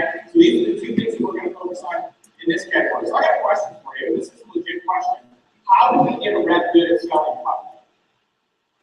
How do you do that in your office? PDI, PCs, weekly team meetings, recognition, standards. But when you bring it, a lot of one-on-one contact. All right? We give them targets. We help them set goals. You don't just hire a 10K fast starter. You train one. You coach one. You develop one. Those of you, Danny Kelvin, 72 10K fast starters. I guarantee you, his territory is not better than your territory. I guarantee you, he is better at coaching and training them than you are. Does that make sense? They don't just show up. Maybe once in a blue moon. Your receptionists are the same way. Your receptionists don't show up knowing what to do. Your receptionists are like a representative. They need to be trained. Everyone follow that? They need to be coached. They need to be loved. They need to be developed every single day. That's why that daily PC is important. That weekly meeting with them is so important. Receptionists are your biggest expense. A lot of people look at it from a negative standpoint, but they're also your greatest asset. I make more money because of my receptionists than any other thing that we do. Because of our receptionists and our PR program, our efficiency, the number of people that we recruit. It's a receptionist-driven business. All right, it's like a home. Receptionists are like a home. That's your greatest expense. It's also your greatest asset. And what do you do in your home? You're gonna have people over. You take it real nice. You buy nice things for your home. You clean it up, right? You take pride in your home. I want to challenge you to take that type of pride into the receptionist program. This is literally your greatest asset. If you treat it like your greatest asset. If you treat people in this program as your greatest assets to grow, they will be, they can be, they should be. So one of the things I like to do is introduce and parade reps around my receptionist all the time, non-stop, constantly. I want reps in their face. I'm doing everything, especially CRs. I'm doing everything I can to connect reps to receptionists and let them know, hey, this person's in because of you. Because they need to see that reps love the job. Otherwise, they think that they're bothering people. You guys ever had that happen before? If they think they're bothering people, are they going to be proactive to make bother calls? No. So it's important to recognize that we want to celebrate these things. And I like to build up my receptionists in my training classes. So any training class we run, here, let me introduce you to the most important people in the office. Drew does a great job in this video. Buy them candy. I love you, right? You're so important. You know, and the better you build them up, the more that they are going to just like grow and like stature and confidence in your office, the more important they're going to be. So treat them like a 10K fast starter, and they'll grow into you more than them. High five them daily, you know, just give them a ton of attention. My next slide, you know, we're going to get it more into some of the skill set. But here's one of the best things you can do. Take calls on speakerphone in front of receptionists. Field train them. You want to get them good? You take the call. You teach them how to do it. This is like the best thing you can do for a rep. It's also the best thing you can do for a receptionist. I would role play with them every single day. Role play until they're great. Have them role play a paragraph, then give them feedback. Imagine how good they would get if for 1 month you took calls with them, 3 a day. Speakerphone, role play with them. How good would they be? It would literally be a transformation, I assure you. Record their calls and play it back later so they can hear it. This one is awesome. All right? Even if we never play it back, we're going to do a better job because we're being recorded. But I want to play it back because I want to hear how windy they sound. They sound awful, but they don't know that they sound awful. So let's show them that they sound awful. And make sure that you're critical. All right? So we can be critical, but always have your critical sandwich between praises. Do 1 minute praises. You guys ever read the 1 minute manager? If you haven't read it, recently reread it, or at least reread the section on 1 minute praises. It will change your organization. I would do it not just in the success program, but every part of your organization. All right. One of the things I like to teach our receptionists is whoever has more certainty has more influence. So our receptionists are more certain that people need to get in for interviews, and this is a great opportunity than the applicant is whether they should come in. So because of that, we have more people coming into our office than anyone else. Now you guys can look at the numbers. We've been one of the top recruiters. We've got the #1 recruiter, both PRs and in all sources for years. There's a reason for it. I'm not about just hiring people. I'm about getting them to become great at their craft.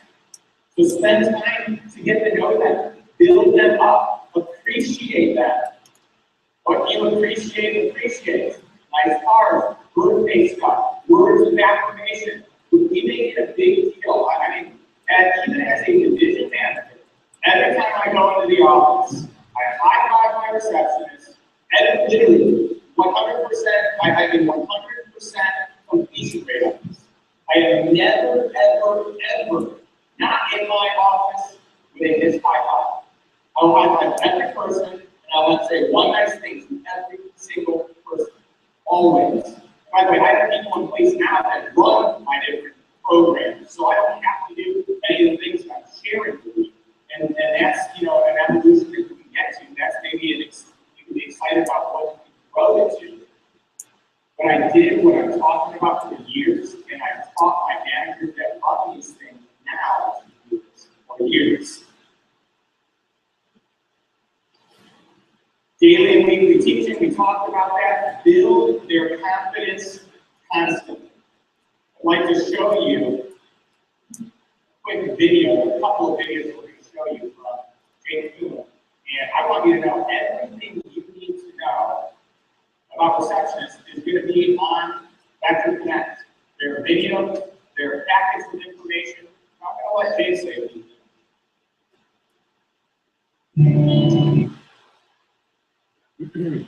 So there's a video that comes on after that basically announces on that Jake Kuhn, that the national recruiting manager, the guy that's got the national receptionist manager that has the documents here in the folder. He's actually going to have videos that go along with all of these. But at the end of his message, he actually showed a picture. And in that picture was the receptionist, his recruiting manager, and then another veteran receptionist that have been with him for like 7 years. So one receptionist, by the way, that he had in the picture, she was single-handedly responsible for over $500,000 in sales from the people that she personally scheduled. So it's something that it is a huge benefit to you. So when we say that, hey, get your best receptionist should be like your absolute best, rep, we mean that because they can be that valuable to you. I mean, unless you've got a rep that's selling $500,000 a year, of which you're making the good profit, not the 5% number, but the actual 20% number, they're not going to be more valuable as a rep. They're going to be better as a receptionist. So take your sharpest person and make them a receptionist. Now, certain people are not going to be, attracted to the receptionist job. We get that, but at the same time, if it's a toss-up, you'd rather have a stud receptionist than a good rep any day of the week. Once you get your staffing built, obviously, then you can redirect people into the rep job. I want to get some feedback just from some of the senior branches on any tips they have on receptionist management. So, we'll start, I guess, Joe Dirte, you already got your hand up, so we'll start with you. Before I lost it, I was just thinking, because I had good retention for receptionists the whole time, and it was a good atmosphere and everything, but I feel like I didn't spend enough time getting the best one. Like, I could have interviewed like another round or something. I just took the first one. I was like, I'm going to make them awesome. I could have just made awesome people better. And I really think about that. You're just talking about, how trouble people. Yeah. So, yeah, and always be on the lookout too. In interviews, as you're running interviews, if somebody comes in, have a pile. Like even if you've already got your receptionist staffed properly, have a backup. That person who showed training, have them come in for an interview for receptionist. And obviously if you're not fully staffed for receptionist, immediately pull. You're talking like you realize you need one, that interview, shift them towards receptionist instead. I've done that before, but just in the beginning you started something. Cool. Adrian, what about you? I'd say like my biggest thing because I'm setting the expectation out of training of like what was expected and things like that. Once they're rolling from the start, like the numbers they expect, the attitude, like what they expect to be done when they come into the office, and once they have that expectation in training, like first week, it should go pretty smoothly. Cool. Brian? Yeah, I would definitely say work really, really hard on finding the right people at the beginning. Why is that? Well, one of mine's in jail. And why is that? Well, she made bail. She's waiting. And why did she get arrested? She lied to me and got like 2 checks every now and then each week, and then she stole the stack of my checks. So, What? About 3 G's. Yeah, but He's got it back, but yeah. But one thing that I don't know, I most of my first interviews came complete only from Craigslist receptionists. So I mean, there were people who were working good, people who were there. Because I didn't really think about how important it was to go on campus for receptionists to put up stuff and stuff like this kind of places. yeah, go where the right people hang out. You know, go to the areas of town that you like to have recruits from, and try to get receptionists from there. You know, I think you go to gyms, are great places. Starbucks are great places. Hair salons, nice hair salons, right, are good places to go. Go in where tanning salons, nice high-end nail salon places are good to go to put up flyers for receptionists as well. But you want to get the right types of people. Going to your campus is obviously a great thing to do as well. But I would also say go to your best high school and just get in contact with the campus advisor or the career service person. And you say, hey, I know who's in charge of helping students find jobs. Great. Well, we actually have 3 different types of jobs that are available. We have a receptionist position. We also have an outbound appointment setter position, which is basically PR calling only, where you're scheduling applicants to come in. And then we also have an outside sales representative position, where we have our sales rep position that that people can apply for. Would you mind sending out an email? And I could craft an email for you that you could send that has links and other information on it so that people could apply online for the rep job, contact you directly for the receptionist job, that sort of thing. We'll work on that before next summer. But yeah, guys, this needs to become a bigger priority early on. And Brian's tip is actually a great reminder that you got to make sure you're monitoring your finances, guys. I mean, that's easily something that, if you look at your check account each week, look at your charges each week, you would have noticed something was fishy before it got to the end of the summer. Good thing is when you're selling a lot, you're making 50% of what you sell, and then your team's doing decent, you're not really that worried about money because it's coming in. And then all of a sudden you say, wait a minute, why do I not have as much in my account as I thought I should? That turned down the Chick-fil-A negative 1,600. Just an overdraft. So, yep. Yeah. They gave it to me for free though. That's good. Did the bank give you your overdraft fees back? That's the key. Yeah, that you need to make sure you get. We usually get those back to you, but guys, that's critical. It's just monitoring your finances. Urel?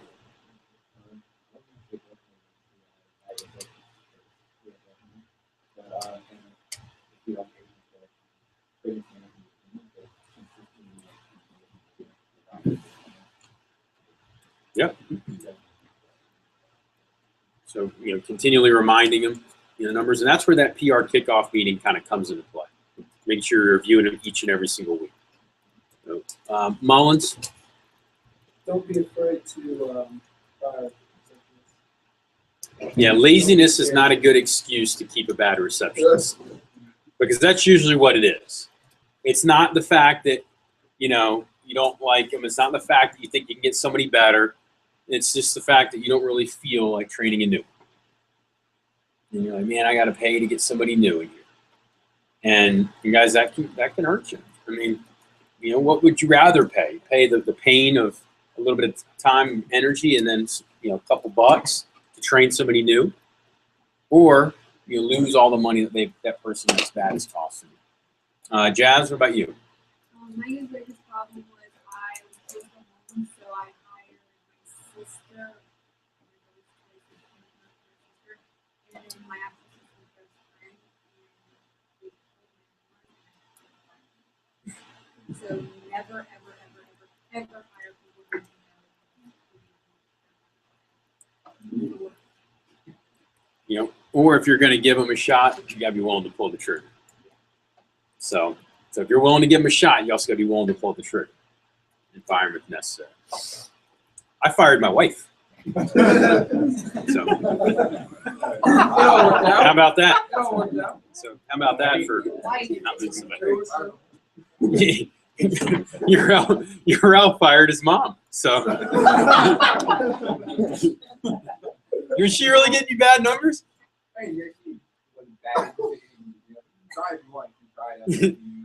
Not working, Mom. All right.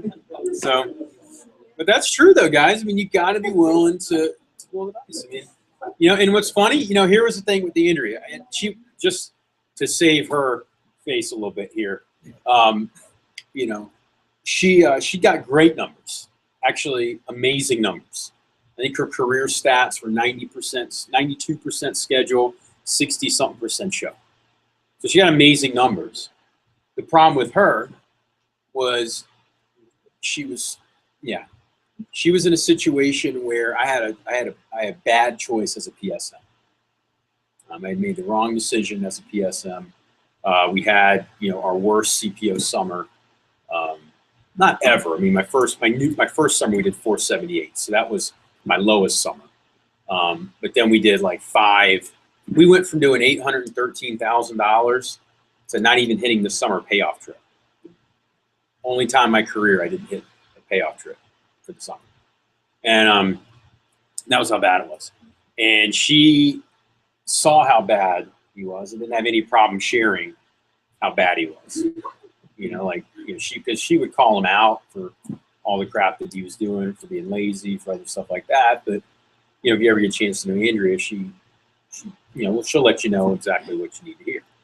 And so she didn't do it. She didn't have the right tact, you know. So doing it publicly around other people is not usually the best way to instill confidence in the hierarchy of the office and other stuff. So, yeah, we had, you know, long conversations about it until it couldn't happen, and finally I'm like, all right, it's run its course. We got to move on. So, you know, so she no longer works with us. So, hey, you know what? She ended up being a wife. So didn't. I mean, we had been dating since before she started working. She came in. You know, I actually offered her the receptionist job. She didn't want it. Wanted the rep job, and she was hitting on me in training, and she missed training. She came to the one-on-one. She didn't. She missed the group training twice in a row. You know, and so was flirting with me. And I'm like, look, you don't even want this job. She's like, not really. You know, so we started hanging out, started dating, and I said, you know, I really do need a reception. And she's like, all right, but you have to pay me. All right, fine. So that was how it started. Yep, she got me for $9 an hour instead of 8. So the way she tells it, she says 10. By the time we're 40, it'll be, she got 12, and I was offered 6. So yeah, she said that I offered her 7. I'm like, Andrea, the minimum wage was 8. But yeah, so if you ask her how much, you know, I offered, how much she demanded, but it's pretty funny. So, you know, it's gone like this, and now it's going to continue to stretch further. I'm pretty sure it'll be like $5, and then she got 15 by the time retired. But yeah, it's funny how the fish continue. You know, like when you catch a big fish, it keeps getting bigger and weighs more over time. Yeah, it's one of those things. But I was the big fish that she caught. Yeah. So. But yeah, so guys, like I said, you can't be afraid though to pull the trigger if you need to get rid of somebody that's not performing, or if somebody is performing but they're causing dissension in your organization. That's another thing that's really critical. Now, you know, like I said, in Andrea's case, the big problem wasn't that she was wrong. She was actually very right. It's just, as a brand new DBM, I needed my PSM. You know, I didn't have the ability to say, all right, you're out. You know, I'm going to pull up somebody else. You know, I'm going to have my second in command take over. You know? And so I had to, you know, like I said, I had to kind of weather the storm for those last couple of weeks of the summer. And then in the fall, we ended up promoting somebody else. So it is one of those things where, you know, you got to be willing to, you know, in the case of a receptionist, be willing to pull the trigger and put somebody in. And you can always get new receptionists. You know, receptionists are, you know, it's one of the easiest jobs in the world to get applicants for. You know, you're answering phones, sitting in an office. I mean, not really much to it. You know, so, but you got to make sure you train them the right way, bring them up the right way, and all this stuff is in here.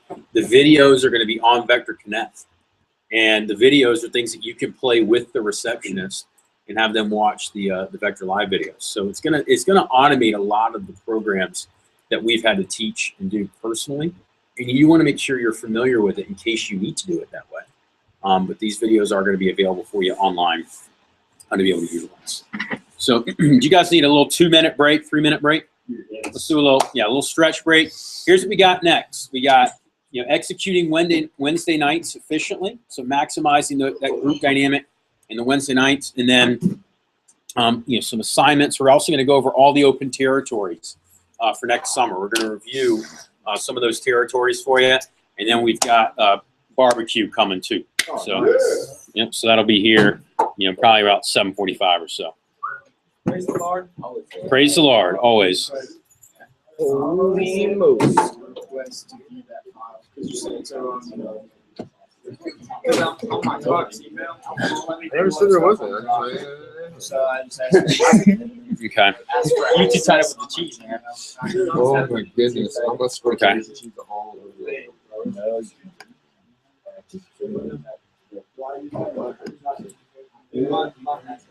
What is your Gmail? Samuel with a UEL. Yep. Yep. 97@gmail.com. Cool.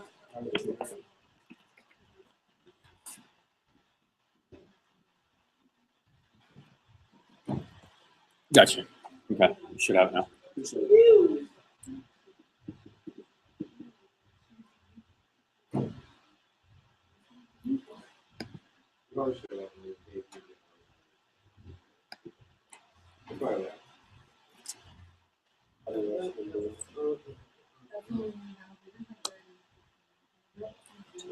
mmgtfan@gmail. Hey, well. I already sent it again. Or email. Yeah, I never said email. No, I'm in. Okay, cool. Yeah, I got it. We good.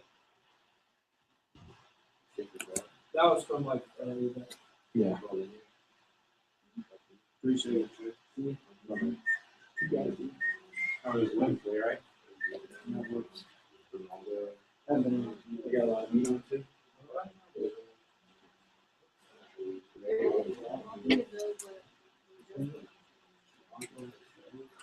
Time to about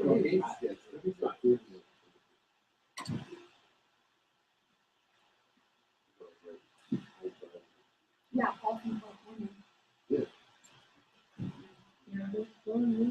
So you just kind of set up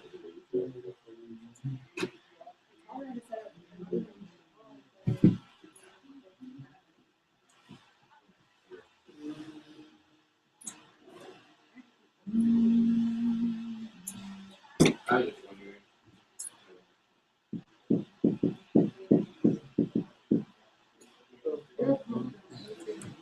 What's his name?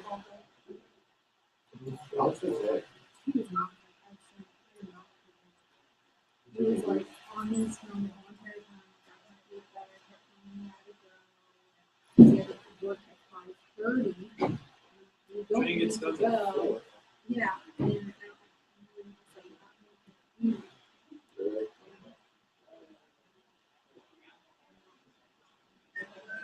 And then I'm trying to I'm like gonna call now. And then, yeah, well, then I'm trying to make him like call people and say, I'm just gonna send you a check. I said, no, that's not the way that we work.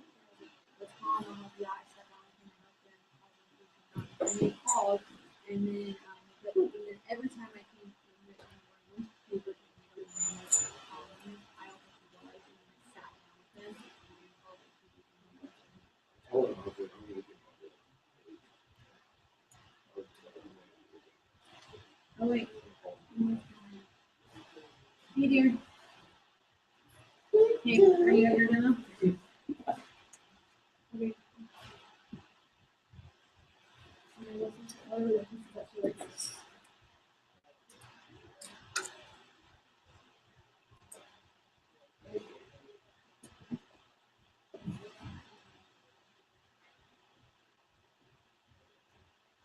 It's literally just a sentence. Wait, she said what? Yeah.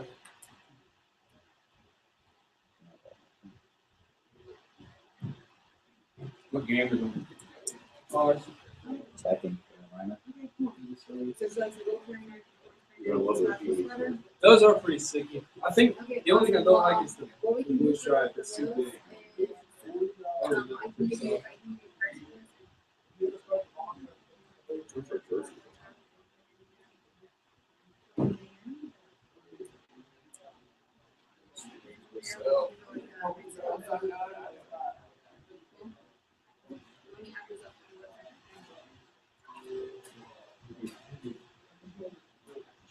My parents like don't sell much Georgia, but they're Uh, like $8 they to are $3 winning for shit to get extra. They're up big too.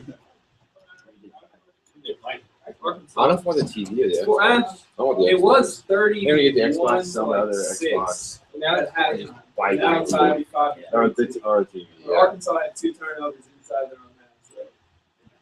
So. Get both. They play. Bama? What? You must not have seen the Bama score. Damn. Oh, I'm come looking here. right Look now. at this. Texas got Texas, wrapped. they beat the shit out of God. Georgia State didn't lose that bad last year. It was Texas crazy. A&M got a 59 zip. They're so good.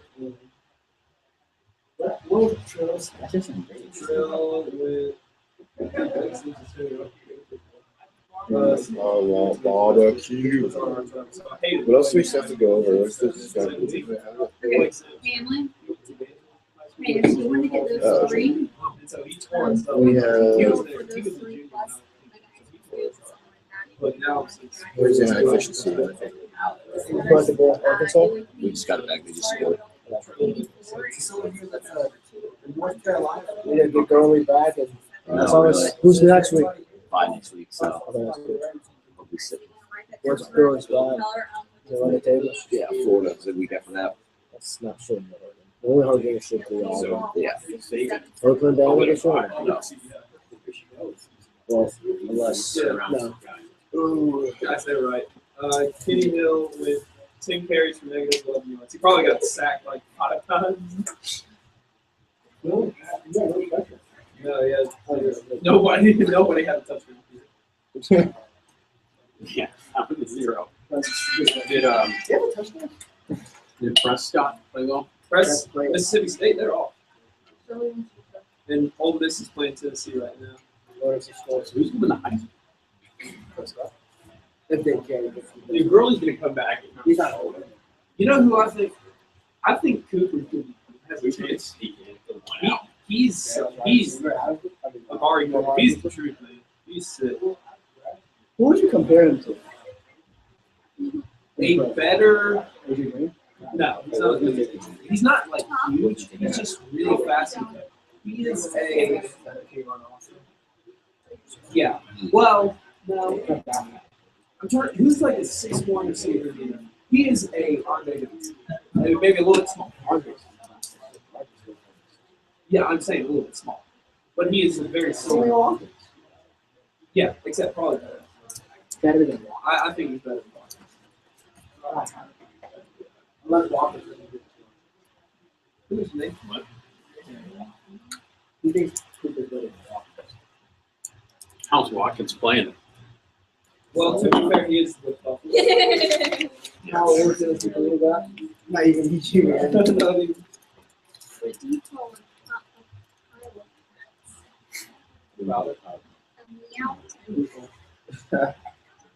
Yeah, and she gets 4. You're the ones that make those jokes stay around. Because you think they're awesome. What do you call a pile of cats? A meow. This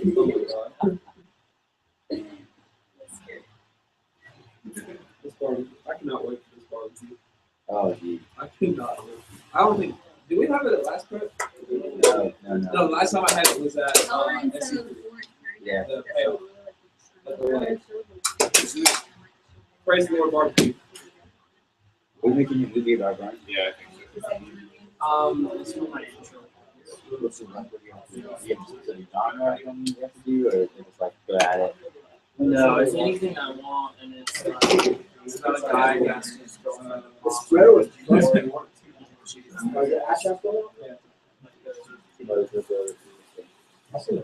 she goes to the college.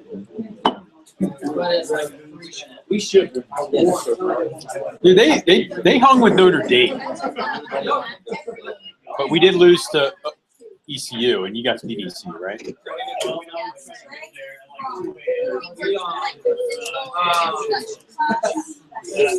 No, I think those offenses. Y'all's Let's say they got an iPhone 6,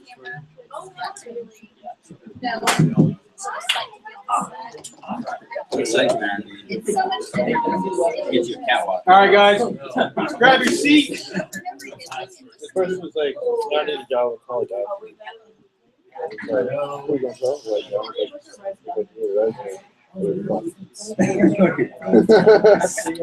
Okay, so the next next topic is going to be how to execute, Wednesday nights effectively.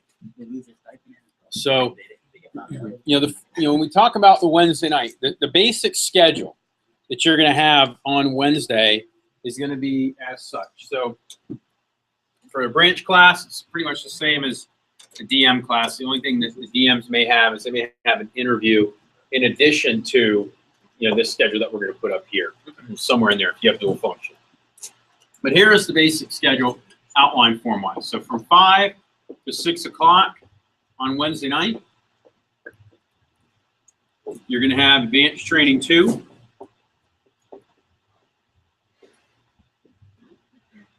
From 6 to 6:30,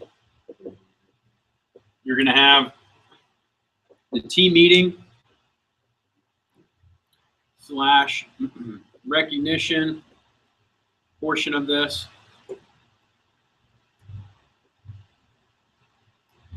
And the contest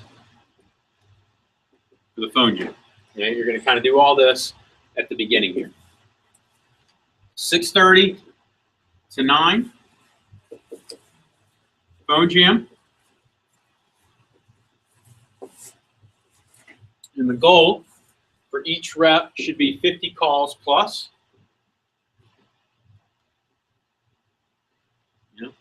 Because basically using the 10 call or 20 calls per hour type formula that we've always taught, you can make 50 phone calls there. Now, obviously, more veteran people could make more than 50 calls. Less veteran, newer people may not make 50, but they're probably going to book up a higher ratio. But the mission here, guys, is to book up, minimum of 5 ahead. 5 demos per person. Then 9 o'clock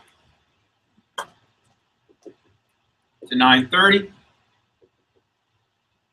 you will be instructional, promotions,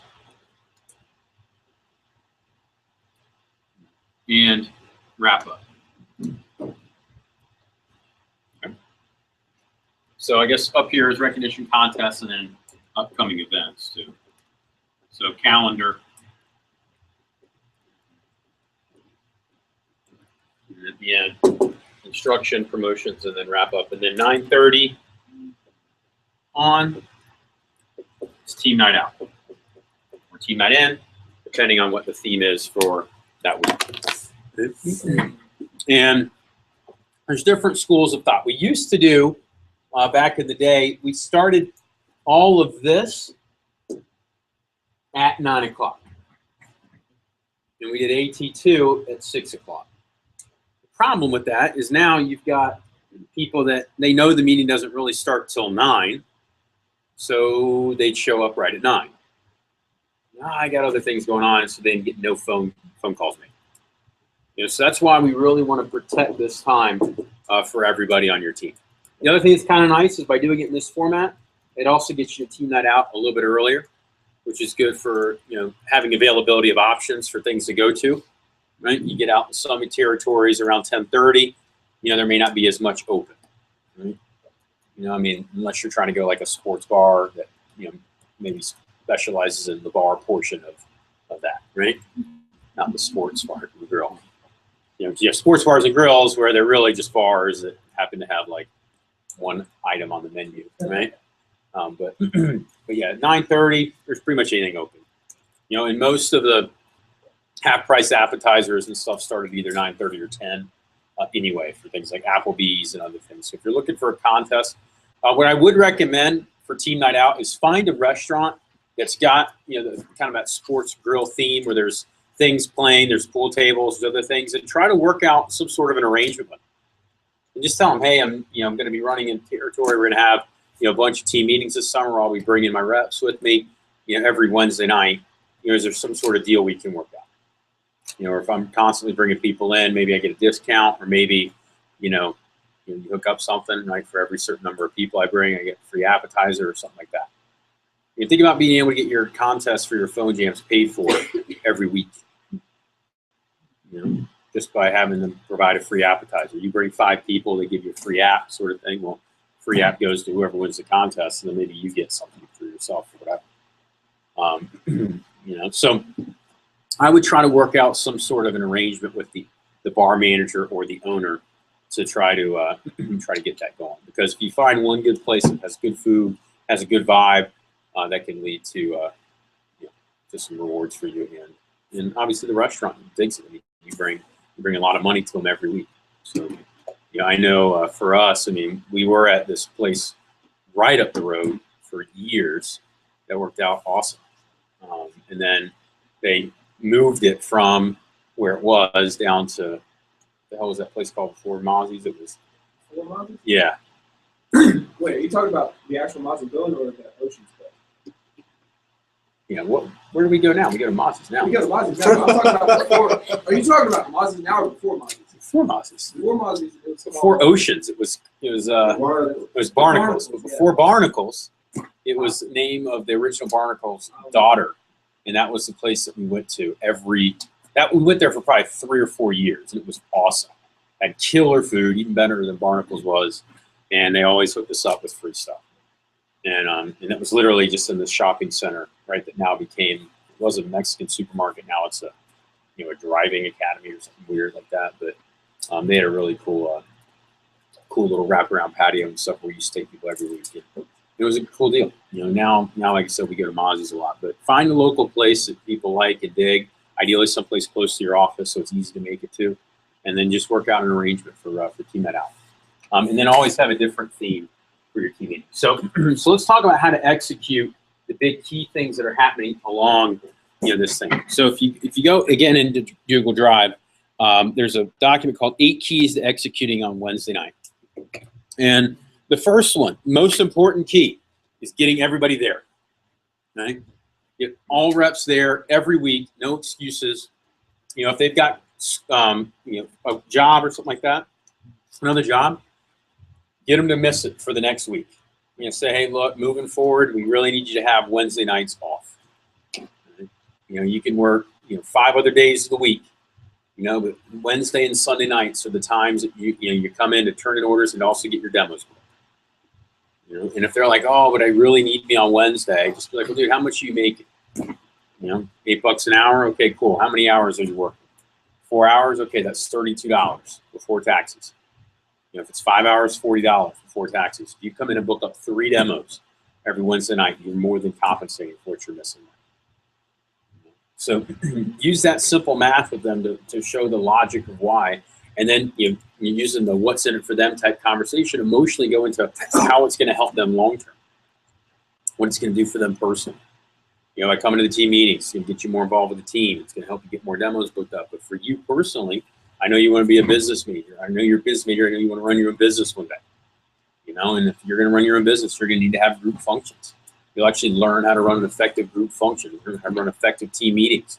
Also, by being here, it's going to help you, helping your advancement chances, get on key staff, and then you get management, which will certainly help your resume, which later is going to help you get that job that you want, which is going to get you the money that you need to be able to start your own business. So you see why it's important we have you come in on Wednesday? Cool. Let's get it worked out, right? And so by getting them there, they're going to get tied into the team. And of course you got to run a great meeting, but not only making sure that they're there, but that they're there with the right mentality, meaning they've got their names and numbers ready. I've got one rep in particular that when they'll get to the office, it takes them like 30 minutes to start making phone calls. And, for me, it kind of drives me nuts sometimes. I'm like, all right, that's just what it takes. Come 30 minutes early, right? So instead of being there at 6 o'clock, come at 5:30, so everything's ready. So then at 6:30, start making calls. Does that make sense? So know your people. Figure out what it does to take them to get their calls made. This person's case, it's not that they're lazy. It's just they're just getting everything organized, getting their tacklers ready, getting their phone approaches out, and that's just what it takes. So then you have them come in 30 minutes early, they're good to go. Makes sense? But get them there ready to make calls. Wednesday night phone jam. This is the most important thing that needs to happen. In fact, I've kind of gone, a lot of different ways with my Wednesday nights. Meaning I've run them later, run them earlier like this, kind of split up, which I like. I've even gone the route of saying, we don't even need instruction. Just scrap it. Don't do instruction. Now I do feel like people need that instruction, and I do feel like if you've got a big enough team with a bunch of AMs, you could have them do individual instruction at team night out if you want, and that's effective. But for most of you, it's you, meaning you're the branch manager. So you need to teach them something, not anything that's going to take 30 minutes or an hour, but something that's good, 5-10 minute instructional. And then you open up team night out for Q&A when you get there. Q&A with the branch at team night out, right? So what's great about it is that we've got a folder that you're going to have that's got, I don't even know the exact number. The branch may know better than me, but instructional materials, something like 50 or 60 different instructional talks that you could give. Just pick one that you feel like your team needs on a certain topic. Like you pick a topic, maybe it's recommendations. There's like 10 different rec talks in there that you can use if you want. So you're going to have all that. But the Wednesday night phone jam is the most important thing. You could run an amazing team meeting, have the best theme, right? But if nobody gets any demos, what is a shitty team meeting? What do they remember? Oh, it's kind of cool. I didn't get anything done, but I dressed up. We had fun. Come next week, but you're not getting activity for them. And if they don't make money that week, then they're probably not going to be around next week.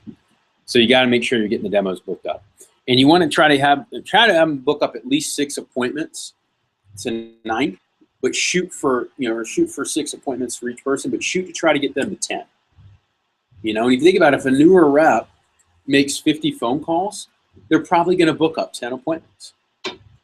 Most new reps get 1 out of every 3. In fact, the initial results that have come back from AVA, which is the online program that we're going to be using instead of Web PDI,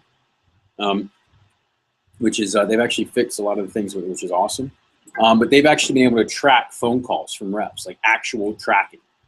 And what we found is that for people that like first weekend, it's 1 out of every 3 calls is a demo. For people that you basically sort of kind of know, it's like 1 out of every 7. For recommendations you don't know at all, it's like 1 out of every 15 to 20, with a lot of data points, which is why it averages out for most people to be 1 out of every 10 calls, because they're calling a mixture of people they know and sort of know, and they're also calling some recommendations. So think about it. If you've got a new rep there, they're still calling people they know. It may be 1 out of every 3 for them. Or they're calling people they know and acquaintances at this point. So that's why it's either 1 out of every 3 or 1 out of every 7.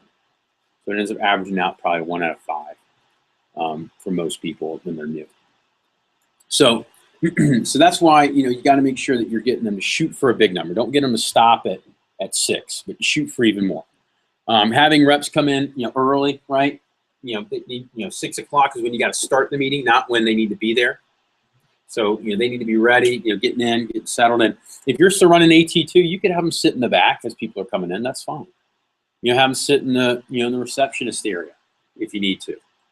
If you've got an extra room, have them sit in that extra room, or have them sit in your office, wherever. I know some offices are going to be bigger than others, right? I mean, here they could be piled on, spread all over the place. Like roaches. You can find them in different corners and stuff, right? So so yeah. But yeah, you want to get them to where they've got it set up in such a way where they're able to roll right when you get done with the team meeting and start jamming. So make sure that they come in with the right expectations. Make sure they got a lot of numbers, at least 50, and do some brainstorming with them if you need to do that. On PDI on Tuesday, it sets it up. Tuesday's PDI session is the most important PDI session of the whole week. If you have a good session on PDI, it reviews the week that just happened, sets up what's supposed to take place for the next week, and it confirms commitment and the names and numbers that they need for Wednesday. Okay? So review them. You look at their schedule and ask them, hey, could you squeeze in 1 or 2 more on Friday or Saturday? Hey, I know you wanted, and always, use a chart like this in somewhere in your office. This is not completely up to date, I'm sure, but when people come in for group functions, have them come in. Have them put their name up. How many demos they want to set up for the week? You do this either on Sunday or Monday's advanced training when they first come in. How many HM3s they have? You could that can be updated as they're going. Meaning, so each week when you sit down with them on Sunday, let's just review how many contacts you currently have. Put it on here. CPO goal for the week. Monday, Tuesday, Wednesday, Thursday, Friday, Saturday, Sunday. How many demos they want to get each day? You just do the ratio, right? 3 over 3, or and every time they get one, they edit the number above it. How many they set for that particular phone jam, and then ECPO. But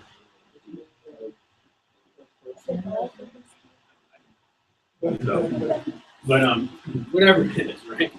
Maybe there's a personal goal that they set up. I don't know, but maybe it's promotion CPO that they need to their next promotion or something, and then go. I don't know, but that's really that's the number. All you need really there is set.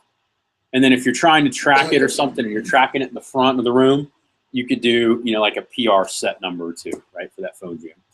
How many they set up for the week, but have that up there and just leave it up there. So that way when you're on PDI, you can talk to them, or when they come in, they actually see they had a goal of doing 3 for Wednesday, they only did 2, so they need to make up that extra one during the rest of the week, and have them edit their goals and take them up higher to get their goal set up.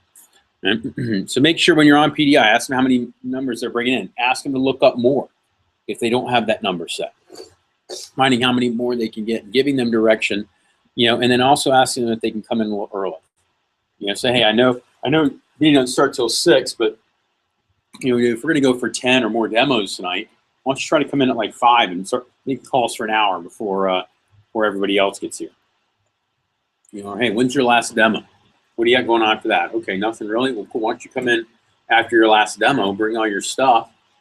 We can take a look at your names and numbers, and then you can get on the phone and book up a bunch. Think about how cool it would be, if when the team meeting starts, you've already got more demos booked up than most people's goal for the rest of the night. That's going to get you a lot of entries into whatever contest we're going to do. Right? So, that's a fun one to do. Get them in early. Then, and the example that Larry uses, how cool would it be that once Wednesday night's done, you had Thursday through Sunday completely booked up? And then that way you don't even have to worry about phone jamming the rest of the week.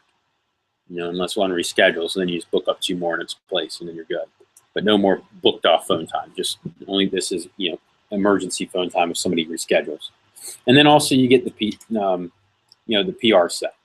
Obviously we're not paying out any contest override credit, but you could give away whatever, you could promote whatever the other contest is. You say, hey, by the way, you come in early, Brian, you get all your demos booked up for the rest of the weekend. We can work on getting you some buddies in so you can win that TV for your dorm. Or a new camera. Whatever contest we're doing. Right, it's a really nice camera. But you just promote whatever the PR contest is. Maybe there's a summer trip payoff again. Maybe there's some sort of levels contest that the company does. But whatever it is, just use that as a promotion tool to get them in early. Okay, so that's the big one. Is getting them in, having the right numbers. Now, when the jam is happening itself, you want to make sure that during that phone jam, you're treating it like it's the main event. So you're running around, you're getting people on the phone, you're high-fiving them, they get one. You have them, if there's a, if you've got somebody that's you're doing some sort of contest, you're using raffle tickets, have you running around passing these things out. Every time they get one, you give them one, and then they get one, and have them stack up all the tickets in one place, in front of them, so that they got that. If you see them bringing in food, set up a contest with them for their own food. I love doing that. They come in with a bag of chips, like, hey, 1 chip for every 2 calls, right? So put it away, right? So that means if you want to eat 10 chips at a time, it means you need to make 20 calls before you eat those chips, So, you set up little, little things where they're not just sitting there, being lazy and being lame. So make it fun, make it energetic. Have music playing, but not so loud that it, overwhelms, the entire room, right? You just have something kind of chill playing in the background so that, people kind of hear it. It kind of drowns out the noise a little bit that's happening. Or the room next to it, in the case of La Bamba over there that's jamming out. But yeah, so you want to make sure that there's something playing where, it's kind of a cool, mellow, vibe to it, right? There's a chill vibes channel that you can, look up on 8 tracks that, it's got different kind of, chill, kind of beachy house music that's kind of cool. It's, everybody kind of listens to it is in a good mood where it's not annoying anybody or driving them mad. So you have some, have something fun going on, and then just make sure that you periodically spike the energy. Meaning, for example, for us, 6:30 to 8, we're driving it steady, but then at 8 o'clock, it's like this big announcement. Hey, it's our power time. This is the time when everybody's starting to get home. Anybody that went to church, they're starting to get home now. People that went out to eat dinner, they're starting to get home. So anybody you didn't get a hold of, let's call them back. This is where we finish things strong, right? And then magically, as soon as you say that, people start booking more. And it's not necessarily because at 8 o'clock on the dot, people get home. It's because people are re-energized about making more calls quicker. And the numbers game just tend to work out better. So they finish out booking up more at the end. They do, usually they book up a good bit at the beginning, and there's kind of a lull, then a bunch at the end. So you got to find times to periodically spike it. And if that means you need to do double credit for a contest, or you give away something just for that last hour. I've seen other contests where you're giving away something every hour. From 6 to 7 is entry, so you're giving away something. And then obviously, or 6:30 to 7:30, then 7:30 to 8:30 something. And then you do another one for just the last 30 minutes. So you can find different ways to make it interesting. You can give away. There's candy you can give away. I like the setup 2, and you get something. Once you get your first 2, or once you get your first 3, that could be things like blow pops, or little grab bags, fun size bags of contest. Sorry, I was thinking fun size. There was some I don't know what video I was watching. I think it was like Practical Jokesters or something like that, where you're talking to a vertically challenged person. What do they call them? Little people, right? And she called him a midget or whatever, and she got all offended. He's like, "I'm sorry, I meant fun size," but that's not the right one either. But anyway, you give away something like that where people are feeling good, and and it's fun. I one of my favorite ones is doing those icy pops, right? You buy them at Kroger or Walmart. They're like 100 of them for like $3. It cost you 3 cents a piece. People get fired up for those little things, man. It's like, hey, once you get 3, you get 1, right? You get it on my floor, I'll kill you. But once you get it, you get 1. And so people crush it and try to get their 3 booked up quickly so they can get one of those things. But have some fun with it. The next key is Thursday phone jam sign up before the meeting. And so this is something that happens probably right around 8:30, 8:45. Okay, so 8:30, 8:45, what you want to start doing is going around, seeing how far people are away from their goals, and then having a one-on-one conversation with them to get them signed up to come in at some point on Thursday. Either Thursday morning at 8 a.m. or Thursday evening from 6 to 9. But get a confirmation. And here's the way it works. Anybody that needs 4 or more for the rest of the weekend, they got to come in. on Thursday. You know, if it's 2 or 3, I'm not as obsessed about having them come in, but certainly 4 or more, they need to be in on Thursday. You know, ideally, you know, and what's cool about it is that, you know, when you're doing this, if you set up the system properly, your best kids are coming in at 8 a.m. anyway. You know, if it's a push 7 or whatever.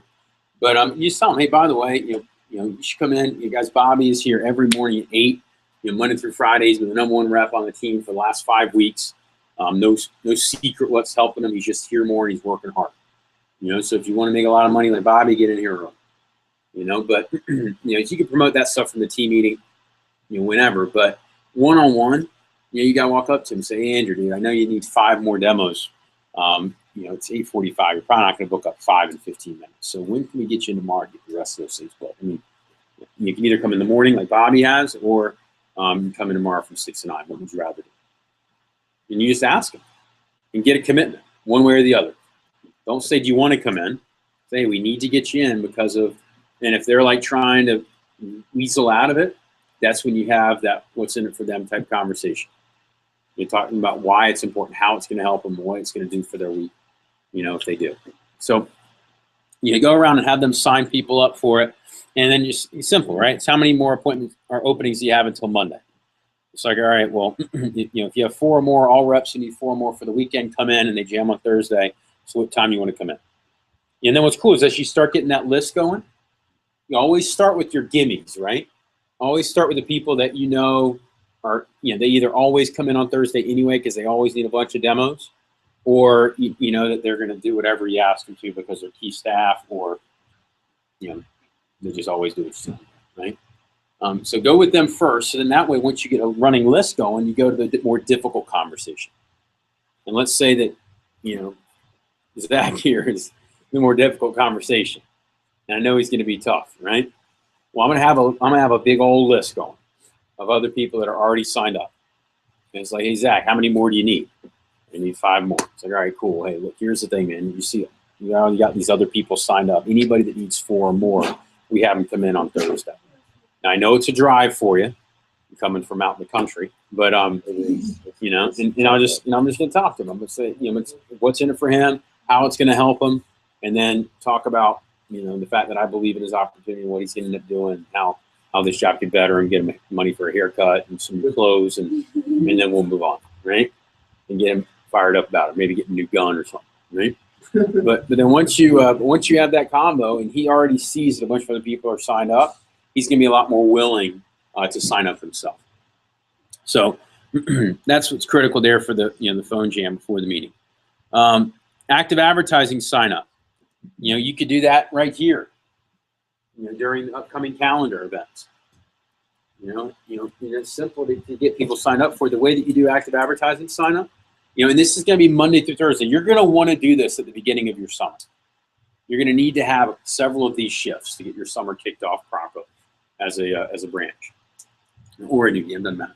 And so the way that you do this is you get people excited about winning free Cutco. Like, who in here could use a little extra free Cutco? Okay, and everybody raise their hand, right? Who in here has every piece of Cutco that they want? Okay, so here's what I want you to do. I want you to write down, you know, your top 5 knives that you don't have that you want to get. Write them down real quick, right? Have them write it down. Have them pull out a price list. All right, pull out your price list, find out how much those cost. All right, well, here's what's awesome is I'm going to try to give that to you for free. You know, here's how we're going to do it. Any of you guys ever been to, you know, movie, concert, any of those things where they've given away, you know, flyers or coupons for upcoming events or concerts that are going on? You guys ever done that before? You ever had a, you know, a Chinese menu left at your front door ever? Right? Somehow I get them all the time, even in my neighborhood. I still get them, right?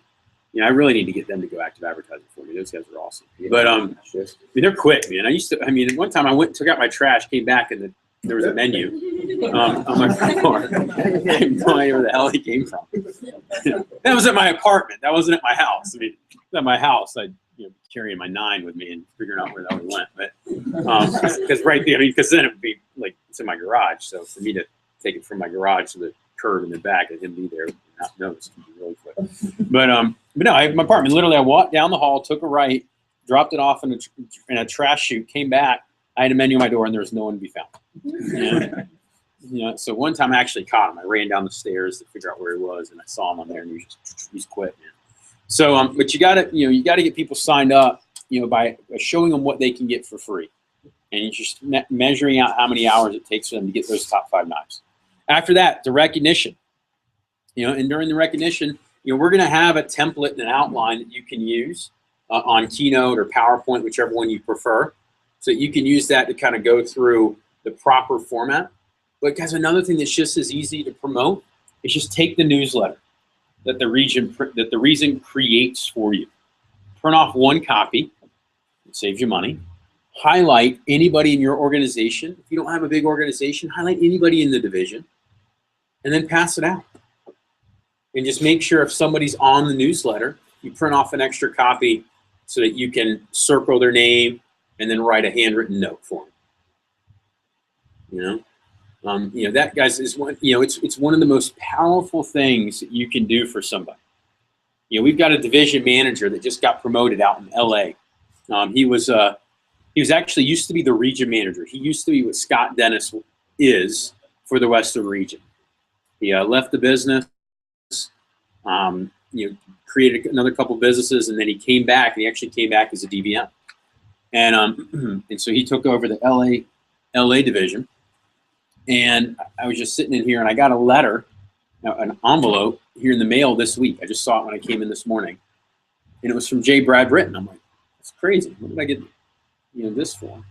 I opened it up, and you know what it was? It was the agenda from SLC. My name was circled, and he wrote a little note to me at the bottom of it. And I was like, huh, that's pretty cool. Here I am, 31 years old.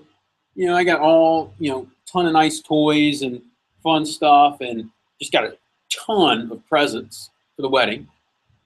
And I got that note, and I'm still like, this is awesome. It's little things like that that make a big difference. Sometimes it's more special than getting a contest or winning something free. Just that congratulatory note. Or, hey, just thinking of you thing. And you know what?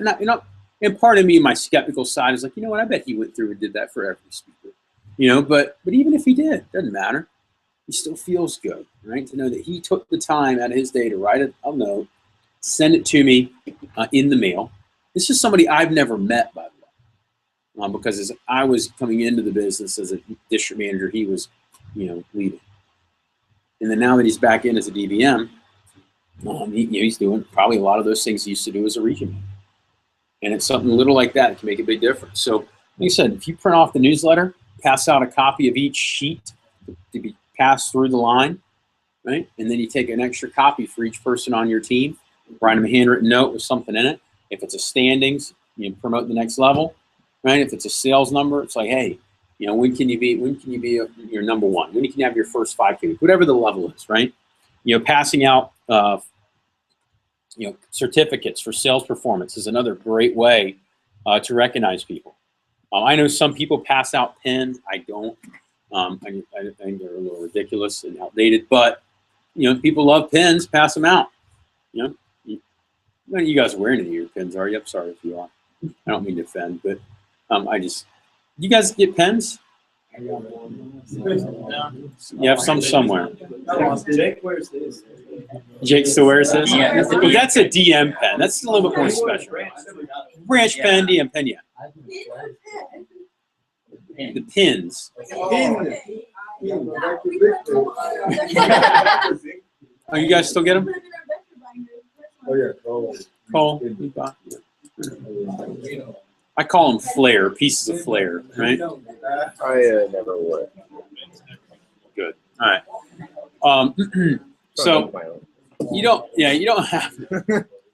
For those offices that do it, great. I guess my office does it, so great. All right. So, but doing something where you recognize people, big checks, certificates are good. Those are fun to do. Major, like I said, having major phone jam promotions that are happening for Thursday and Sunday. You got to make sure that during this calendar part that you're promoting what contests you're going to be doing for the next phone jam, for this phone jam and the next ones. So that way they're excited about that. And then promoting any streaks that are going on. And then that's the key to running effective recognition and calendar. The next step is giving a great instructional talk. One solid one on the basics of the business. The basics of the business, guys: recommendations, phone, closing, and demo tips. That's it. Those are the basics. The only fifth fundamental that somebody's got to be good at is time management and goal setting. If a rep can have proper time management and goal setting skills, and then they're good at the other four things, they'll be amazing sales reps. So just pick one of those that your team needs and work on it. You know, and it doesn't have to be something crazy, like elaborate.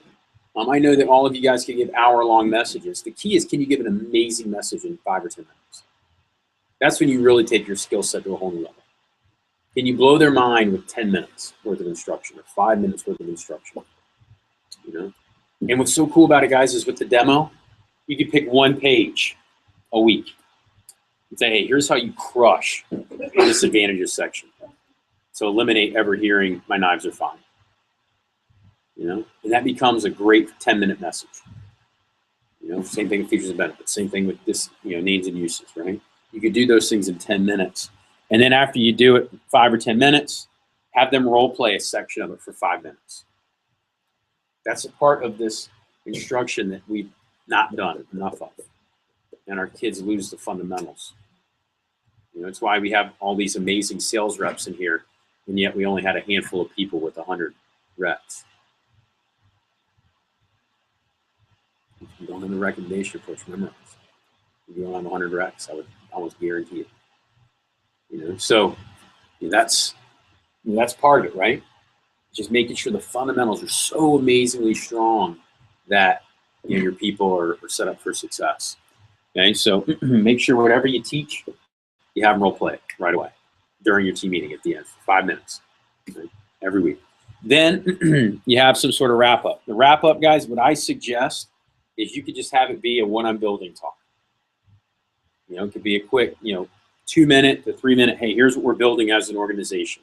And you put up, you know, on a slide, or you can handwrite it or have it already put up where you're promoting the different levels, right? You know, here's where we are right now. You know, there's me and you two, right? And maybe how it starts as a branch, or me and you, right? But hey, here's what's going to end up happening in a couple weeks. And you have all the chairs set up, you know, all these chairs are going to be filled here in a couple weeks. You know, and you just promote that. We're going to be promoting. My goal for next summer is to have 3 other people competing with me, running their own office, competing against my office. You know, and Joe Dirt, you're the one. So it's you and me, man. Okay. Imagine a year from now, haircut, suit, you still wear the Bud Light shirt underneath, but you'll be wearing a suit and tie over top of it, and you're running your own office with your own team. You know? And you start like that. You talk about what you're building and what's in it for them with what you're building. And if you want to have a wrap up after that for 1 minute, cool. So it's a couple minutes worth of, you know, what you're building, and then a quick quote to think about, right? Quote of the week, inspirational story of the week. You know, there's so many good books out there that are like the best quotes of all time, the best inspirational stories. I mean, you could find them.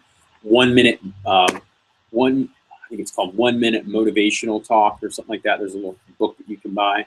It's like 1 Minute Motivators or something like that. They're designed to be very quick thoughts that inspire action and excitement. So, you know, there's tons of little things out there that you can give, but have some sort of little wrap up. Always wrap it up with some sort of, you know, of thought or takeaway. Okay? And the next one is making sure that you refirm up phone jams. You know, so just get people signed up for the phone jam one more time. Say, by the way, guys, I know the following people are already signed up for a phone jam. And so you've already gone around and pretty much got most of the room signed up. But then that way, if you still got that lone holdout, you know, you go around and you're like, these people, these people, these people. Now, if somebody's got some sort of an emergency or they're going out of town or something like that, you know, you can not single them out, but single out somebody that you know you still need to get there if they haven't signed up yet. So, hey, you know, Zach, we still need to talk after about getting you here at some point. So let's make sure before you leave to talk. So finally, he's like, all right, I'll be in tomorrow. Jeez, leave me alone. Right? But you rip them up. Then the next key, the 8th key, and the last key is to make sure that you're getting reps to team that out. So you got to get reps at team night out. Get everybody there. Impact 2 to 3 people with a future op message or a napkin talk, but try to get everybody there. You know, have a couple of those. Have you ever thought about conversations each week? Pick 2 of them. Pick 2 new people each week to have a, hey, have you ever thought about whatever their next step is? You know, and impact those people. Some of those conversations that I remember having a napkin talk at my first team meeting. It was actually one of the only team meetings that I went to as a rep. We did them at 9 o'clock, and I used to hang out with my buddies every Wednesday night at 9. I was bad, by the way, at getting team meeting attendance when I was a new manager because I never went. I told Matt, I said, Matt, I think team meetings suck. You know, they did. They were lame team meetings back then. You know, and so I said, I just don't like them. And here's the thing. I was there every morning, always. And I would come in, I would phone jam on Wednesday nights, and I would leave. Sure, it drove them nuts. But that's how I was as a rep. So I struggled a little bit with this. So you got to make sure your messages are amazing, and you got to make sure you're running a hell of a team meeting. Otherwise, you're not going to get people to the team meeting. Because some people don't necessarily need that group dynamic. They could be fine on their own. They're tied in enough to you in your office in their own personal success that, like I said, they'll come at 8 o'clock in the morning, no problem, because they know that's what's going to help them. And they know also they get one-on-one attention that way. They go to a group meeting and they don't feel like they get as much one-on-one attention. But, so like I said, you'll have a select few that don't need it, but the vast majority of your team, the 80%, that only produces about 20% of your business, they have to have it. And then most of your top 20% needs it too, because it gets them the demos that they're going to book. And it gets them re-excited. Getting to these group functions. I think one of the best things about Vector is the way that things are set up. They're timely. These meetings, even this meeting, Manager Prep, is designed to be a periodic, surge of energy. Right? Get you revamped up about your opportunity to help you think bigger about where you're going. I started with this meeting by talking about the keys to success. I'm going to remind you of what these keys to success are, because the truth is, guys, is that you got to consistently hear things over and over again in order for them to stick. And you got to focus on the big picture, but before you get way out here, you got to do the right things step by step to get there. And so thinking about these keys to success, the first one was learning. And not learning, but speed learning and really absorbing things. And one of my biggest challenges for you guys moving forward from this meeting and for the rest of your Vector career, certainly for the rest of Management Prep, is, guys, don't be too good to not take notes. And I know that Peter kind of made it, I didn't even realize Peter made that comment. I was out there sitting out there, making sure that this was all set up, the barbecue that's in the back. But I remember I was talking to him. He's like, "Yeah, people aren't taking notes."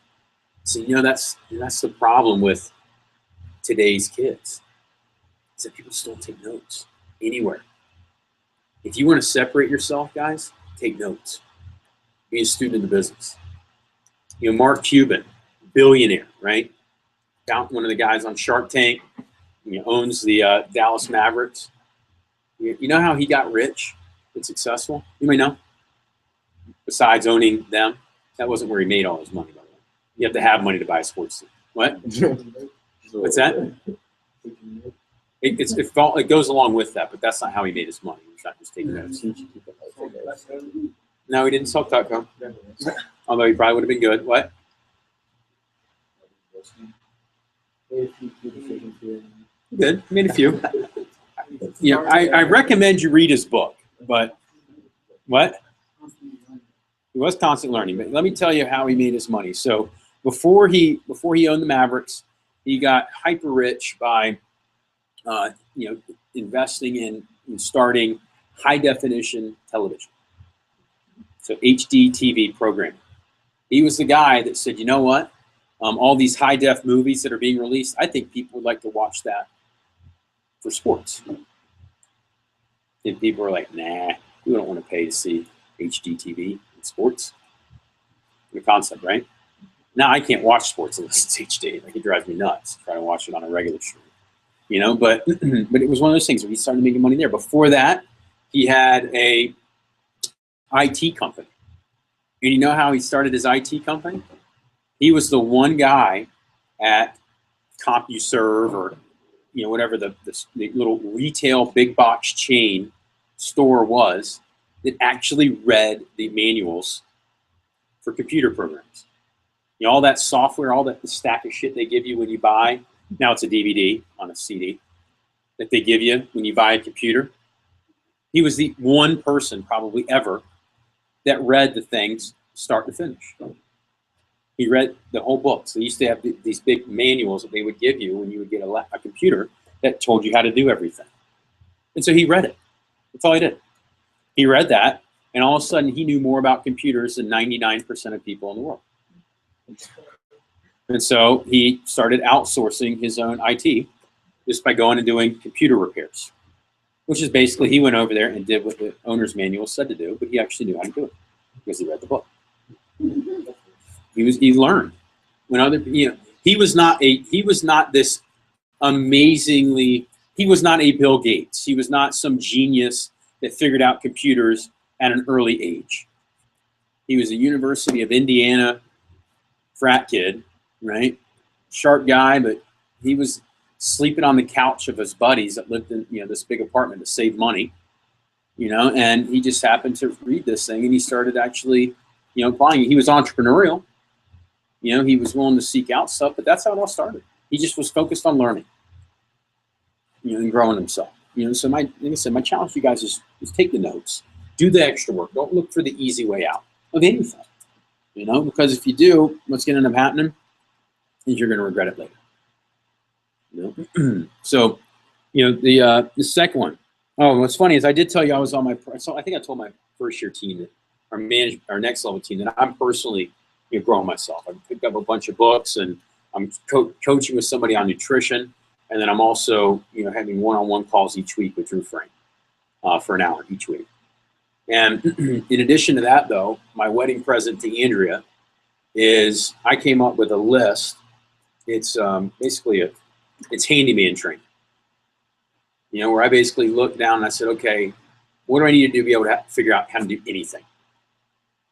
You know, and it's basically part of what I'm calling the alpha male complex that I have, where I basically want to be great at everything and not have anybody be able to come over to my house and be able to do something better than I can in anything. You know, I want to be able to, you know, be in better shape. I want to be able to, you know, have better savings and better investment decisions. I also want to, you know, be better at cooking and grilling out, which I'm already pretty strong at that, you know. But you know, but I wanted to be able to be, you know, awesome at everything that I do. And one of the things that I'm not awesome at is I don't know how to fix stuff. You know, it was never something I really got into much when I was younger. You know, so like, so I've got a whole list of things that I'm going to do. Everything from knowing how to, you know, repair a small engine for, you know, like lawnmower and other things, to all the way up to, you know, being able to reframe windows and build a deck, to, you know, being able to work on, you know, water drainage and everything else around the house if I need to, you know. And so, you know, but, you know, that's something that, it's not something I'm really excited about having to do, other than the fact that I'm excited about what I become through the process of learning. You know, but you got to be focused on learning.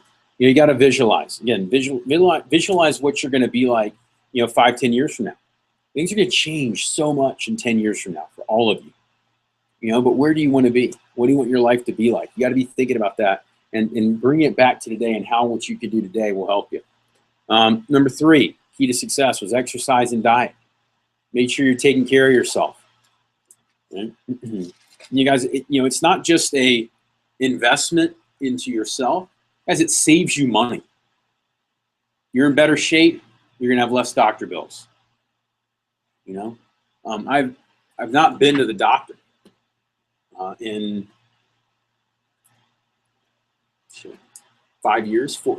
I finally went on a checkup to just get my blood work done. It's like when I hit 30, because I'm like, you know what, I probably need to make sure I don't have like some sort of like bad illness, you know. So I went and got, you know, everything checked, right? A little STD check for you. Is that what you said, Shamoon? So, yeah, I've been with Andrew a while. So, it's one of those things where, I had to get my blood work done. I'm like, you know what? I need to get my blood work. I need to make sure my blood pressure's okay. My dad died of an aneurysm, so I need to make sure that my blood pressure's all right. I need to make sure that everything else is good. So I went to that. But then other than that, the only time I went to the doctor was when I jumped off the top of a stretch suburban limo in Dallas. Messed up my foot.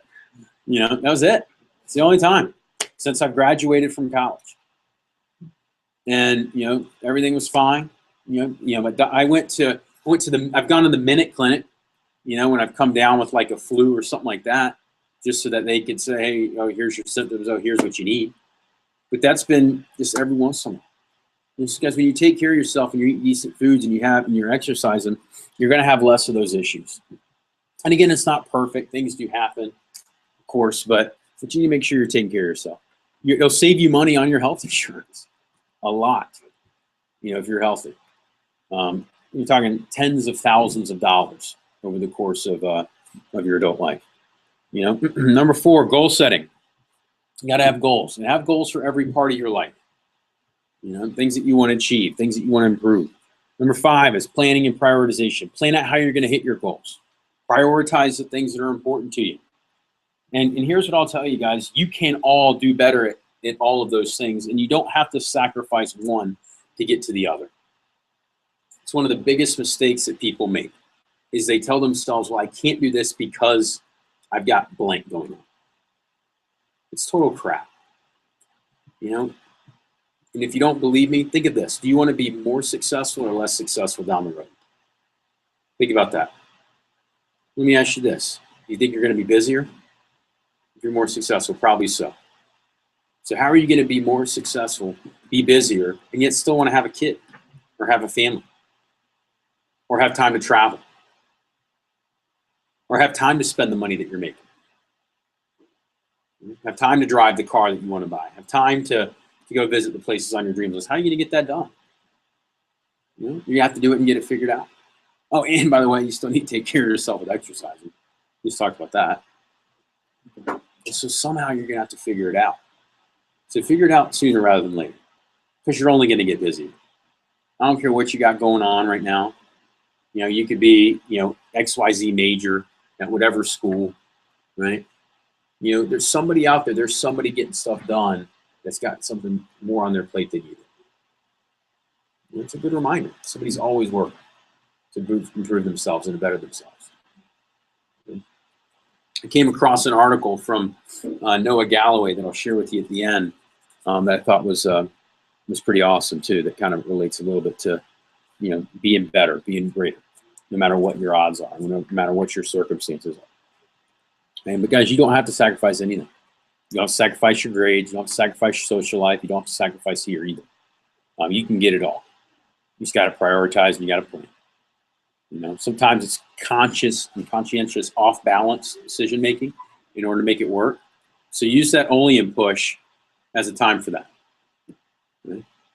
Use that only and push as a time to be perfectly in balance. If you've been off balance on the other end, maybe it's school, maybe it's, social life, maybe it's whatever, you got family, something pressing you there. Well, now it's the time to go in balance the other way in order to make it, get back to normal. And the push presents an awesome opportunity to be able to do that. Number 6, money management. All those other things tend to go into money management. You got to take care of yourself financially. Making sure you're paying yourself first. Always make sure you're saving. Number 7, wake up earlier. Get up an extra hour. Start that this week. Number 8, build on your strengths. Work on your weaknesses, but build on your strengths. Focus on becoming excellent at that. If you look at the most successful people, they're not great at everything that they do. Now, you can always get better at everything, which is why, like I said, I'm trying to slowly work in some of these things. But most people that become super wealthy, they're not perfect in everything. They're not going to be great at everything. And no matter how alpha I become, there's no way I'm going to remember where I put my keys. Right? So, I'm always going to have that issue. I'm always going to lose stuff. I'm always going to forget things. You know, I guess I could probably try to work on that, but I've got other things that right now I guess are more of a priority. You know, and and so there's always going to be something there. So just make sure that you're building on your strengths. Number 9, utilize networking and socialing. You got to have, improve your networking and socialing skills. Social skills. You know, what a great opportunity to do that with the PR contest that we have coming and the one that's going to be in that we have going on right now. You make new friends, right? You need new friends. Find somebody to become your friend if you need a new friend. And then number 10 is, focus on your character. What are your rules of conduct? What are your laws to live by, so to speak?